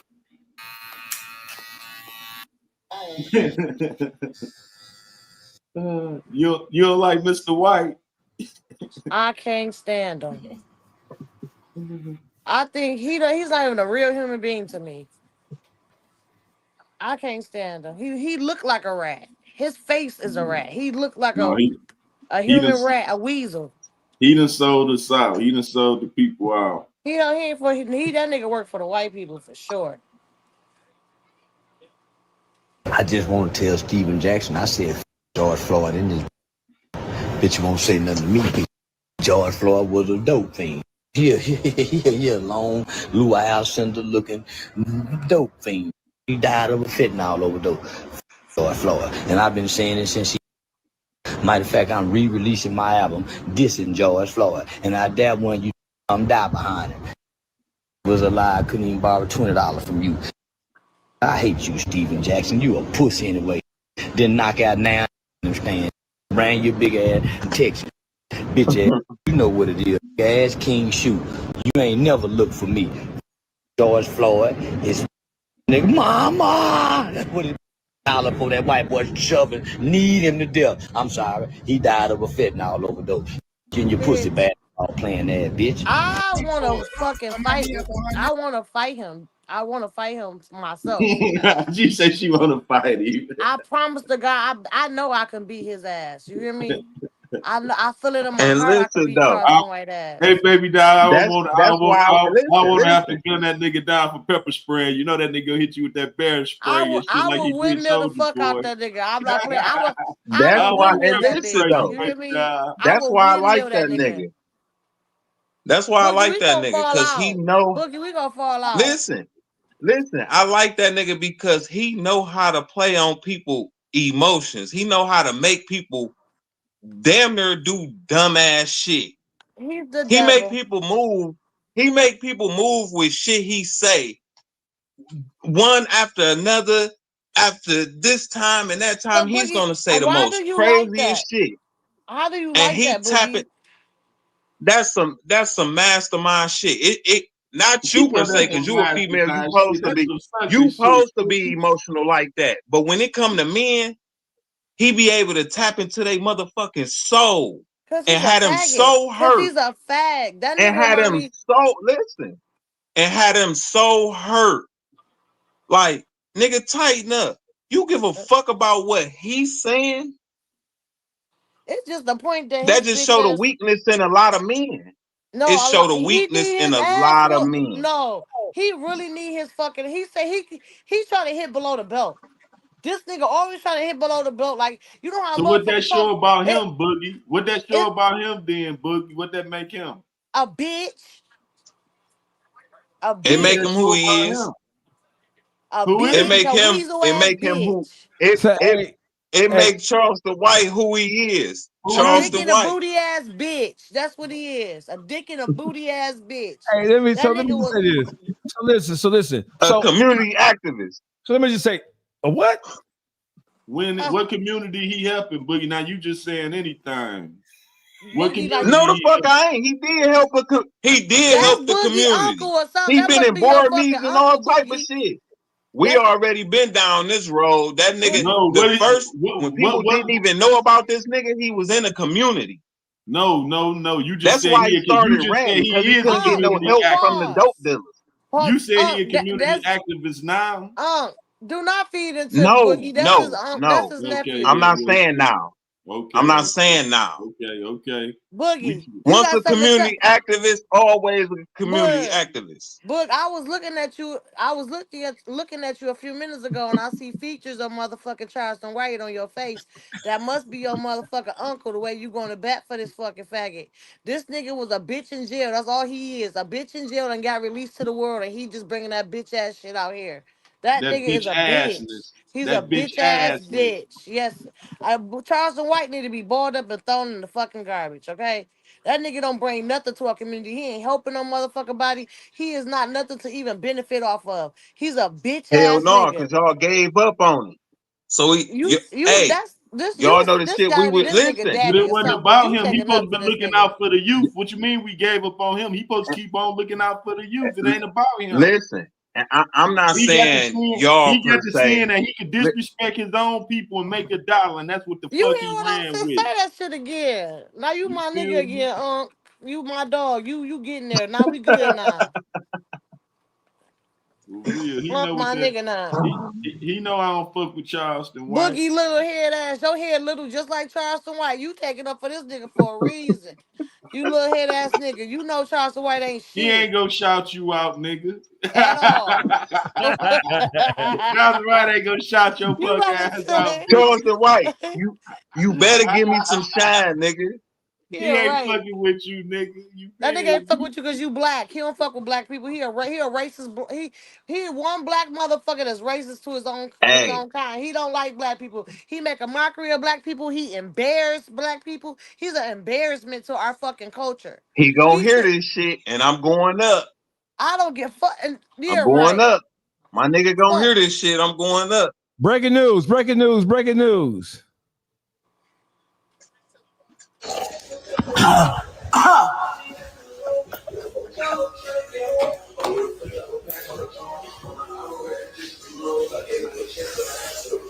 Bloodhound.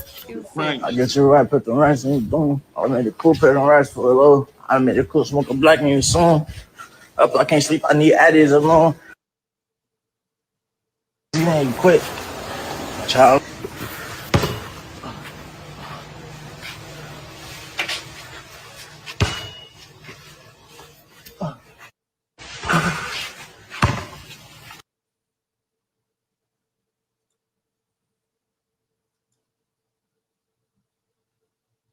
He ain't dead.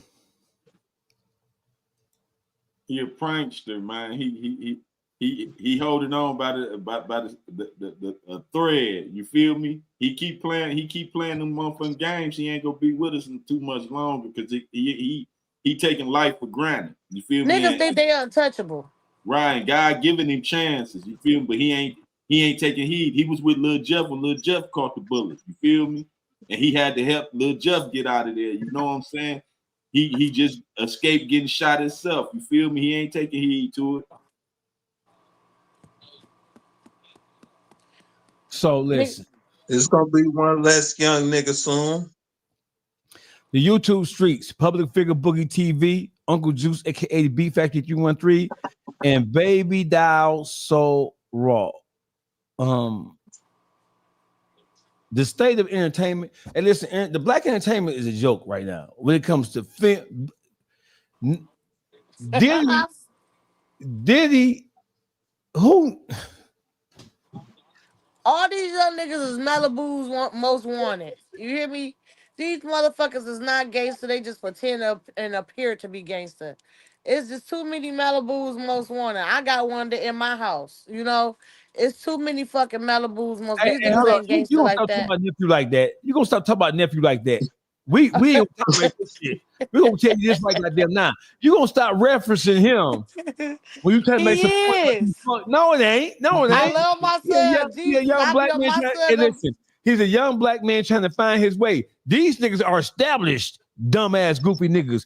Your nephew is trying to find his way. You gonna stop talking about nephew? I'm gonna tell you right now, Bobby. I gotta give it to my son. My son just graduated a year early. Right, a lot of these niggas ain't graduated. A lot of these niggas ain't graduated still, and they 50. Look, with a 3.4, with a 3.4, and your old age, you get to be mean. Huh? You get to be mean. You gonna be a super mean grandmama, bro. You gonna be a I ain't fucking play. I don't play with kids, though. That's what they need, though. They need I play with kids. That strictness, that discipline. Yeah, my son be think I'm his friend. You gotta go extra mile. I be on my son's ass. I'm telling y'all.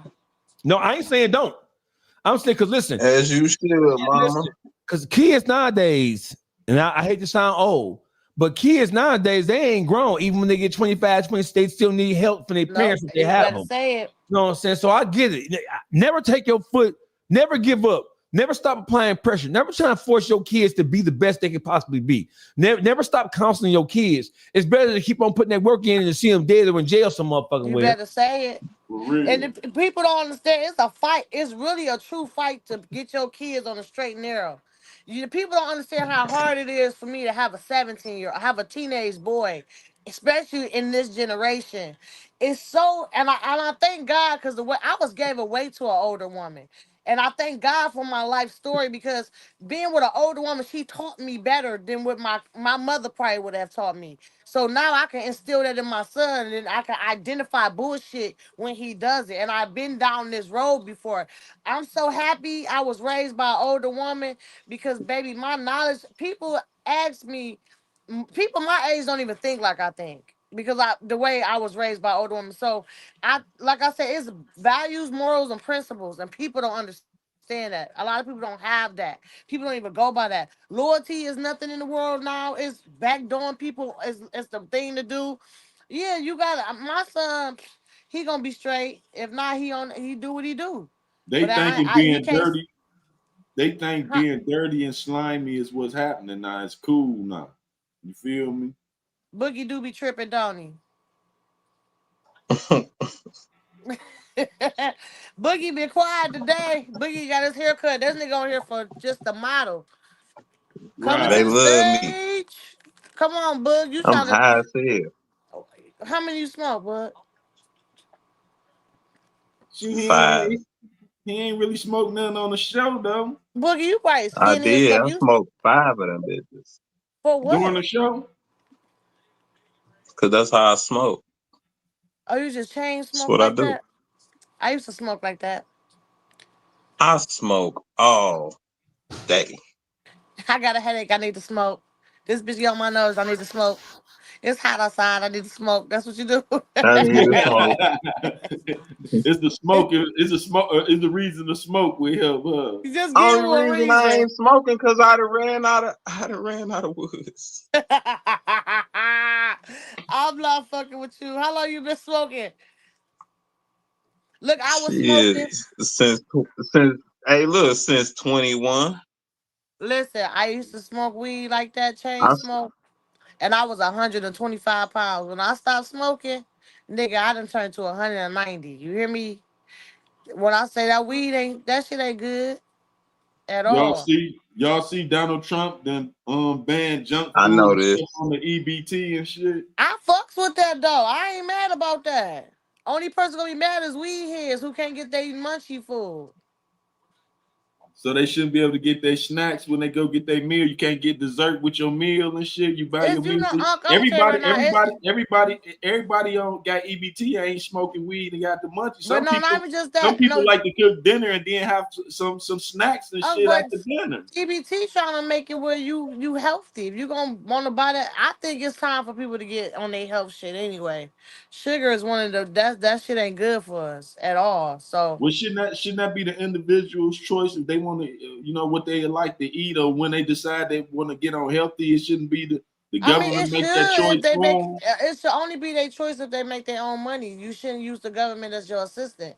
The government can make any rules, then you have to go by it. I respect it. Only way you can make your own choices if you spending your own money on it. So at the end of the day, I don't think nothing wrong with it. If the government say you Well, can't buy that shit, don't buy that shit. Well, everybody ain't in position to make their own money. Everybody ain't of the same mental state of mind Well, and guess what? the same physical capability. And that mean that they don't. That mean they can't get no sweets. That shouldn't be that. Then you feel they should be punished for their misfortune. You feel me? Hey, look, we've been going for 4 hours, y'all. That's like if you ain't got no money for no car, you ain't gonna be able to drive. You ain't gonna have no car. But your legs work. You can go to the bus stop. But they got public transportation and all that for substitute for that. So they help the people. So what I'm saying is they can better eat fruit is sweet. They can buy some fruit with the bread You card. better It's eat sweet. You better eat some celery. No, they better eat some pineapples I or don't some know what you apples better and stuff. snack That's on. some. Bud. What dog face Like does? it is what it is. Ain't no Bungo said telling. Boogie be tripping. I don't know how. I don't be tripping. Nigga, you told you like Charleston White. You be tripping for real. Mike You checks tripping. YouTube streets, public figure Boogie TV, Baby Doll, aka Baby Doll So Raw. Who got some money? Who got a gift? Who got some money? Good looking at Lion Rumble. That's my guy, Lion Rumble. Man, who got $5? One for you, two for me. One. Appreciate that. We gonna break it up. We gonna split it. Shout out to Lion Rumble 81, man. Public figure Boogie TV, the Uncle Jukes, the everybody's favorite uncle. Baby Doll So Raw. Baby Doll. So are we so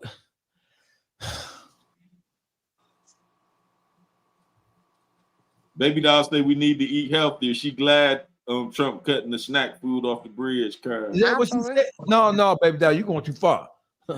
We're gonna make fake pages and talk about you. Listen, how we supposed to get our snacks? Dollar face, that sugar ain't good for your body. You know what I'm saying? It's time to take care of yourself. It's time for people to eat healthy because there's so much shit they I putting this grew shit out up here. on food stamps.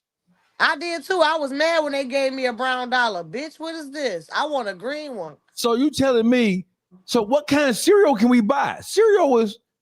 That's not junk food. That's not snacks. We could buy cereal. No, but they said certain cereals you can't buy neither. Oh, you got me fucked up. Okay, now I ain't know that. Now we got you fucked up. Since you can't get your They got it. It's something she Now like. they got It's niggas something eating she that like. but shredded wheat. She like. Yeah. We gotta sit See, down. that's So what I I'm saying. need to see the People be about stipulations. selfish. Is they selfish? Yeah. Well, I bought some oatmeal. I Ain't love nothing you oatmeal. can get now, but you only could get shredded wheats. Oh, that's okay. It's Farina. No, Who said? listen. Shredded wheat will kill a nigga. Shredded wheat is not meant to be consumed by no human being. That shit go down your throat. Shredded wheat is like eating Who eat pussy with Farina? gonorrhea. You know what I hate? It's Farina. Farina. That's the worst. I had Farina some one time and I had a fucking heart attack. I would never eat Farina. That's nasty. Yeah, I can't do that. I don't do no shit like that. No, they canceling the snacks, bull. That's what. When is supposed to happen? It's happening now.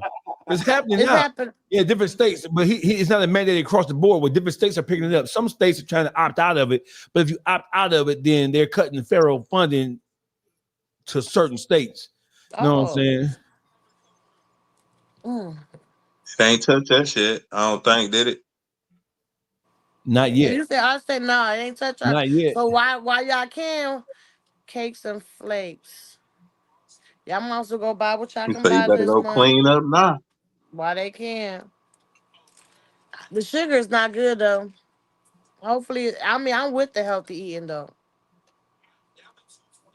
I'm truly with that. I totally agree though. So I'm not mad. Buy the snacks with your money.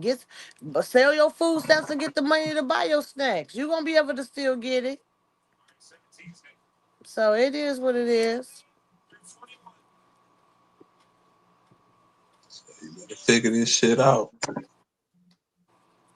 Boogie, you killing me now. You so high. You just chilling. Are you here with us?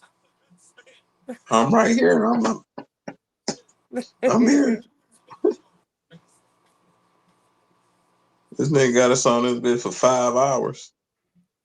It's a job, nigga. You said that. Which one of y'all said yesterday? Let's work. I'm about to buy my equipment and start streaming, man.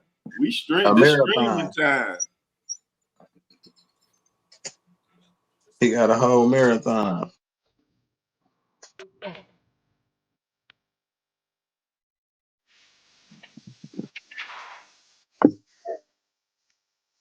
What's up?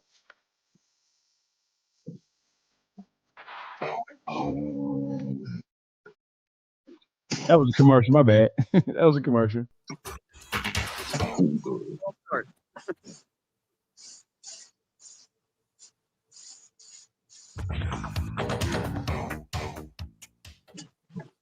It's time for the checkup with Dr. Darian Seddon, and today we are talking about a major change to food assistance programs gaining momentum across the country. Right now, 12 states are prohibiting people from using SNAP benefits to buy soda. 11 of them are led by Republicans. But HHS Secretary Kennedy says Democratic governors have told him privately they plan to get on board with other efforts he's proposing, including removing some artificial dyes from school lunches. Earlier this year, the American Beverage Association said in a statement, quote, "The fact is restrictions will not help make Americans healthier or save $1 in taxpayer spending." So let's get to the facts. ABC News medical correspondent Dr. Darian Sutton is here with more on this in today's checkup. So Dr. Sutton, this is not a political segment. We're talking science here. So what does the data say? Could this restriction help SNAP recipients be healthier? Great question. Looking at the data, it's historically been permitted in terms of soda, juice, and sports drinks to be able to buy that with your SNAP benefits. Now we're seeing waivers from the United States Department of Agriculture that will allow states to bar things like soda and candy from using their SNAP benefits. So looking at the numbers, it's found that SNAP participants spend similar to non-SNAP participants on things like soda, about 5 cents on the dollar. Now, this is done under the banner of fighting chronic disease and making America healthy again, but there's no evidence that actually taking away access to soda will actually fight these conditions. What we do know is that it's been well documented that limiting access to nutrition leads to chronic disease. Many don't have access or affordability to nutritious quality food. That leads to buying food that's not nutritious and increases the risk. And with the massive spending bill, that inevitably will lead to more restrictions, more strict eligibility for SNAP requirements, which will unfortunately make it more difficult for the estimated 42 million Americans who are on SNAP benefits to get food. It's really difficult to make America healthy again by just... He talking crazy motherfucker. Hey, listen, you can't use your food stamps to buy no motherfucking ho-hos and bun-buns. Buy some bitch ass niggas. Hey, no more little Debbie's. Ain't no more little Debbie's jumping off. Stop them niggas from using their SNAP benefits to go to Captain J's, go Kentucky Fried Chicken, Pony Island. What the fuck is you talking about? It would definitely, hey, bitch, cook a meal for them kids, you sorry whore. What the fuck are you talking about? Like, listen, if you can't use the money just by that, what you gonna do? They gonna sell that shit. These bitches, look, I know a She bitch that trying to got go to the fish. Trying to go to the fish market. You buy, we fry and all that shit. With Listen, bridge I know card. these hoes out here selling their bridge card to get weed and drink. I'm trying to tell you, they ain't even feeding the kids. Them bitches ain't buying snacks. Hey, They listen, selling them bitches. they ain't even feed. Hey, listen, they ain't even feeding the kids. They not. I done seen a bitch with 7 kids come make they kids make hot dogs, and she go out and get her and her nigga a lobster dinner. Who does? It's just weird. Sell her food stamps just to get her money to get her hair done. That's what's going on. That's what listen. Sell food stamps to get their hair done, their nails done. These hoes don't fuck. When they say fuck these kids, them bitches don't fuck these kids. They mean in it. real They life. mean it. Hey, listen. They mean that shit. Listen. You can't buy snacks with your bridge card. Well, we know that a lot of the foods, period, are not healthy for us. A lot of the foods that they sell to us, they're banned in other countries because of all the chemicals, preservatives, additives, and coloring in it. So I get it. Am I mad because you can't buy? No, bitch. If you want to go buy pop and candy and so, bitch, buy some food for them kids, bitch. Come Buy some food for them kids. You funky dog head bitch. You trifling bitch. Buy some food. Buy some food. As a matter of fact, who got that? They a lot of cook. I'm looking. Who got that orange thing for sale? He said, who got it? Who got it? If you holler at me, DM me. You know what I'm saying? So I need some of that. And I'm not mad at Trump about this shit. Y'all mad at Trump about? Is it gonna force people to buy healthier choices? Or go ahead, Dolphin. I'm sorry. Is it gonna force people to buy healthier because you can't buy snack food? Or no, they just gonna sell. Hell no. No, they're gonna go ahead and sell their food stamps, and they killed me because they sell them bitches for 50-50. No, bitch, that's not how we used to buy them back in the day. We did 60-40, bitch. Now they want to be greedy and do 50-50. They gonna try to trade them off. They gonna try to trade them off. I buy you this. Give me some snack foods. You feel? They gonna figure out a way to get bitches selling they food stamps because we're gonna call them for 3.5. I know. They food stamp card for weed. Dog, I knew a hairdresser that took food stamps to do bitches' hair. I swear on my mama, that nigga took food stamps to do their hair. It's spent just like money. Niggas need to eat, don't you? Only for food though. It's been not completely like money. Can't go buy no clothes with it. Yeah, they have to eat. I don't know. Food stamps is a blessing. Ain't But it? I grew up on food stamps. Me too. I ain't ashamed, baby. There's a blessing. And listen. So when I was younger, I come up so Paul. We used to have to take when you was younger, bro. Food stamps was an embarrassment to young black kids. We did not want to take food stamps to no store, bro. So listen, I was so poor, we had to take food stamps and then we had to take bottles. Tell on land juice. Yes. Turn the bottles in. Got 2 arms full of bottles and shit. Yeah, bag. If you had a bag, you was blessed. You got the bag. You had a bag, you was blessed. And you If had you had some a stores bag. back in the day that trade only some stores trade the food stamps in for money, but it'd be less money that they give you. Yeah, King David said McDonald's on French Road and Grass. Why you talking about the East Side like that, bro? Get your ass back to the West Side with that shit. Why you got to put the East Side? East side the best side. I ain't gonna lie. Yeah, why you got to like that? Yeah, the White Castle right across. I ain't gonna lie. East side got a lot of good. Like I come all the way from Redford to go all the way deep east to get my nails done. I like the way I like doing business on the east side versus to the west side. Better on the east side. East Side is a more business like. West Side's be on that bullshit. Be on that, yes. On Little that bitty ass bougie houses on 7 Mile. Them little bitty ass houses. Hey, listen, man. It's the YouTube streets. It's the YouTube streets. Public figure Boogie. Are you back with us, bro? I've been here, man. I ain't went nowhere. That nigga sitting there thinking about who he can call to bring him some I'm weed while still he here. on the podcast. No, Boogie got weed. Or if he ain't got it, he ain't got it, we ain't got it. I ain't got He no trying to leave the woods. YouTube No weed, you smoking it all. What's in Oh, you that? don't got no woods, you said. No, I hey, ain't got no woods. I done I didn't ran say out. no weed. Fucking with y'all. no, listen, see, sister, you know, Boogie is the baby. Boogie got a twin. And the twin is the responsible one. You got a twin? Yeah, he a baby.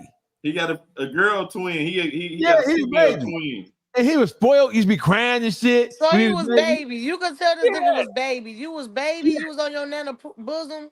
Yeah, look, wah, wah, wah, wah. Not at all. You had to have a buzz. Not at all.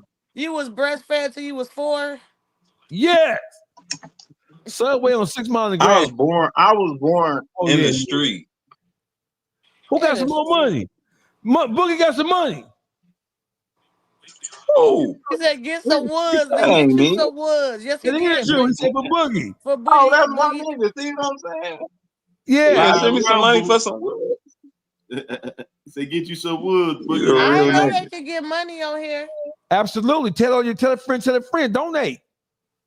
Yes, you can. Hey, everything y'all donate to us, we're gonna give to the kids. Boogie gonna buy some woods. I don't know what the fuck you talking about. Boogie gets some wood. I'm going to the store. He going to the liquor store right around the corner. Fuck around with you. Boogie ain't giving this. Boogie, you an East Side? Whatever change I got left, they can get that. They get the change, a little change. Who all the East Sider on here? All of us. Except Boogie. Boogie ain't. Except Boogie. Boogie, what you is? I ain't no East Side. I'm a West Sider. That I hope your fingers break. I hope your fingers get stuck like that. I'm from Nigeria. What you from Nigeria? I'm from Nigeria. Your black Yeah. ass look like you from Nigeria too. Boogie, they say blunts and cut water. Don't do that cut water. That cut That might water. stab you happening. I ain't doing That cut water, Boogie. Hey, look, that cut water is for females that like to fight all day. You ain't gonna never see me with no cut water. Boogie. Don't fuck with that cut water, Boogie. That cut water gonna take you out. Bro, that ain't my style. They tripping. You drink? Your Boogie drink. Is a Huh? fish, Yeah. the fish You wet? drink book? Remy. Fish wet. Remy. Yeah, Remy. Fish Oh. wet. Well, I'm drug free, y'all. Yeah, I'm a bad influence. I'm fucked up. It's okay. You'll learn one day. You'll I'm get it trying. together. It was the Dream Cruise weekend, man. I ain't see Boogie out there. Boogie say he's out there. That's what Boogie say he was. Hey, yeah, Bro, I Boogie, was out there, bro. you got people in the thing said they had off the goals thing. Art say him and his son pulled up on you, and his son tried to get a picture with you. You want to take a picture I with took him. pictures with everybody. I was Boogie was on his No, JD Puff listen. Daddy Don't shit. You gotta so I took a picture with everybody. listen. Well, first off, listen. No, I had something going on that I had to tend to, but I heard him say Boogie, and when I turned around, it just was like, damn. All right, this shit for real. Let me go ahead and watch my ass, cause I be talking crazy. Yeah, they said That's they the was trying first to thing get- I thought like that. Yeah, they said they was trying to get to his son's trying to get a hookup, and you wouldn't give him. You wouldn't take. Man, the I took picture. pictures with everybody, You can't bro. be He out ain't there said on no that shit like that. You can't be on no shit like that. If He you ain't follow saying no me shit out like there, that. They just was in the comments. He ain't saying no shit like that. Dream I ain't Cruise. have my pepper spray. What? Pepper He said spray? Dream- What? Boogie you King talking David about? said the Dream Cruise was slapping. Hey, listen. I'm a glory hound. Watch this. Watch how I play it. Y'all know. Hey, listen. Nobody does it better than Doggy. Watch this. Watch this. Watch this. What'd you pull out, dog? Man? That's hard. Yeah, baby. Y'all know how dog coming.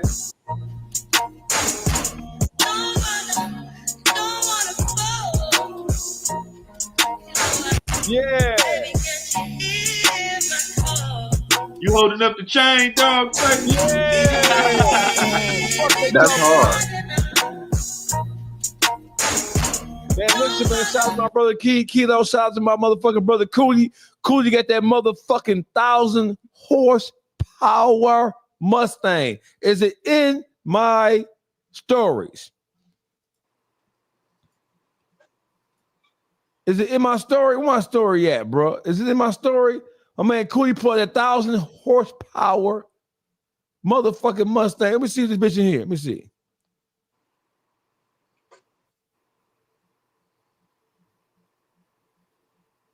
You a woman. For you as a man, like, what's the number that's like, I'm a... There you go. That's 16 horsepower. 1,000 horses. I'm about to 1,500. Hey, big bro, say that been, what's going, ground and pound? Yes. Bad day for a motherfucker. That's 1,600 horsepower, Boogie.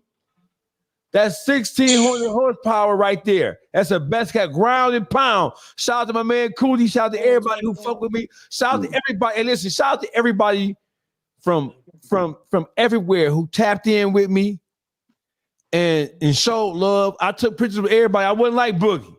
I took pictures with everybody who wanted to take pictures. I took pictures with every goddamn body. I wasn't bougie like Boogie. Yeah. Bro, tapped in with me, man. He was on the move. I was on the move. He ain't said nothing about no picture. Oh, that's Went Legit by G Herbo.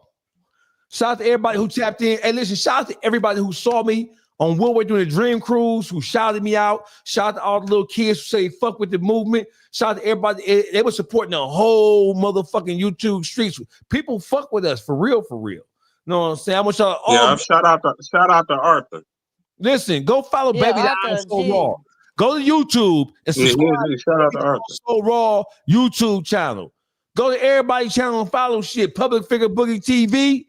Uncle Juice is the Beat Factory 313. Go subscribe to Baby Down. We need Baby Down to have 1,000 subscribers, man, by the end of the year. We need our page to be monetized by the end of the year. And I don't think it should take that long. No, it should be in the next 30 days. We should have it pumped up. I go with that. I receive that. Hallelujah. This motherfucker said, hallelujah. Hallelujah. Matter of fact, all you gotta do is keep beefing with me. Keep beefing with you. Hold on, I'm finna. Hey, listen, I'm finna. I was almost mad at today. I was about to just. It was done. I was done. That's how our show go. You got to get used to the show. We don't always agree on everything. You got to get your portion of understanding. You got to learn to agree to disagree. You feel me? You know, I would never stop loving y'all. Y'all my guys. Stop tagging names. Start tagging names. Public Figure Boogie TV. Go to Public Figure Boogie TV. Public Figure Boogie TV. Beat Factory 313.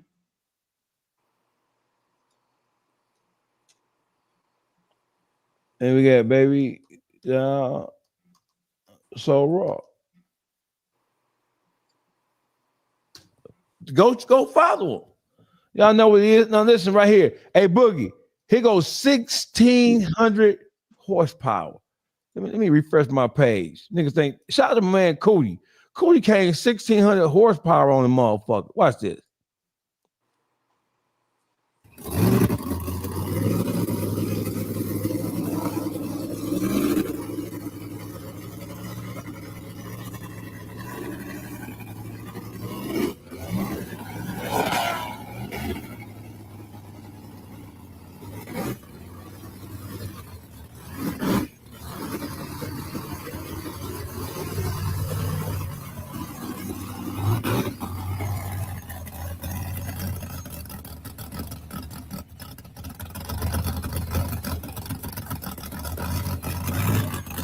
He got that fast back too. That's that old school. You see that meat on the back? Let me tell you something, right? That car, that Mustang, is one of the most powerful cars, and I'm a race fan. Listen, bro, when that bitch cut on, it's shaking the ground off bail, right? We was up in Clio last year at the races up at the Clio Speedway, right? Bro, you got to have earphones or earplugs. When he hit that bitch, Sound like a helicopter. Bro, listen, Fast and Furious ain't got shit on Cootie Mustang. Shout out to my brother Kilo. His car is being built right now, right?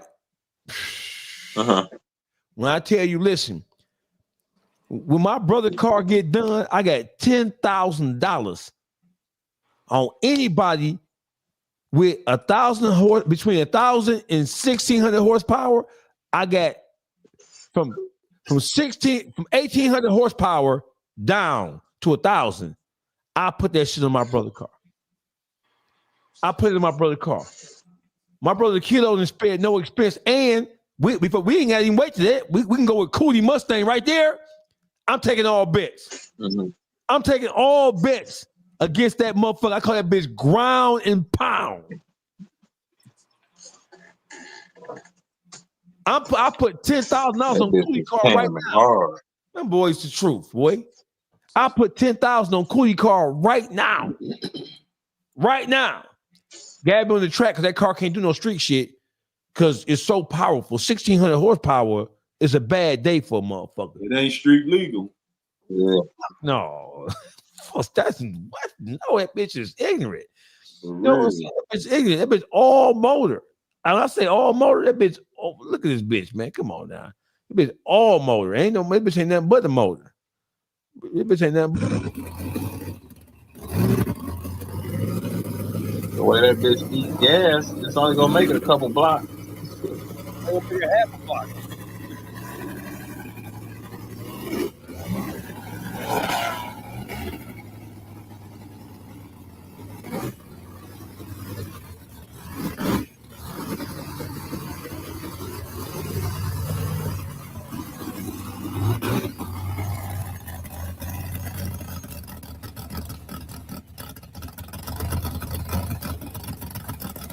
That bitch nasty. I put my word on that bitch nasty. It's a bad day for a motherfucker. You hear me? It's a bad day for a motherfucker. You tuned into the best YouTube streets, public figure, Boogie TV. We on hour 4.5. This is our longest broadcast yet. We coming back tomorrow, but tomorrow we got a special surprise for y'all. Y'all don't want to miss this. Tomorrow we have a special surprise. Tomorrow, 6 p.m. Tomorrow we got a surprise for the YouTube streets. Tomorrow, 6 p.m. My name is Dogface Calderon. I got my Instagram page back. Woo! About time. The devil is a liar. Y'all better keep the dog on the leash. Every time y'all let him off the leash, Boogie and shit, I keep telling y'all gotta watch the fence. Keep that fence closed. Then y'all let the dog out. They stay closed on this shit, man. Man, I be doing inappropriate shit on my social media. I've been called I'm a nigga mama a bitch. I don't know. I don't give a fuck. Take it. I'm not fucking with you. I don't give a fuck. Take that shit. I would never give a fuck about. You don't even know what they be taking this page for. I don't. I didn't get the email. You just took that bitch. Say, fuck look, you. it's funny because I was messaging you and You told me. I didn't know. I think it was because Boogie told me. He like face. They done took face. Oh, I didn't know. Face Baby doll. I think she called me or texted me or something and like your page gone. I was driving back from down south. Now look, I said, punk. I'm telling you, I didn't even get mad because I don't give a fuck. I don't give a fuck about YouTube no more. I'm Patreon. I don't give a fuck. I'm taking all my shit on Patreon. I don't give a fuck. If you ever lose me, I'm gonna something else is gonna be Dogface somewhere. Something. Just type DAWGFACE TV podcast. I still have my good thing. I'm a public figure. Yeah, because I got it back for you. I still have my shout out to Pontiac, shout out to Bloomfield, shout out to Detroit down to Pontiac, shout out to everybody who was at the Dream Cruise this weekend, man. It was a beautiful motherfucking situation. I ain't hear no incidents of violence going on or none of that kind of shit. It is what it is. It is what it is. You hear me? It is what it is. Baby, y'all take us out. Yes, Where she at? Take us out. Where you going? No, I had to text my little client real quick. I'm sorry. All right, go ahead. Let's go. I'm done. Take us out. Take us out. Oh, you want us to take it out? Close the show. All right, y'all. Second time me closing the show. We want to thank everybody for tuning in, especially the one that's giving us the money. Thank you so much. I I don't have no apologies this time for anybody that we talked about. If they have an issue, they can kiss my ass. But tune in next time. It's gonna be even every time y'all tune in, we're gonna be even more liver. I'm trying to say it's gonna be turned up in this motherfucker. But till next time, y'all have a good day, be safe, and no bitch ass them. Have a good night. And we out. You feel me?